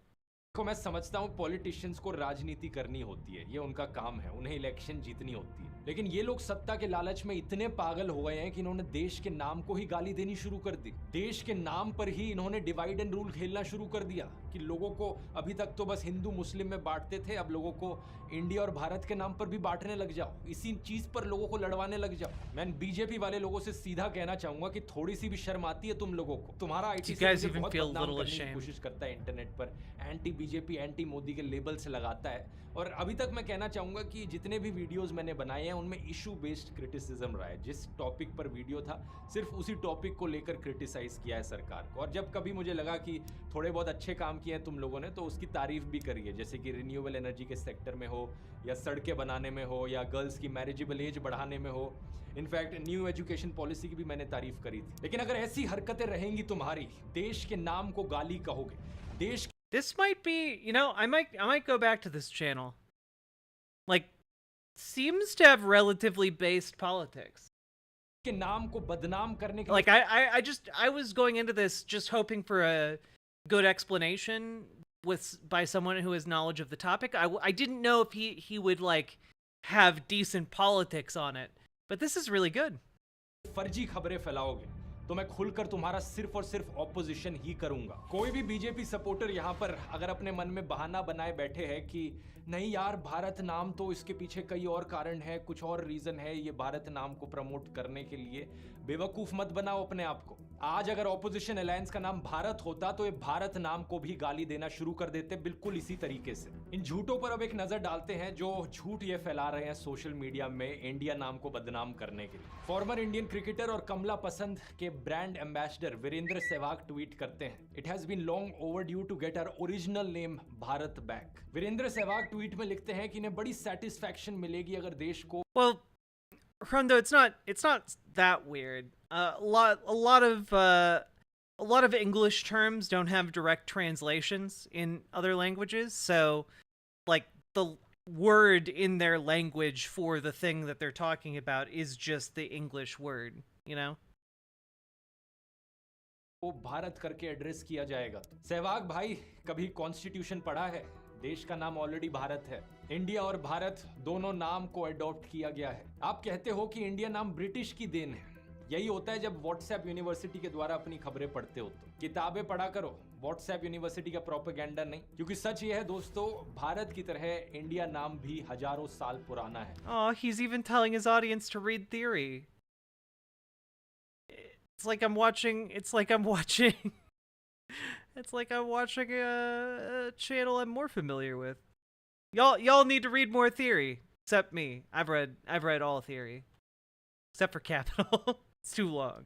Rigveda मंडल 1 सूक्त 35 श्लोक 8 में सप्त सिंधु का जिक्र देखने को मिलता है।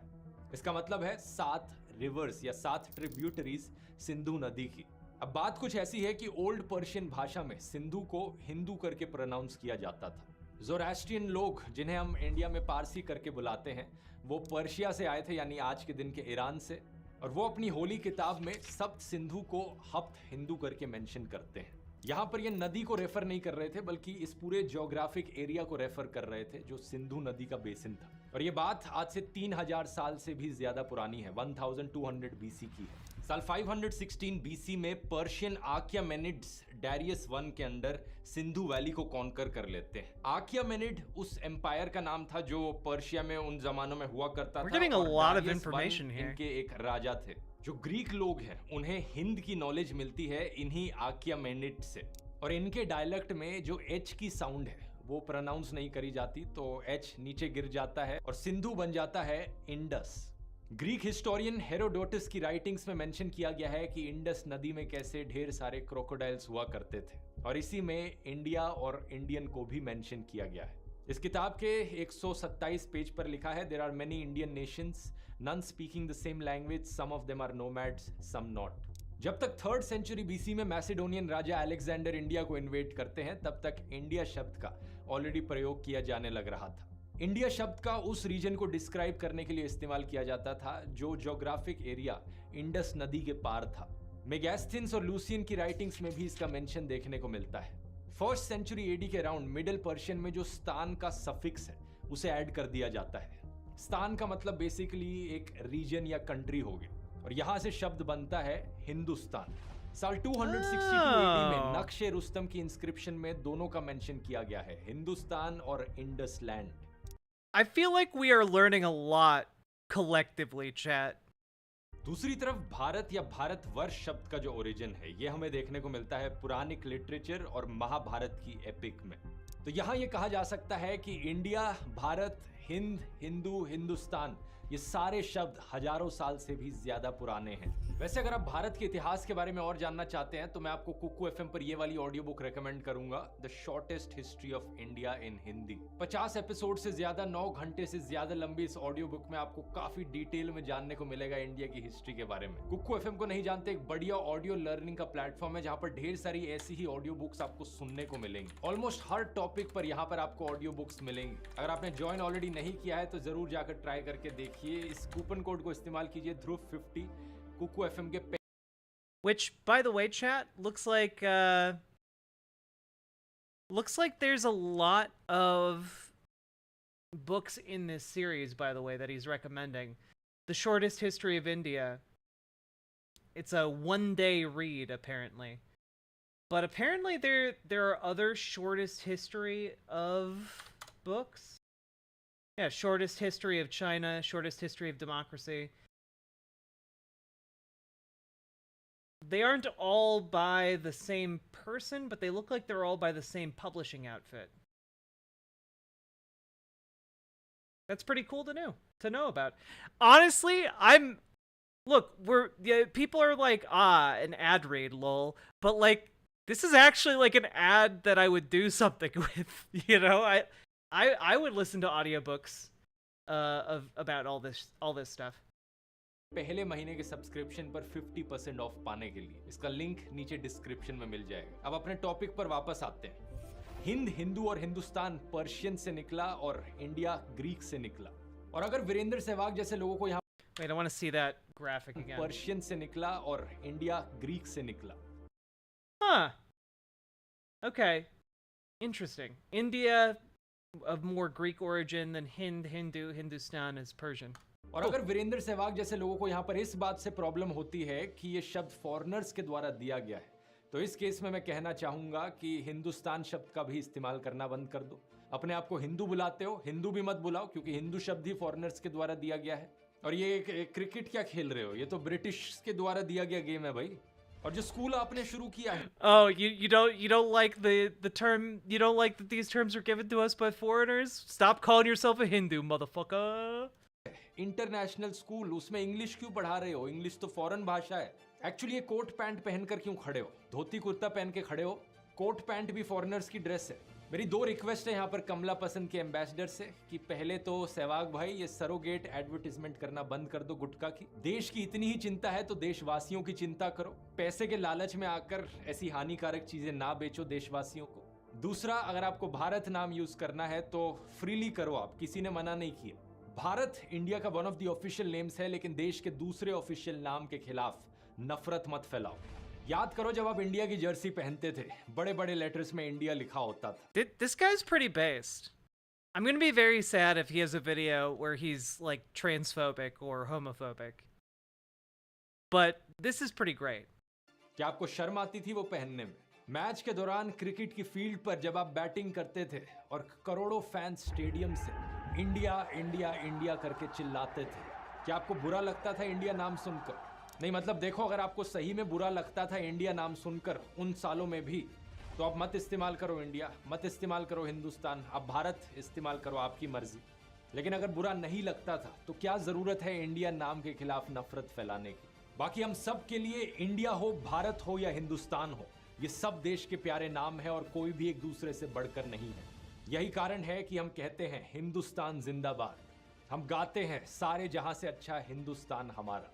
हम कहते हैं भारत माता की जय, जय हिंद, जय भारत, और हम कहते हैं आई लव माई इंडिया। हर सच्चा भारतीय कभी भी इन नामों को लेकर एक दूसरे से लड़ेगा नहीं और किसी भी नाम को बदनाम नहीं करेगा। ये पूरी डिवाइड एंड रूल की कंट्रोवर्सी जो फैलाई गई है देश में, इसके पीछे एक कारण तो पॉलिटिक्स है, लेकिन मेरी राय में एक दूसरा कारण डिस्ट्रैक्शन भी हो सकता है। जिस समय के अराउंड ये कंट्रोवर्सी उठी थी, एक रिपोर्ट को पब्लिश किया गया था द गार्डियन और फाइनेंशियल टाइम्स अखबारों में। ये एक नई रिपोर्ट थी अडानी ग्रुप के ऊपर, जिसमें अलेज किया गया है कि गौतम अडानी के भाई विनोद अडानी के फिर से कैसे शेडी लिंक्स देखने को मिले, एक ताइवानीज नेशनल चैंग लिंक से और एक यूएई नेशनल नसीर अली शबान अली से।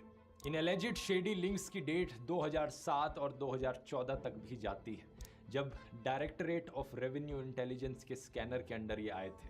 इस नई रिपोर्ट के द्वारा उठाई गई एलिगेशंस की समरी ये है कि अडानी का पैसा इलीगली इन्वेस्ट किया गया अडानी के स्टॉक्स में, ढेर सारी शेल कंपनीज और इंटरमीडिएटरी फंड्स के एक सीक्रेट ट्रेल के द्वारा। इसी रिपोर्ट में सरकार की रेगुलेटरी एजेंसी सेबी पर भी सवाल उठाए जाते हैं कि उन्होंने चीजों को चेक में क्यों नहीं रखा। इसके रिगार्डिंग 3 चीजें मेंशन करी गई हैं। कैसे गौतम अडानी के बेटे के फादर इन लॉ सेबी की कमेटी में रहे हैं कॉर्पोरेट गवर्नेंस की, और साथ साथ अडानी ग्रुप के लीगल एडवाइजर भी रहे हैं। एक डायरेक्ट कॉन्फ्लिक्ट ऑफ इंटरेस्ट है। दूसरा, इस साल मार्च में farmer SEBI chairman UK Sinha को एनडीटीवी का नॉन एग्जीक्यूटिव चेयरमैन अपॉइंट किया गया। और तीसरा, कुछ सवाल जो ऑपोजिशन लीडर राहुल गांधी ने पार्लियामेंट में उठाए थे। क्या प्रधानमंत्री की फॉरेन विजिट्स का बेनिफिट अडानी को मिला, और क्या इसके बदले छुपके से इलेक्टोरल बॉन्ड्स के द्वारा बीजेपी को पैसा दिया गया? तुम मुझे चंदा दो, मैं तुम्हें धंधा दूंगा वाला जो मॉडल है। इन चीजों को डिटेल में समझना है तो मैंने ये वाला एक वीडियो बनाया है अडानी ग्रुप के ऊपर आरोपों को लेकर, यहां क्लिक करके देख सकते हैं। This guy's great. I like him. I hope he's not a milkshake duck.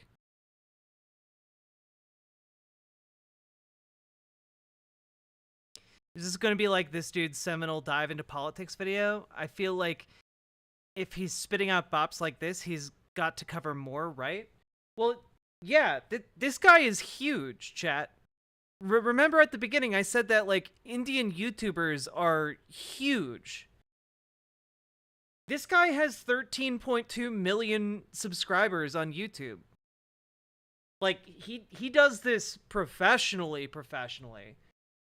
Like, he has almost 8 million views on this one video. Oh, yeah. The Mad Punter. Milkshake Duck is a term from like an internet comic. That was pretty broadly seen. But if you haven't seen it, the premise is just essentially everybody loves Milkshake Duck. He's a duck that drinks milkshakes. And then, like, the next panel is, we regret to inform you that the duck is racist. And it's just like a comment about, like, oh, people get you know, starstruck and they love the new person or thing. And then, like, a week later, they find out that that person is a virulent anti-Semite or a racist or something, you know? That would be a milkshake duck. Good night, Ashley. Get good sleep.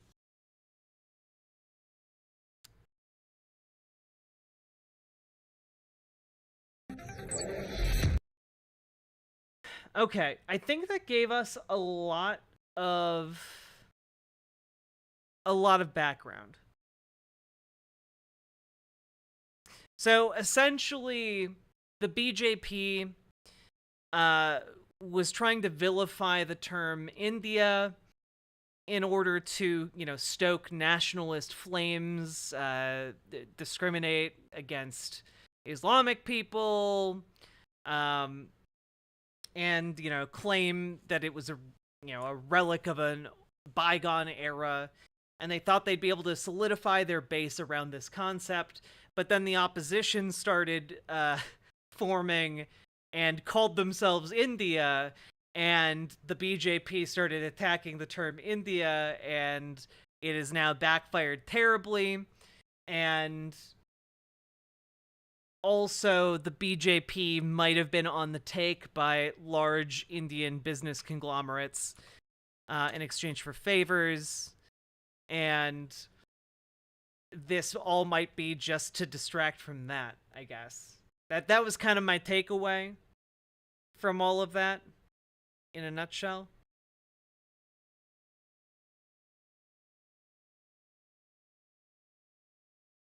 All his wiki says is that he pissed off the Modi government with a map that showed Kashmir as disputed. Yeah.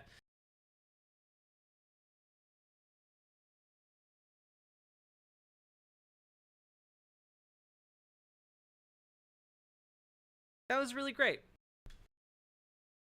Again, that channel was Druv Rathi. And I'm probably mispronouncing it. Apologies. How we doing, chat?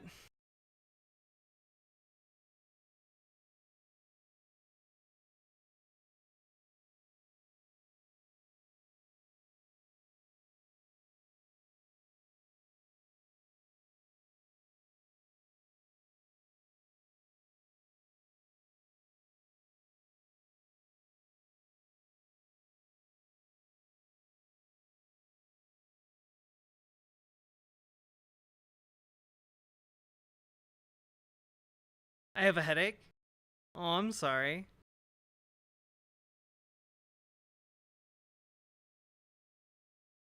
Good mood after that? Learning is fun? Good.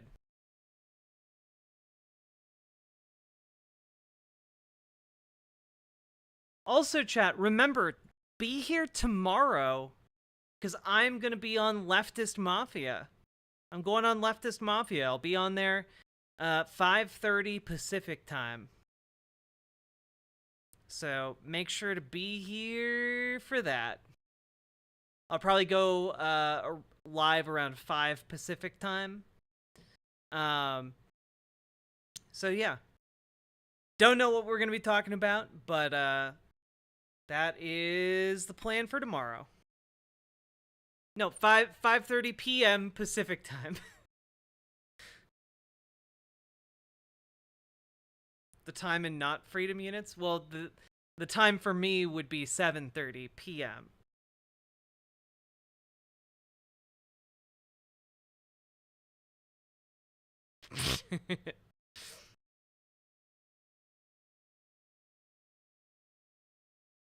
$5:30 freedom units is in what? I don't know what question you're asking me. I'm tired.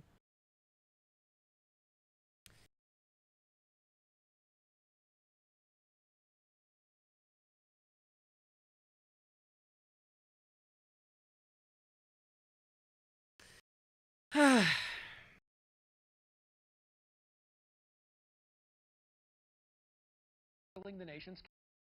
All right.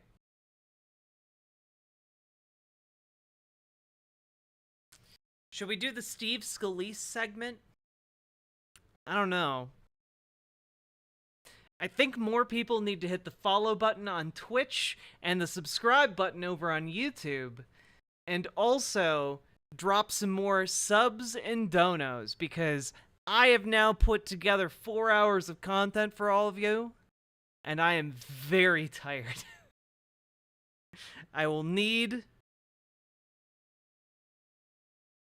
dono incentives to continue. 8:30 for Eastern time viewers. Yeah. It's 1:30 a.m. Time flies. I wanted to play video games today, but I did not. I did news. I did news for all of yous. Are you saying we have to bribe you to talk about Steve Scalise? Yes. Or because you value my work. Either or. You silly gooses. I wanted to gamer too, but only did like 15 minutes. Well, the good news is I have a bunch of like longer videos that we can throw on in the background of some gaming times. Just maybe not today. Maybe after Leftist Mafia tomorrow.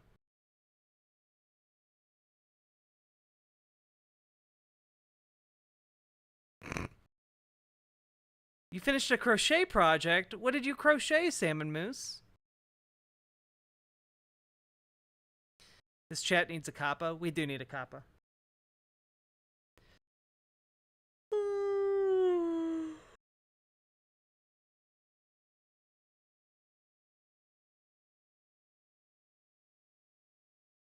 I'm Eepy.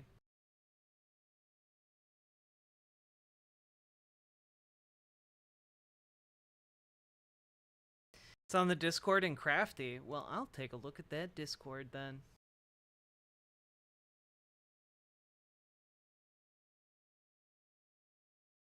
I always feel so much better when I go on a walk on a given day. $5 dues for the Baldur's Gate Fund. Ballgate! Drago, thank you for the $5 dono. I do really want to finish that game on stream.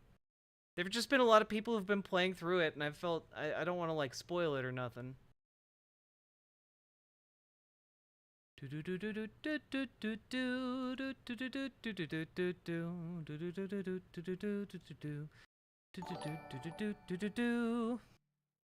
All right, chat. Maybe you can have a little Steve Scalise as a treat. Aw, Paladin, thank you for the $15 dono. Hell yeah. Let's go. And let's take a look at the Crafty channel on the Discord. Oh my god. That's beautiful, Salmon Moose. Everyone, look at Salmon Moose's beautiful crochet project. Do it. Look at how pretty it is. Open it in browser.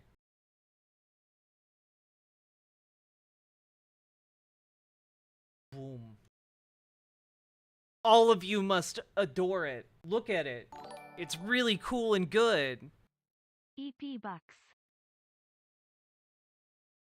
Yeah, we have a little Morphine Annie. In the Discord, we have a crafty channel for people to talk about crafts and such. Isn't this nice, though?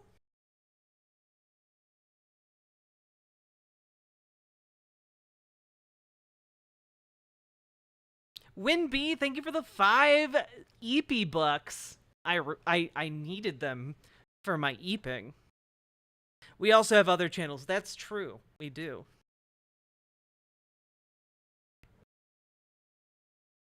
Salmon Moose is very talented, chat. It's a prototype for my bestie's wedding. I'll make her one in black. Oh.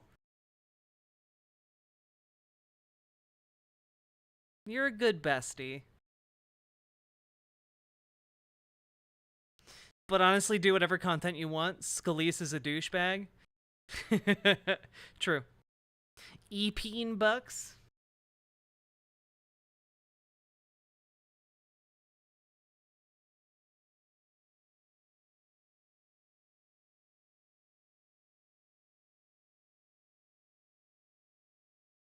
That's a lie. Riverboat Discord only permits crochet content. Yeah, the crochet cops will come get you if you aren't posting crochet.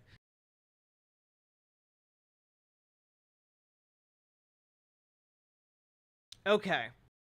We're gonna do some Steve Scalise content.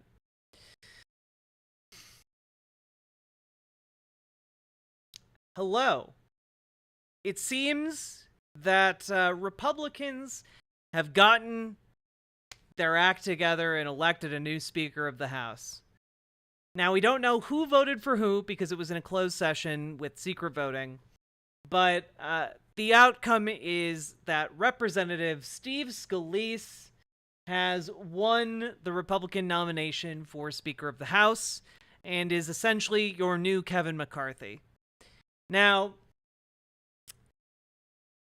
an interesting and defining characteristic or part of Steve Scalise's history is that he has described himself as David Duke without the baggage and spoken at white nationalist conferences. And we're just going to dive into kind of the history of Steve Scalise here.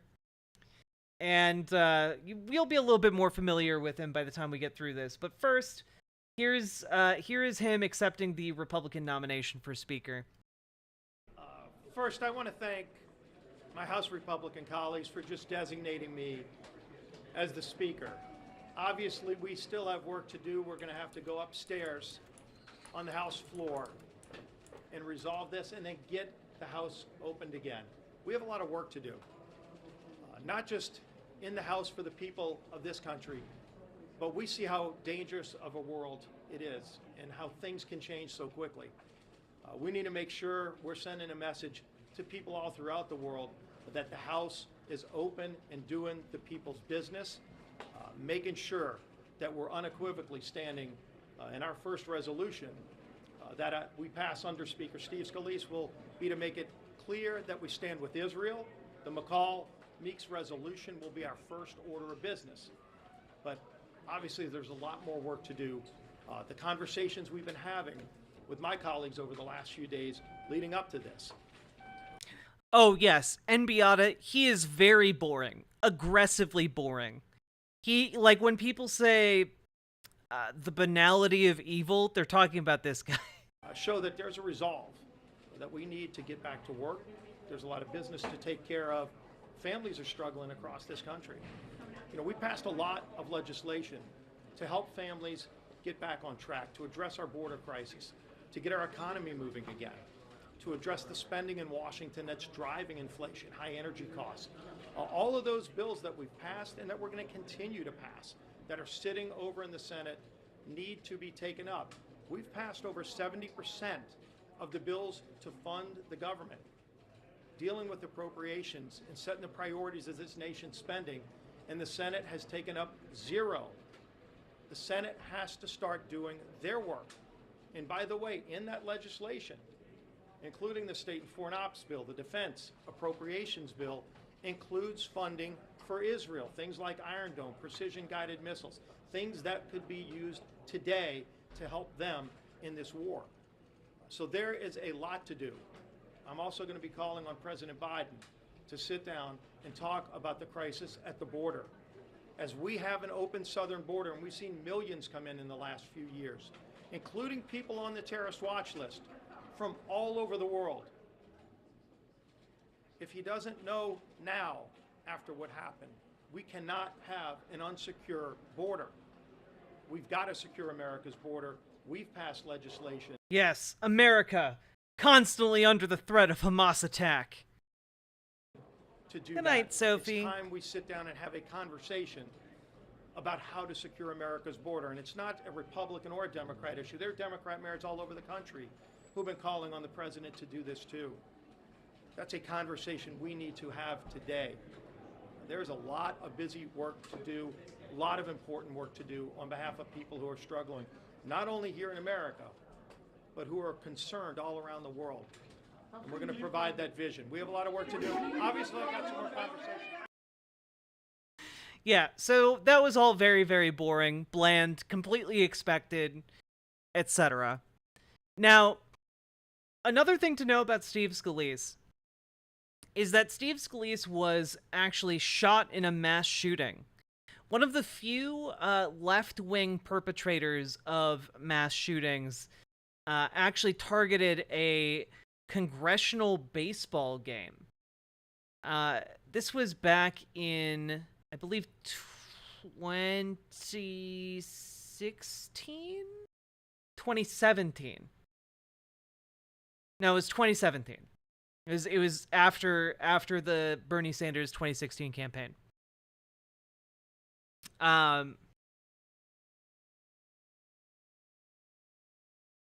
Yes? Yeah, 2017. So Congress sometimes plays baseball. Essentially, a man named James Hodgkinson showed up, 66 years old, living in a van, showed up, started shooting Congress people. And one of the people shot was Steve Scalise. It was the first time since 2011 that a congressperson had been shot, and it was pretty traumatizing. And Steve Scalise kind of made his name here by, after having been shot and recovering for a day or two, coming out and basically expressing support for the Second Amendment. He used the experience to talk about how more people needed to have guns, which is, for me personally, like when I just kind of like lost all hope for gun reform in America. You know, between that and school shootings, like, man, they just do not care. Even if they are going to get shot, they do not care. But more importantly than that, let's get back to what I said about David Duke without the baggage. We're going to time travel back to 2015, okay? 2015, 8 years ago. There was a little show called Democracy Now! Now, Democracy Now!, very good channel. Amy Goodman, 10 out of 10. Love her. But there was a young whippersnapper working at Democracy Now! Back in 2015 named Aaron Mate. And if you are at all familiar with the Russia-Ukraine discourse on the left, you absolutely know who Aaron Mate is, and that he is a giant piece of shit. But ignore that for now, and just pay attention to the content of this video, because the content of this video is important to what we're talking about, not Aaron Mate. Just kind of a side note that he's in this video. Here we go. This is Democracy Now!, democracynow.org, The War and Peace Report. I'm Amy Goodman with Aaron Mate. As Congress begins its new session today, one of its top Republicans has acknowledged he once addressed a gathering of white supremacists and neo-Nazis. House Majority Whip Steve Scalise has confirmed reports he spoke at a 2002 convention of EURO, that's European American Unity and Rights Organization. EURO is founded by David Duke, a former KKK leader and perhaps the country's most notorious white supremacist. Scalise was serving as a Louisiana state representative at the time. The news was first reported last month by law students. Dude allegedly just whoopsie-daisied into speaking to a white nationalist conference assembled by David Duke. Lamar White Jr. on the website sendlamar.com. Scalise told the New Orleans Times-Picayune he does not recall the conference and, quote, didn't know who all these groups were. For anyone to suggest I was involved with a group like that is insulting and ludicrous. I mean, you did speak at their event, though. That is being involved. Scalise did apologize for his speech, saying, quote, it was a mistake I regret, and I emphatically oppose the divisive racial and religious views groups like these hold. On Monday, White House Press Secretary Josh Earnest said it's up to Scalise's GOP colleagues to decide if he faces consequences. Spoiler alert, he did not face any consequences for doing this. His colleagues circled the wagons, and they did nothing. And he is still in office today. End of story.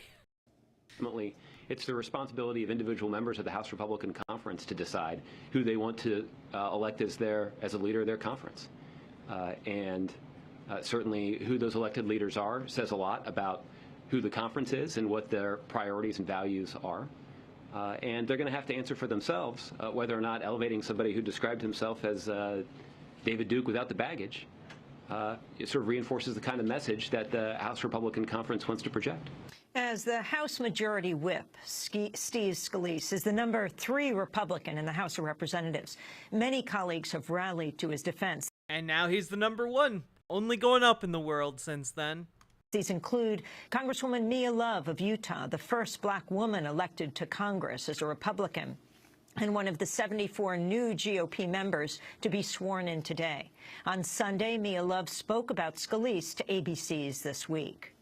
These groups are awful, and the last thing I want to do is give them any sort of publicity or credibility. And I can say, as far as I'm concerned with Representative Scalise, he's been absolutely wonderful to work with. He's been very helpful for me, and he has had the support of his colleagues. Does it hurt the image of the Republican Party, and should he remain in leadership? I believe he should remain in leadership. There's one quality that he has that I think is very important in leadership, and that's humility. And that's being David Duke without the baggage.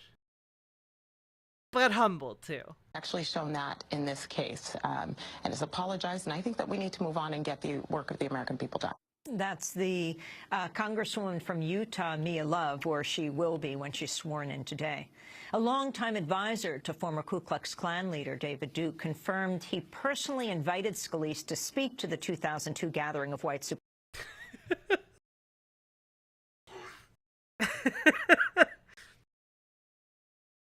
supremacists. Kenny Knight told the Washington Post Scalise was his neighbor and came as a favor to him and didn't know about racial views of the organizers. He said, quote, he agreed, believing it was going to be neighbors, friends, and family. He saw me not as David Duke's guy, but as the president of our civic association. Here's my good friend, David Duke. Look, it's just friends here, guy. Well, for more, we head south to speak to Mark Potok. He's senior fellow at the Southern Poverty Law Center, joining us from Montgomery, Alabama. His latest piece, headline, Steve Scalise's denial. This man looks like George Lucas, but incredibly depressed. The most depressed possible version of George Lucas. I can't, dog. No. Don't jump, George. Don't. They'll like the third one. They'll like the third prequel movie, I promise. Poverty Law Center, joining us from Montgomery, Alabama. His latest piece, headline, Steve Scalise's denials are not believable. Welcome back to Democracy Now! Mark, why not? Why aren't they believable? Well, thanks for having me, for starters. I mean, they are wildly unbelievable. First of all, when Steve Scalise was in his 20s and a state representative, that was the peak of David Duke's sort of heyday. Duke ran for Senate in 1990. He ran for governor in 1991. In both cases, he got the majority of the white vote in Louisiana. That, by the way, that is crazy, right? Can we take a moment to just really turn that over in our minds? In 1991, the Grand Wizard of the Ku Klux Klan ran for governor in Louisiana and got the majority of the white vote. I just can't, dude. Again, was a huge international story. Moreover, Kenny Knight, the person you mentioned as inviting Scalise Mark, for young people who don't know who David Duke is, can you talk about his history before he ran for public office? Sure. Duke, early on, formed a major Klan group called the Knights of the Ku Klux Klan. When he was still at LSU, at Louisiana State University, as a student, he paraded in one instance in a full neo-Nazi getup, carrying signs having to do with the Holocaust and so on. He later tried to shed his Klan past in the sense that he formed new organizations. One of them was called the National Association for the Advancement of White People. Later on, he created something called No Fear, which then changed its name to Euro. That was his latest iteration. During those contests, especially the 1991 run for governor, a huge amount of reporting was done about Duke's ties to various neo-Nazi groups and beliefs and so on, and it became very clear that it was simply false that he had put these beliefs behind him. While he was campaigning, he was still selling Holocaust denial materials from his bookstore and so on. So I think it is certainly fair to say that David Duke was then and remains today the best-known white supremacist in the United States. Mark, I want to turn to a clip from a video promoting a 2005 Euro conference 3 years after Scalise spoke. It begins with David Duke, followed by two speakers expressing white supremacist views. This meeting is attended by leaders of European American organizations dedicated to our heritage and freedom from all over the European and American world. One advantage we have over the Jewish supremacists who oppose our people's awakening is Yeah, Steve Scalise was sitting here listening to this and just never really caught on to the fact it was a white supremacist convention. He was too befuddled by this man's terrible haircut. I can't... How do white supremacists consistently find the worst people to cut their hair? I can't. It's honestly incredible. Is that their growth curve, either in numbers or power, Is that the villain from Fifth severely Element? restricted. Ours is not. We have the advantage because we are the white race. We have the ingenuity and the creativity to... Bruh, look, I don't believe in phrenology, but you do not look like the creative type, okay? What is all this we stuff? to overcome anything that they can put up against us. That is from a 2005 video about the Euro conference where Steve Scalise spoke 3 years earlier.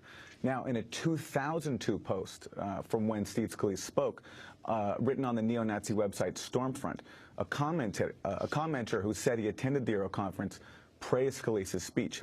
Using the name Alsace Hebert, the commenter wrote, quote, Representative Scalise brought into sharp focus the dire circumstances pervasive in many important underfunded needs of the community at the expense of graft within the Housing and Urban Development Fund, an apparent giveaway to a selective group based on race. 2 years later, the same commenter expressed excitement that Scalise would run for Congress. He wrote, quote, those that attended the Euro conference in New Orleans will recall that Scalise was a speaker offering his support for issues that are of concern to us. Mark Potok, can you talk about Stormfront and what this Euro conference is, and of course the likelihood that Scalise didn't know what it was? Well, Stormfront, first of all, is the largest white supremacist web forum in the world. It's run by a former Alabama Klan leader, a man named Don Black. It's a huge forum. It has, or it claims, to have something like 300,000 registered members, and not all of them Americans. It's really quite something. Euro, at the time, really was, in a sense, the most important white supremacist organization around, or it was certainly trying to be that. It had collected many of the better-known leaders of what they would call the white nationalist movement, with David Duke at the core as the sort of head. To go to the believability of Scalise's claims, it's, I think, important to say that Kenny Knight, the person who invited him, has been lying through this entire episode. We know that because, among other things, Kenny Knight made a later claim to the New Orleans Times-Picayune that what Scalise had attended was not Duke's meeting at all, was not the Euro meeting at all. He had attended a homeowners association meeting earlier that morning in the same space. He went on to say, Kenny Knight went on to say to the reporters that he, Scalise, and Kenny Knight then left. That is false. We know that because we have a picture, a photograph of Kenny Knight at the Euro conference giving the speech that was published, in fact, in the David Duke report. So there's been a lot of effort on the part of Kenny Knight and others to essentially muddy the trail. But as I said at the beginning, I think it's simply not believable that a politician like Steve Scalise at that time could possibly not have known what this meeting was. He knew. Yeah, I mean, like, even if you grant that he had no idea walking into the building, like, you see the signs, you see the speakers, you hear what some of them have to say, you know what you're there to do. Kenny Knight. Especially when you're giving a speech carefully curated to speak about the excess amount of graft within the housing and urban development sector. Like you know exactly what you're doing there, bud. David Duke has himself explained in the last few days that Scalise knew Knight as Duke's campaign manager. So he knew that he was going to a Duke event. We've had one of our own staff members, Heidi Byrick, attend later Euro meetings. These meetings are draped with all kinds of racist banners and flags and so on. So I think the whole tale is nothing but that, a fairy tale. You also write about, in terms of was it known what Euro represented at the time, that the Iowa Cubs, a AAA team, were planning to stay at the Best Western Landmark Hotel in Metairie, Louisiana, at the same time that the National Euro Convention was taking place. and that the local New Orleans team that was arranging the visiting team's accommodations actually switched hotels in part because Euro was there. That's right, and this made the local papers. In addition, spokesman for the hotel itself took the trouble to go on local television and say that the hotel did not in any way agree with the views of Euro. They hadn't understood what the organization was when it booked and so on. So there was a lot of public putting of distance between various organizations and people. Again, this is who the Republicans voted to make the Speaker of the House, third in line to be President of the United States. This guy. People and the Duke organization. So I think that simply goes to the fact that Euro was well known locally as an organization, as an organ of David Duke's. The haircuts are terrible, KKK Spaceman. leader David Duke says Scalise is being singled out. Speaking to Fusion, Duke said of the 2002 meeting, quote, he was just going there, obviously to tell voters about some of his initiatives on some tax matters. If Scalise is going to be crucified, if Republicans want to throw Steve Scalise to the woods, then a lot of them better be looking over their shoulders. Duke suggested he could release a list of names of politicians he is connected to. Oh yeah, the entire reason we're talking about Steve Scalise, Drago Vitricortis, is because the Republicans nominated him as Speaker of the House to replace Kevin McCarthy. In a follow-up interview with CNN, Duke said he would name names from both main political parties.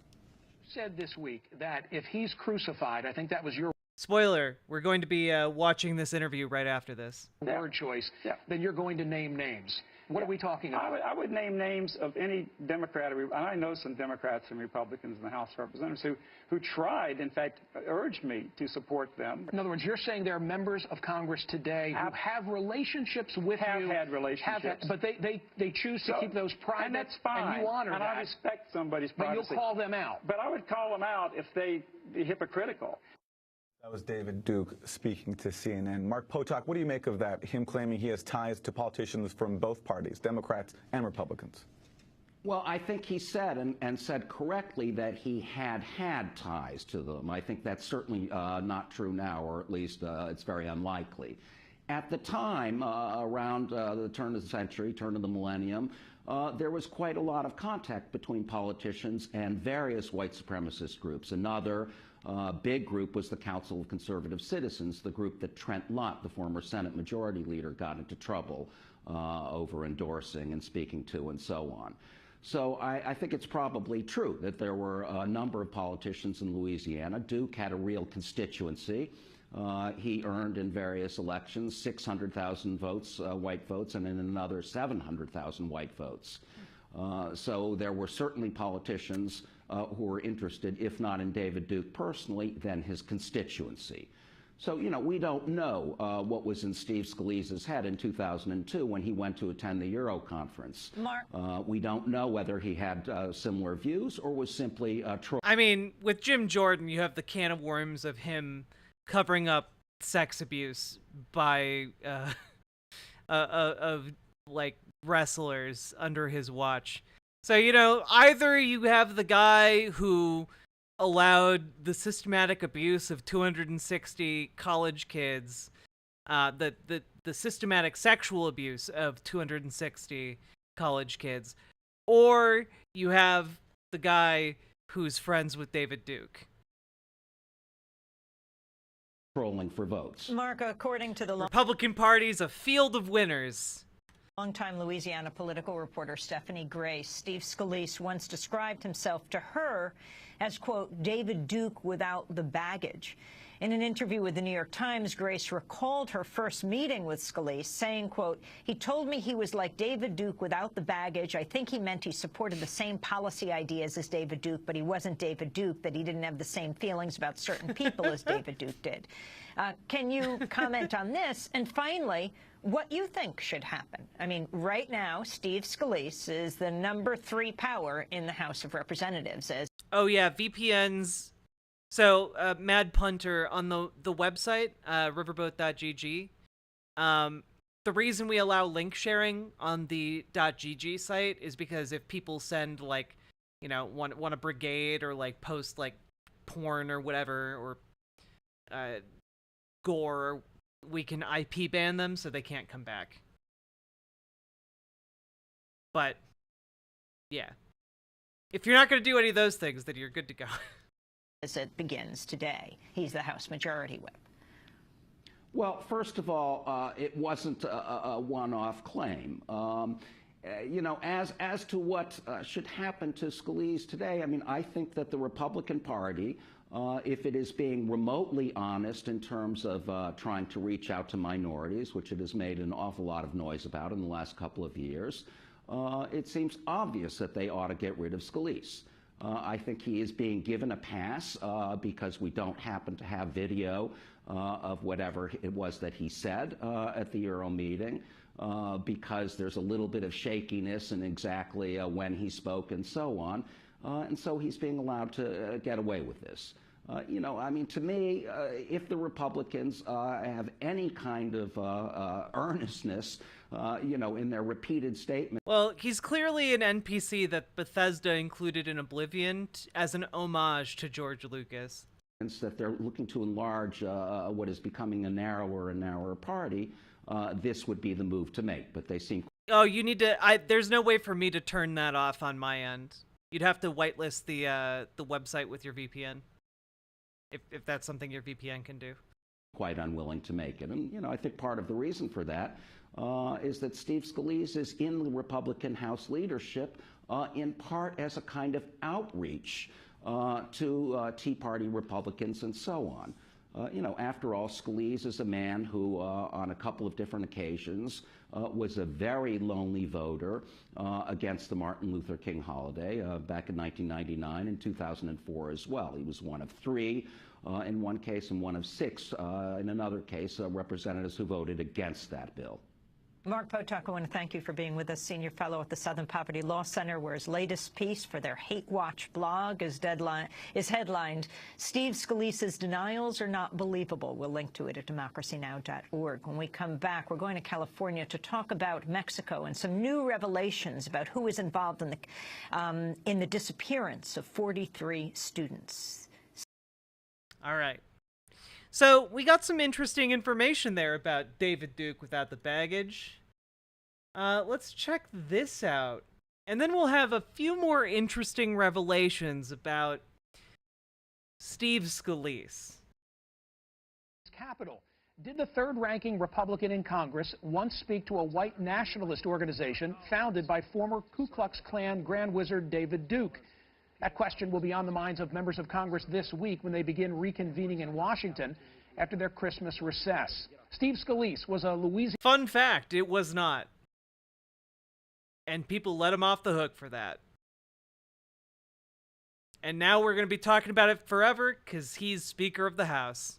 Louisiana state representative on the rise back in 2002 when he reportedly addressed the European American Unity and Rights Conference. He was invited by a longtime political advisor to Duke. After initial reports broke last week, Scalise said he didn't remember addressing the group, but said in a prepared statement that it was, quote, a mistake I regret, which sounds like he... Is it a mistake you regret, or is it something you don't remember? Because if you don't remember it, how can you regret it? Was there. But then that political advisor who initially told the Washington Post that Scalise was there backtracked and said that Scalise addressed a civic association. As the contradictory statements are parsed, Republicans can ill afford the Scalise situation given their lack of recent success in making inroads in the minority community. I've got a lot of questions. And who better to ask about Congressman Scalise's appearance than David Duke himself? So, 2002, did Steve Scalise speak to the group that you founded? Frankly, I'm not sure.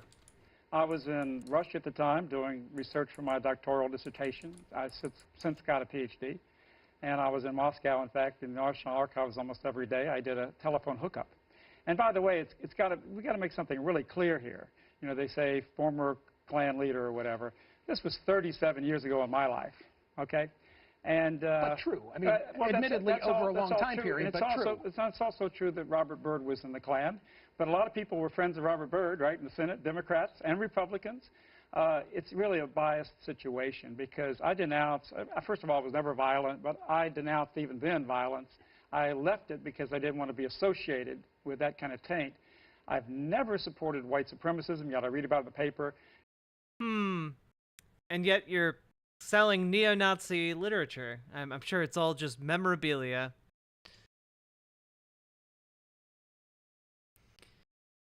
Yeah, so Paladin, I was getting a couple of different like conflicting reports on this, that they can either choose to bring it up on the floor or just not. Like they could just not bring it up to the floor. I was a bit conflicted about this. So he got the Republican nomination, but that doesn't mean he's necessarily the Speaker of the House. I'm guessing he's gonna get there, but it is going to be like if somebody like Marjorie Taylor Greene and Matt Gaetz want to throw more gum in the works, they certainly can.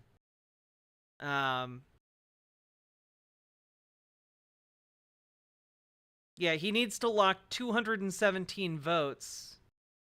And it's kind of unclear about whether or not he's going to be able to meet that threshold. So, I mean, we'll see.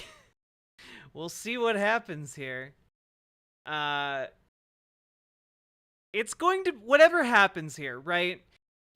Steve Scalise could become Speaker of the House, right? He won the Republican nomination, but that does not seem to be the clincher that it would otherwise be. And yeah, he's likely not going to have the support he needs. I mean, we've already got representatives like Max Miller, Republican from Ohio, talking about how he's going to continue. If it goes to the floor, he's going to vote for Jim Jordan. So, yeah, it's going to be interesting. I hope it fails for a variety of reasons. I don't want David Duke without the baggage to be Speaker of the House. But also, it would be very funny for Republicans to just hammer home their ineptitude by failing time and time again to elect a new speaker. This wasn't a hate group. In fact, the European American Unity and Rights Organization was an organization in its charter dedicated to true civil rights and stopping discrimination against people as the best qualified people should be gauged. And that. Why does David Duke look like he's wearing a David Duke mask? It's because he has freakishly smooth skin, and then his eyes are like piercing. It's weird. Every people have the right to preserve their heritage, their freedom, and their values. You founded Euro. Yeah, I did found Euro. Okay, this is a huge story. It's a nationwide kerfuffle now. So I have to believe common sense. A nationwide kerfuffle. Also, white supremacists can't dress. This is just fact. He's wearing an ill-fitting suit and bad shoes, and he should feel bad. Would tell me, David, that as the story has broken, you've picked up the phone or you've gotten online and you've said to the people with whom you were involved in that group, hey, what's the deal? So what's the deal? I certainly did, and I've got conflicting reports. One person said that he was a no-show, that he was scheduled to come. Other person said that he was, said that he did come. I mean, I just don't know what the truth is. When tailoring does to a motherfucker. It seems that Mr. Scalise thinks that he may have. That's why he's covering. Why else would he say that he regrets He's covering himself. But we've got to go to a deeper aspect of this, and the fact that if any United States Congressman went to a group called the... Well, it's got to be oversized, chat. That's where he fits all of his supremacy. UNITA, and presidents have done that too, which is the United Race, which is an activist advocacy group for the interests of Mexican Americans and Latino Americans. If that was happened, nobody would have a blink of an eye. Well, you would.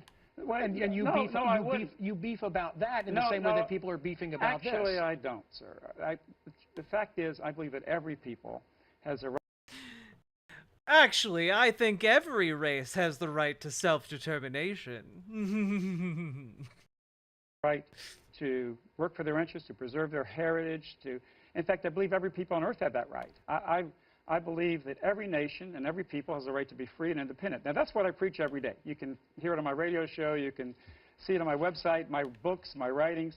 But it goes beyond that. Of course, if he would have gone to an... Wow, that sounds so reasonable.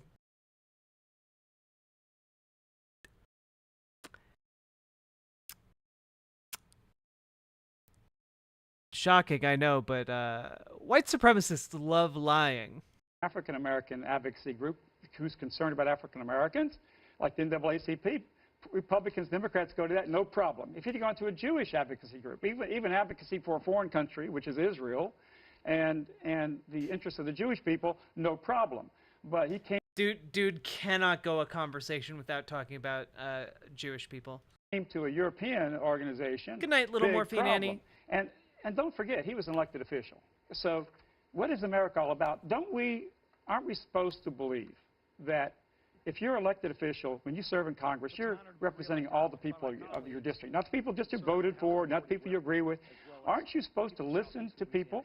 Just to close the loop on what you know of Scalise and the meeting, Eric Erickson makes, I think, a real good point. If you come to a David Duke event, you pretty much remember you were there. Well, look, certainly, as far as the media is concerned, it's a very controversial group.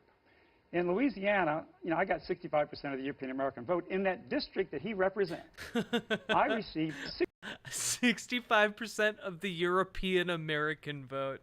Holy shit, dude. 60% of the vote, all his constituents, 60% of the vote to be their governor and to be their United States senator. So maybe the national media, which is I consider to be very European racist American against European Americans, and I think that they have really caused the incitement of African Americans against European Americans, and I also think that they've also facilitated European Americans being angry at African Americans. But I think the violence totally separate issues. No, it's not a separate I'm issue. simply trying to find out, was the man there? I can't understand why there would be such confusion. I'm telling you. I love the desire to conflate the fact that we have the term African American and say, oh, well, we need that, but for white people, so let's use European American. Except the reason that African American is a term is because we, did a whole genocide against African American people and wiped away cultural history, and they had to build their own, and we needed a name for that demographic that did not know their origins anymore because of the legacy of slavery, as opposed to European Americans who, you can just say Italian American, you can just say Irish American, you can just say Norwegian American or Swedish American. Most of us know what our ancestry is if we're white. That's not necessarily true of African Americans. That's the reason the term exists. Certainly I'm going to telling you, remember. I'm going to remember. Just let me finish this. Okay. I'm certainly going to remember the day that David Duke was on my television program. I would think that he would remember whether he addressed Well, I wasn't your even there. I conference. was in Moscow over the telephone, and if he did come, he would have come at a different time. So here's the situation. I was not his supporter. He was not my supporter. I did not contribute to him. He did not contribute to me, okay? He was not a member of my organization. He was... That's true. I am a proud peeing American. A early young representative who just got elected in Louisiana, and he was pushing a tax program, and he was coming to constituents. And again, I believe that every elected official has a responsibility to hear out people who are right-wing, left-wing. No matter their viewpoint. Of course. Help me stay focused on this incident. Yeah, I am. You said this week that if he's crucified, I think that was your word choice, then you're going to name names. What are we talking about? I would name names of any Democrat, and I know some Democrats and Republicans in the House of Representatives who tried, in fact, urged me to support them legally. In fact, I did. The governor of the state of Louisiana, Mr. Foster wanted my support. In other words, you're saying there are members of Congress today who have relationships with have you. had relationships. But they choose to keep those private. And that's fine. And you honor and that. I respect somebody's But privacy. you'll call them out. But I would call them out if they be hypocritical.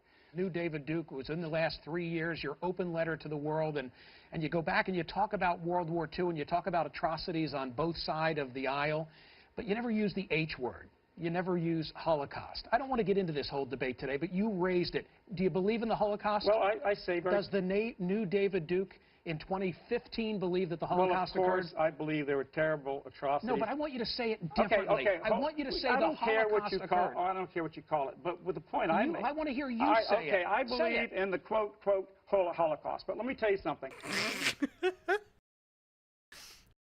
I believe in the quote Holocaust.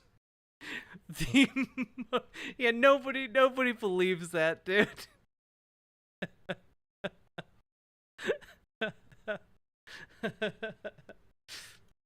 Why is it that there's no movies, very little attention about the greatest Holocaust in the history of the world, which was the Holocaust against Christians by the Soviet communism? And that's there are tons of movies about that. That's my point, is that we have a controlled media today that talks about the Holocaust, but they don't talk about the death and destruction of tens of millions of Christians. I want to talk about everything. Which was bigger than... I want to talk about everything, which is why you're here. My book is The Secret Behind Communism, and it deals with that issue, and you can write to me at davidduke.com and find out about it. Okay. Oh, God.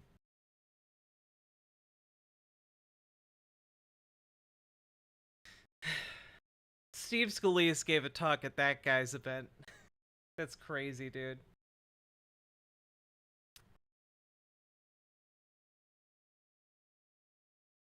No. Zakina. David Duke is a Holocaust denier. He doesn't believe in the Holocaust. What he was trying to do was pivot to say that the real Holocaust was done by the Soviets against Christians. That's what he was doing. He was doing a little bit of Holocaust denial as a treat.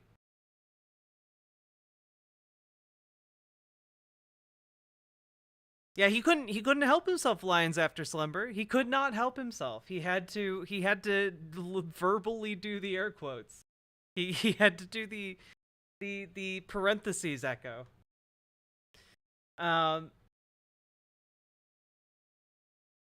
Also,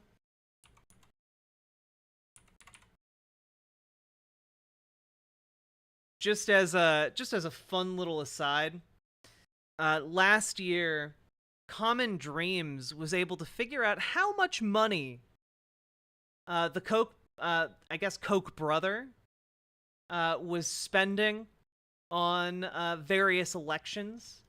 And I bring this up specifically because apparently Charles Koch, the last remaining Koch brother, transferred recently about $5 billion into two different organizations that are designed to essentially be tax write-offs for him personally, and then also, still be used to fund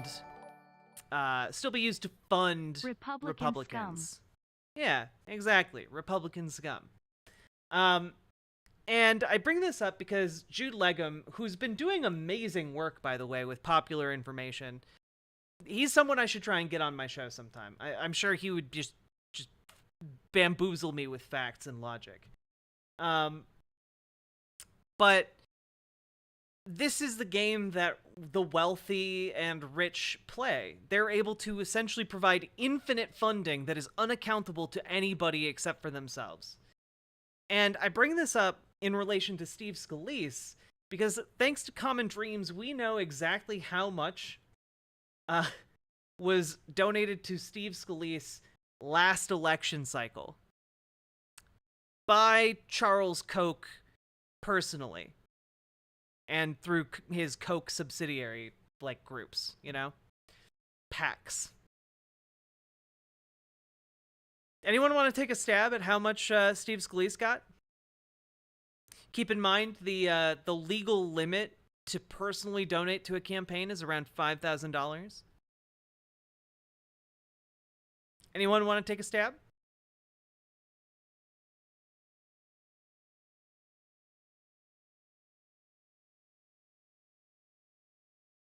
More than 5K?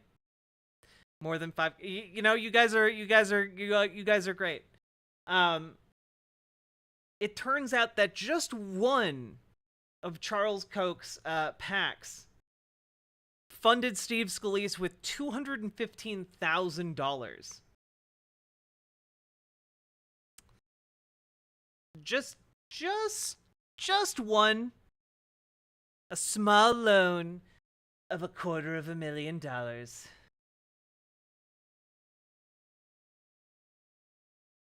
Yeah, $215,000.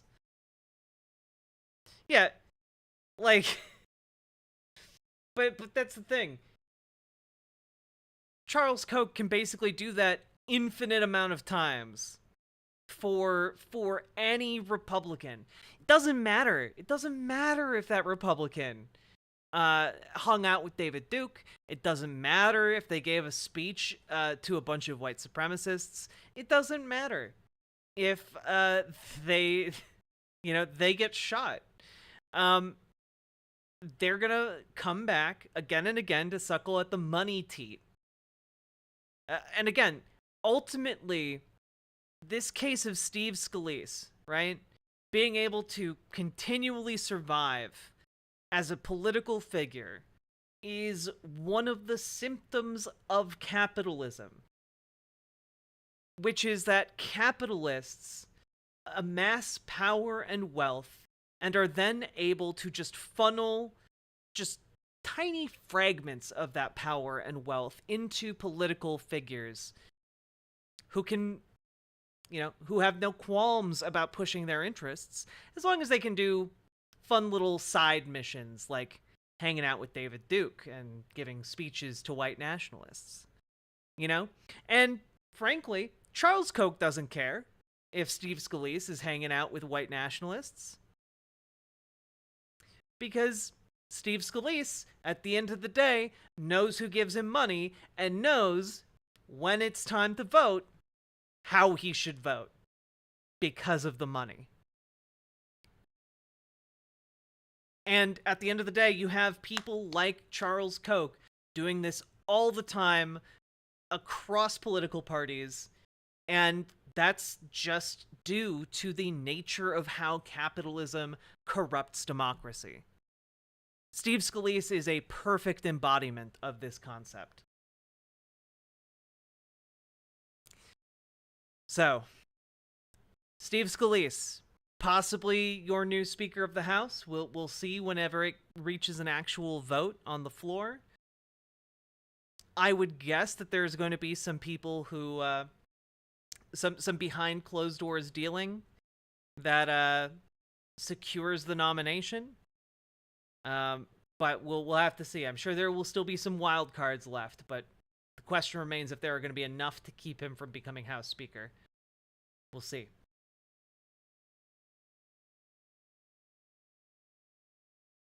And with that, we are done with content that I had planned to go through today. Kind of. We did have a few other small stories that'd be maybe fun to cover, but I think we'll do them tomorrow.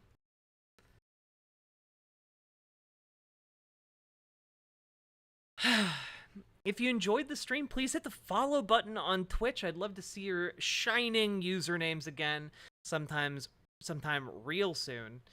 And make sure you hit the subscribe button if you're watching over on YouTube. Hit the like button on the stream. How have you guys been doing on likes? Let's just take a look.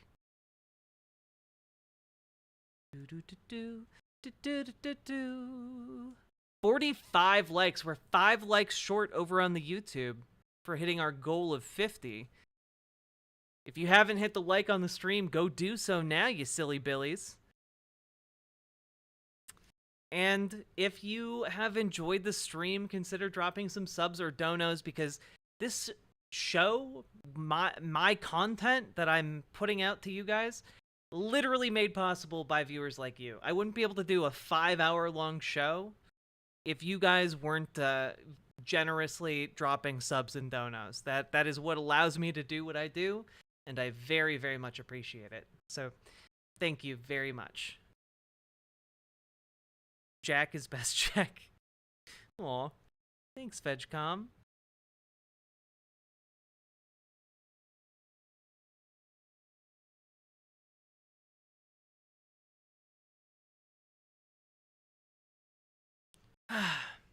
Hey, Mad Punter. 49? You guys got up to 49 likes? All it took was me asking you? Look at you with the 53 likes. Oh my goodness. You guys, thank you. I am tired. I've had a long day, and I need to sleep because I'm getting up early tomorrow. Gonna get up early tomorrow, gonna do some editing work in the middle of the day. Then I'm gonna exercise. Then I'm gonna come back home and try and make myself look pretty for leftist mafia. Wait, before we go, what kind of outfit should I wear tomorrow, chat? Only 20 more to go. Yeah.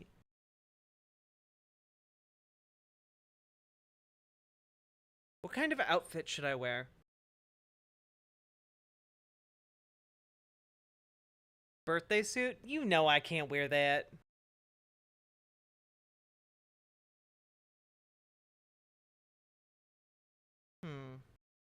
Like, do I wear a dress? Maybe I'll wear, like, one of my short dresses? I don't know.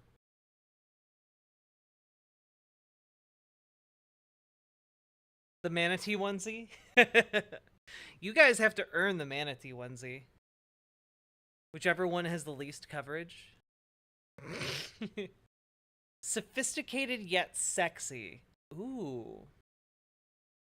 I could try that. Like, sophisticated sexy in, like, an office way, or sophisticated sexy in, like, a sultry way? Like a librarian, booba, a roll-up dress like a trad wife? Sexy librarian. After the last few videos you've shown, I'm fairly certain that aliens truly walk among us. Yeah. Among Us? Aw, VCC TV. I'm glad you like this shirt. I like it a lot. It's just I don't want to like overdo it, you know? The green dress with the flowers.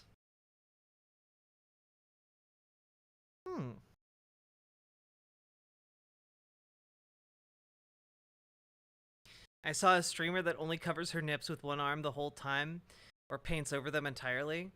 I don't know that you guys want that from me, to be honest with you.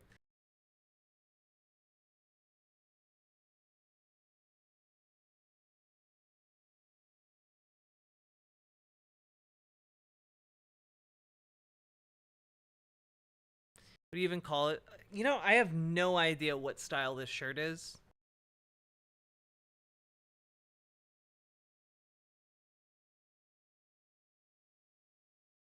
Do do do do do do do do do do do do do do do do. Oh, yeah. You want me to wear the you want me to wear the big booba top again?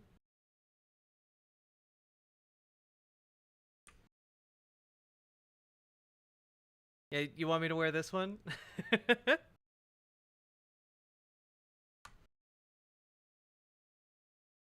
Been told to ask where you got this shirt. Honestly, I don't remember. I've had it for like 3 or 4 years. This is what I was talking about? Oh, this one. Yeah, maybe I will wear that one. Depends on if I'm having a good boob day.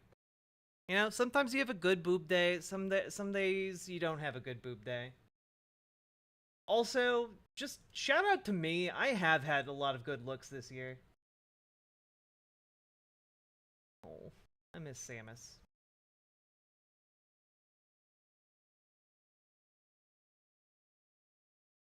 This was also a good look. The bow really brought it all together. I don't think I can wear this to Leftist Reckoning. Also, the bodysuit, after this outing, the bodysuit fell apart, so I don't think I can wear this bodysuit again.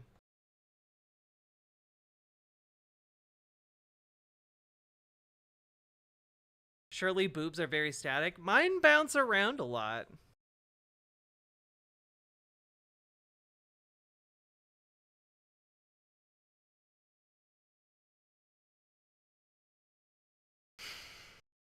I've never heard of a bad boob day. I mean, there are definitely good boob days and bad boob days. I don't know how to explain it. There just are. That's a cute dress. This one? It is a cute dress. This was a good look. This is not a dress. This is just a top. Which doesn't really matter, because you guys can only see me from the waist up anyway. And this also definitely not a dress. But I do look very good in it.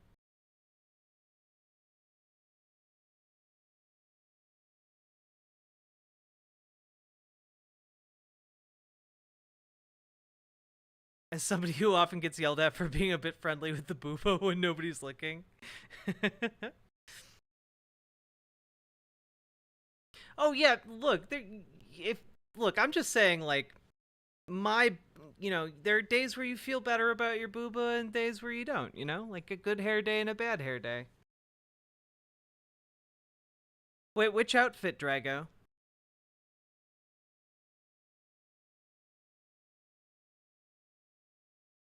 Hey, Logic.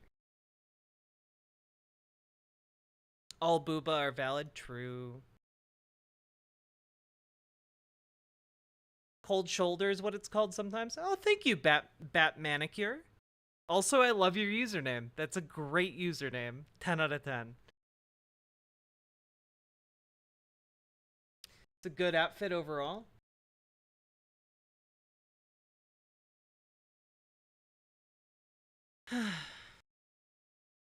Jealous of your style options? That's because I didn't do anything for like 5 to 8 years and just bought cheap fashion outfits to try on and figure out what my size was and figure out how to look somewhat okay. The black and yellow one. Yeah, the only downside of this black and yellow one is that I can't wear the bottoms. My butt's too big. Sad day. Unfortunately, a lot of these outfits are made for like Asian sizing, and my butt is too big for that.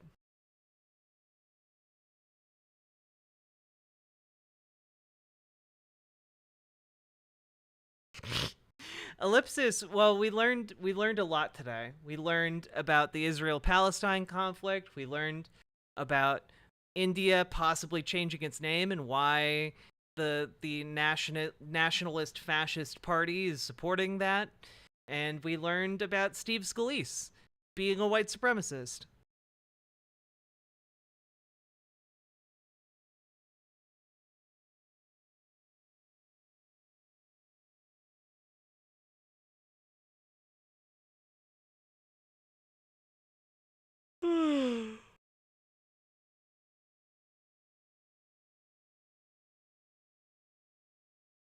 Oh yeah, I saw this. I was gonna talk about it, Paladin.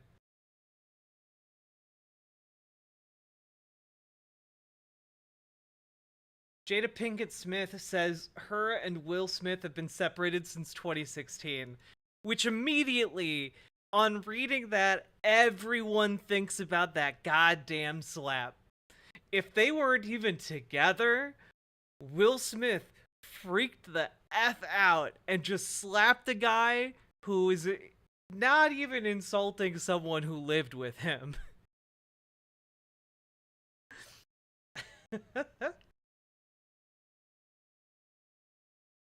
Jada Pinkett Smith says she initially thought the Oscars slap was a skit. I was like, there's no way Will hit him. It wasn't until Will started to walk back to his chair that I even realized it wasn't a skit.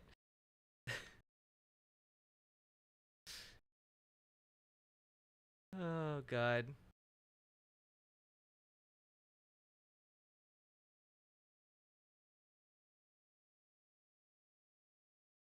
I have no commentary for that. It's just bizarre.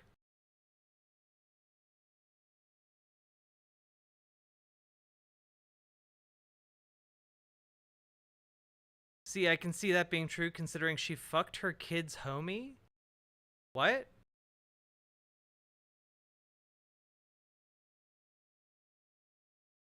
The black and yellow outfit? Oh yeah, Drago. That was from Moe Flavor.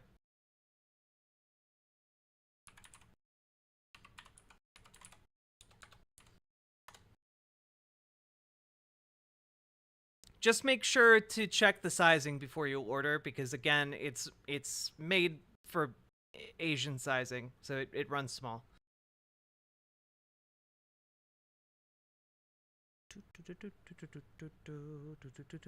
Actually true, she fucked Jaden's friend? What?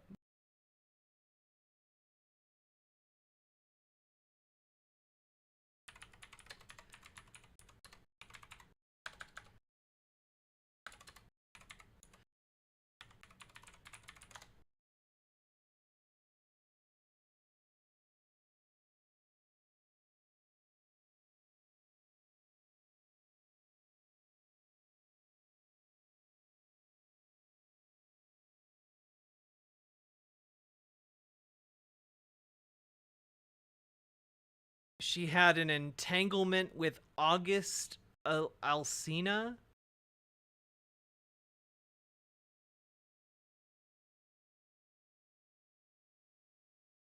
Oh, damn. August Alsina is younger than me. Oh, God. And Jada Pinkett Smith is like, what, 20 years older than me?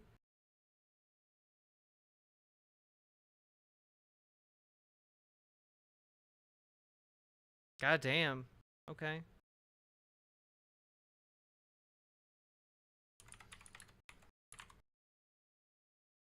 Yeah, it's wild she actually admitted it. You know, I have no problem with a 50-year-old sleeping with a 30-year-old. That's not problematic for me at all, actually. Go and sow your wild oats. That's totally fine. She admitted it without being prompted. I mean, they've been separated for 6 years. They gone. They done. That ship is gone.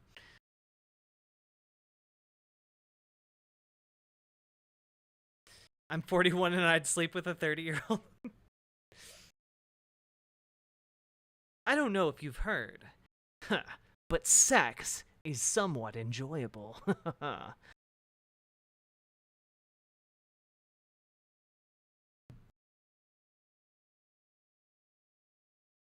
There's an entire video of them talking about it. You know, it's not that weird.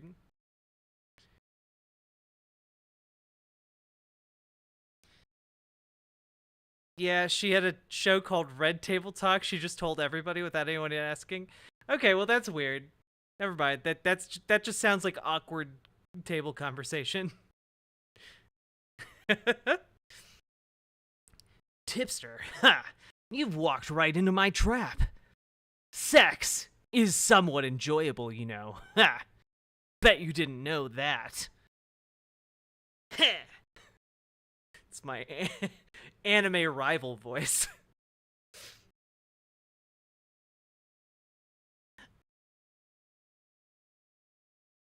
If you ever do a call-in, I'll explain a bunch about Scientology. Hell yeah.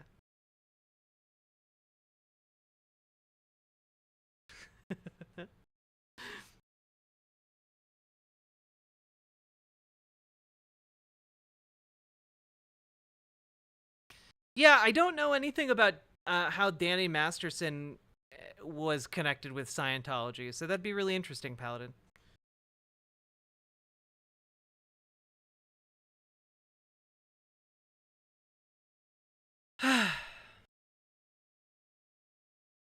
All right. I am going to sleep now.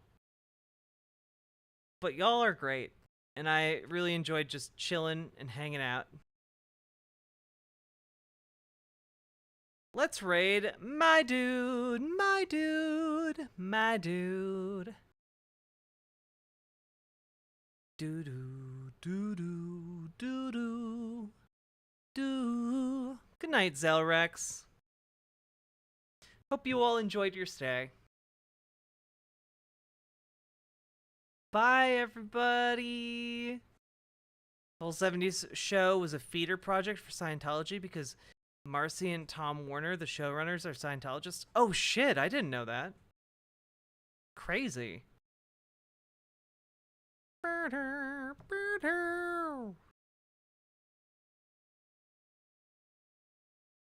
You got a cease and desist from Scientology's law firm? Damn, okay. Oh, I'll type it. Moe flavor. There you go.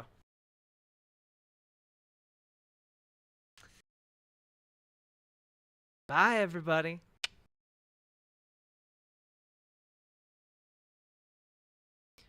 Ba-da, ba-da.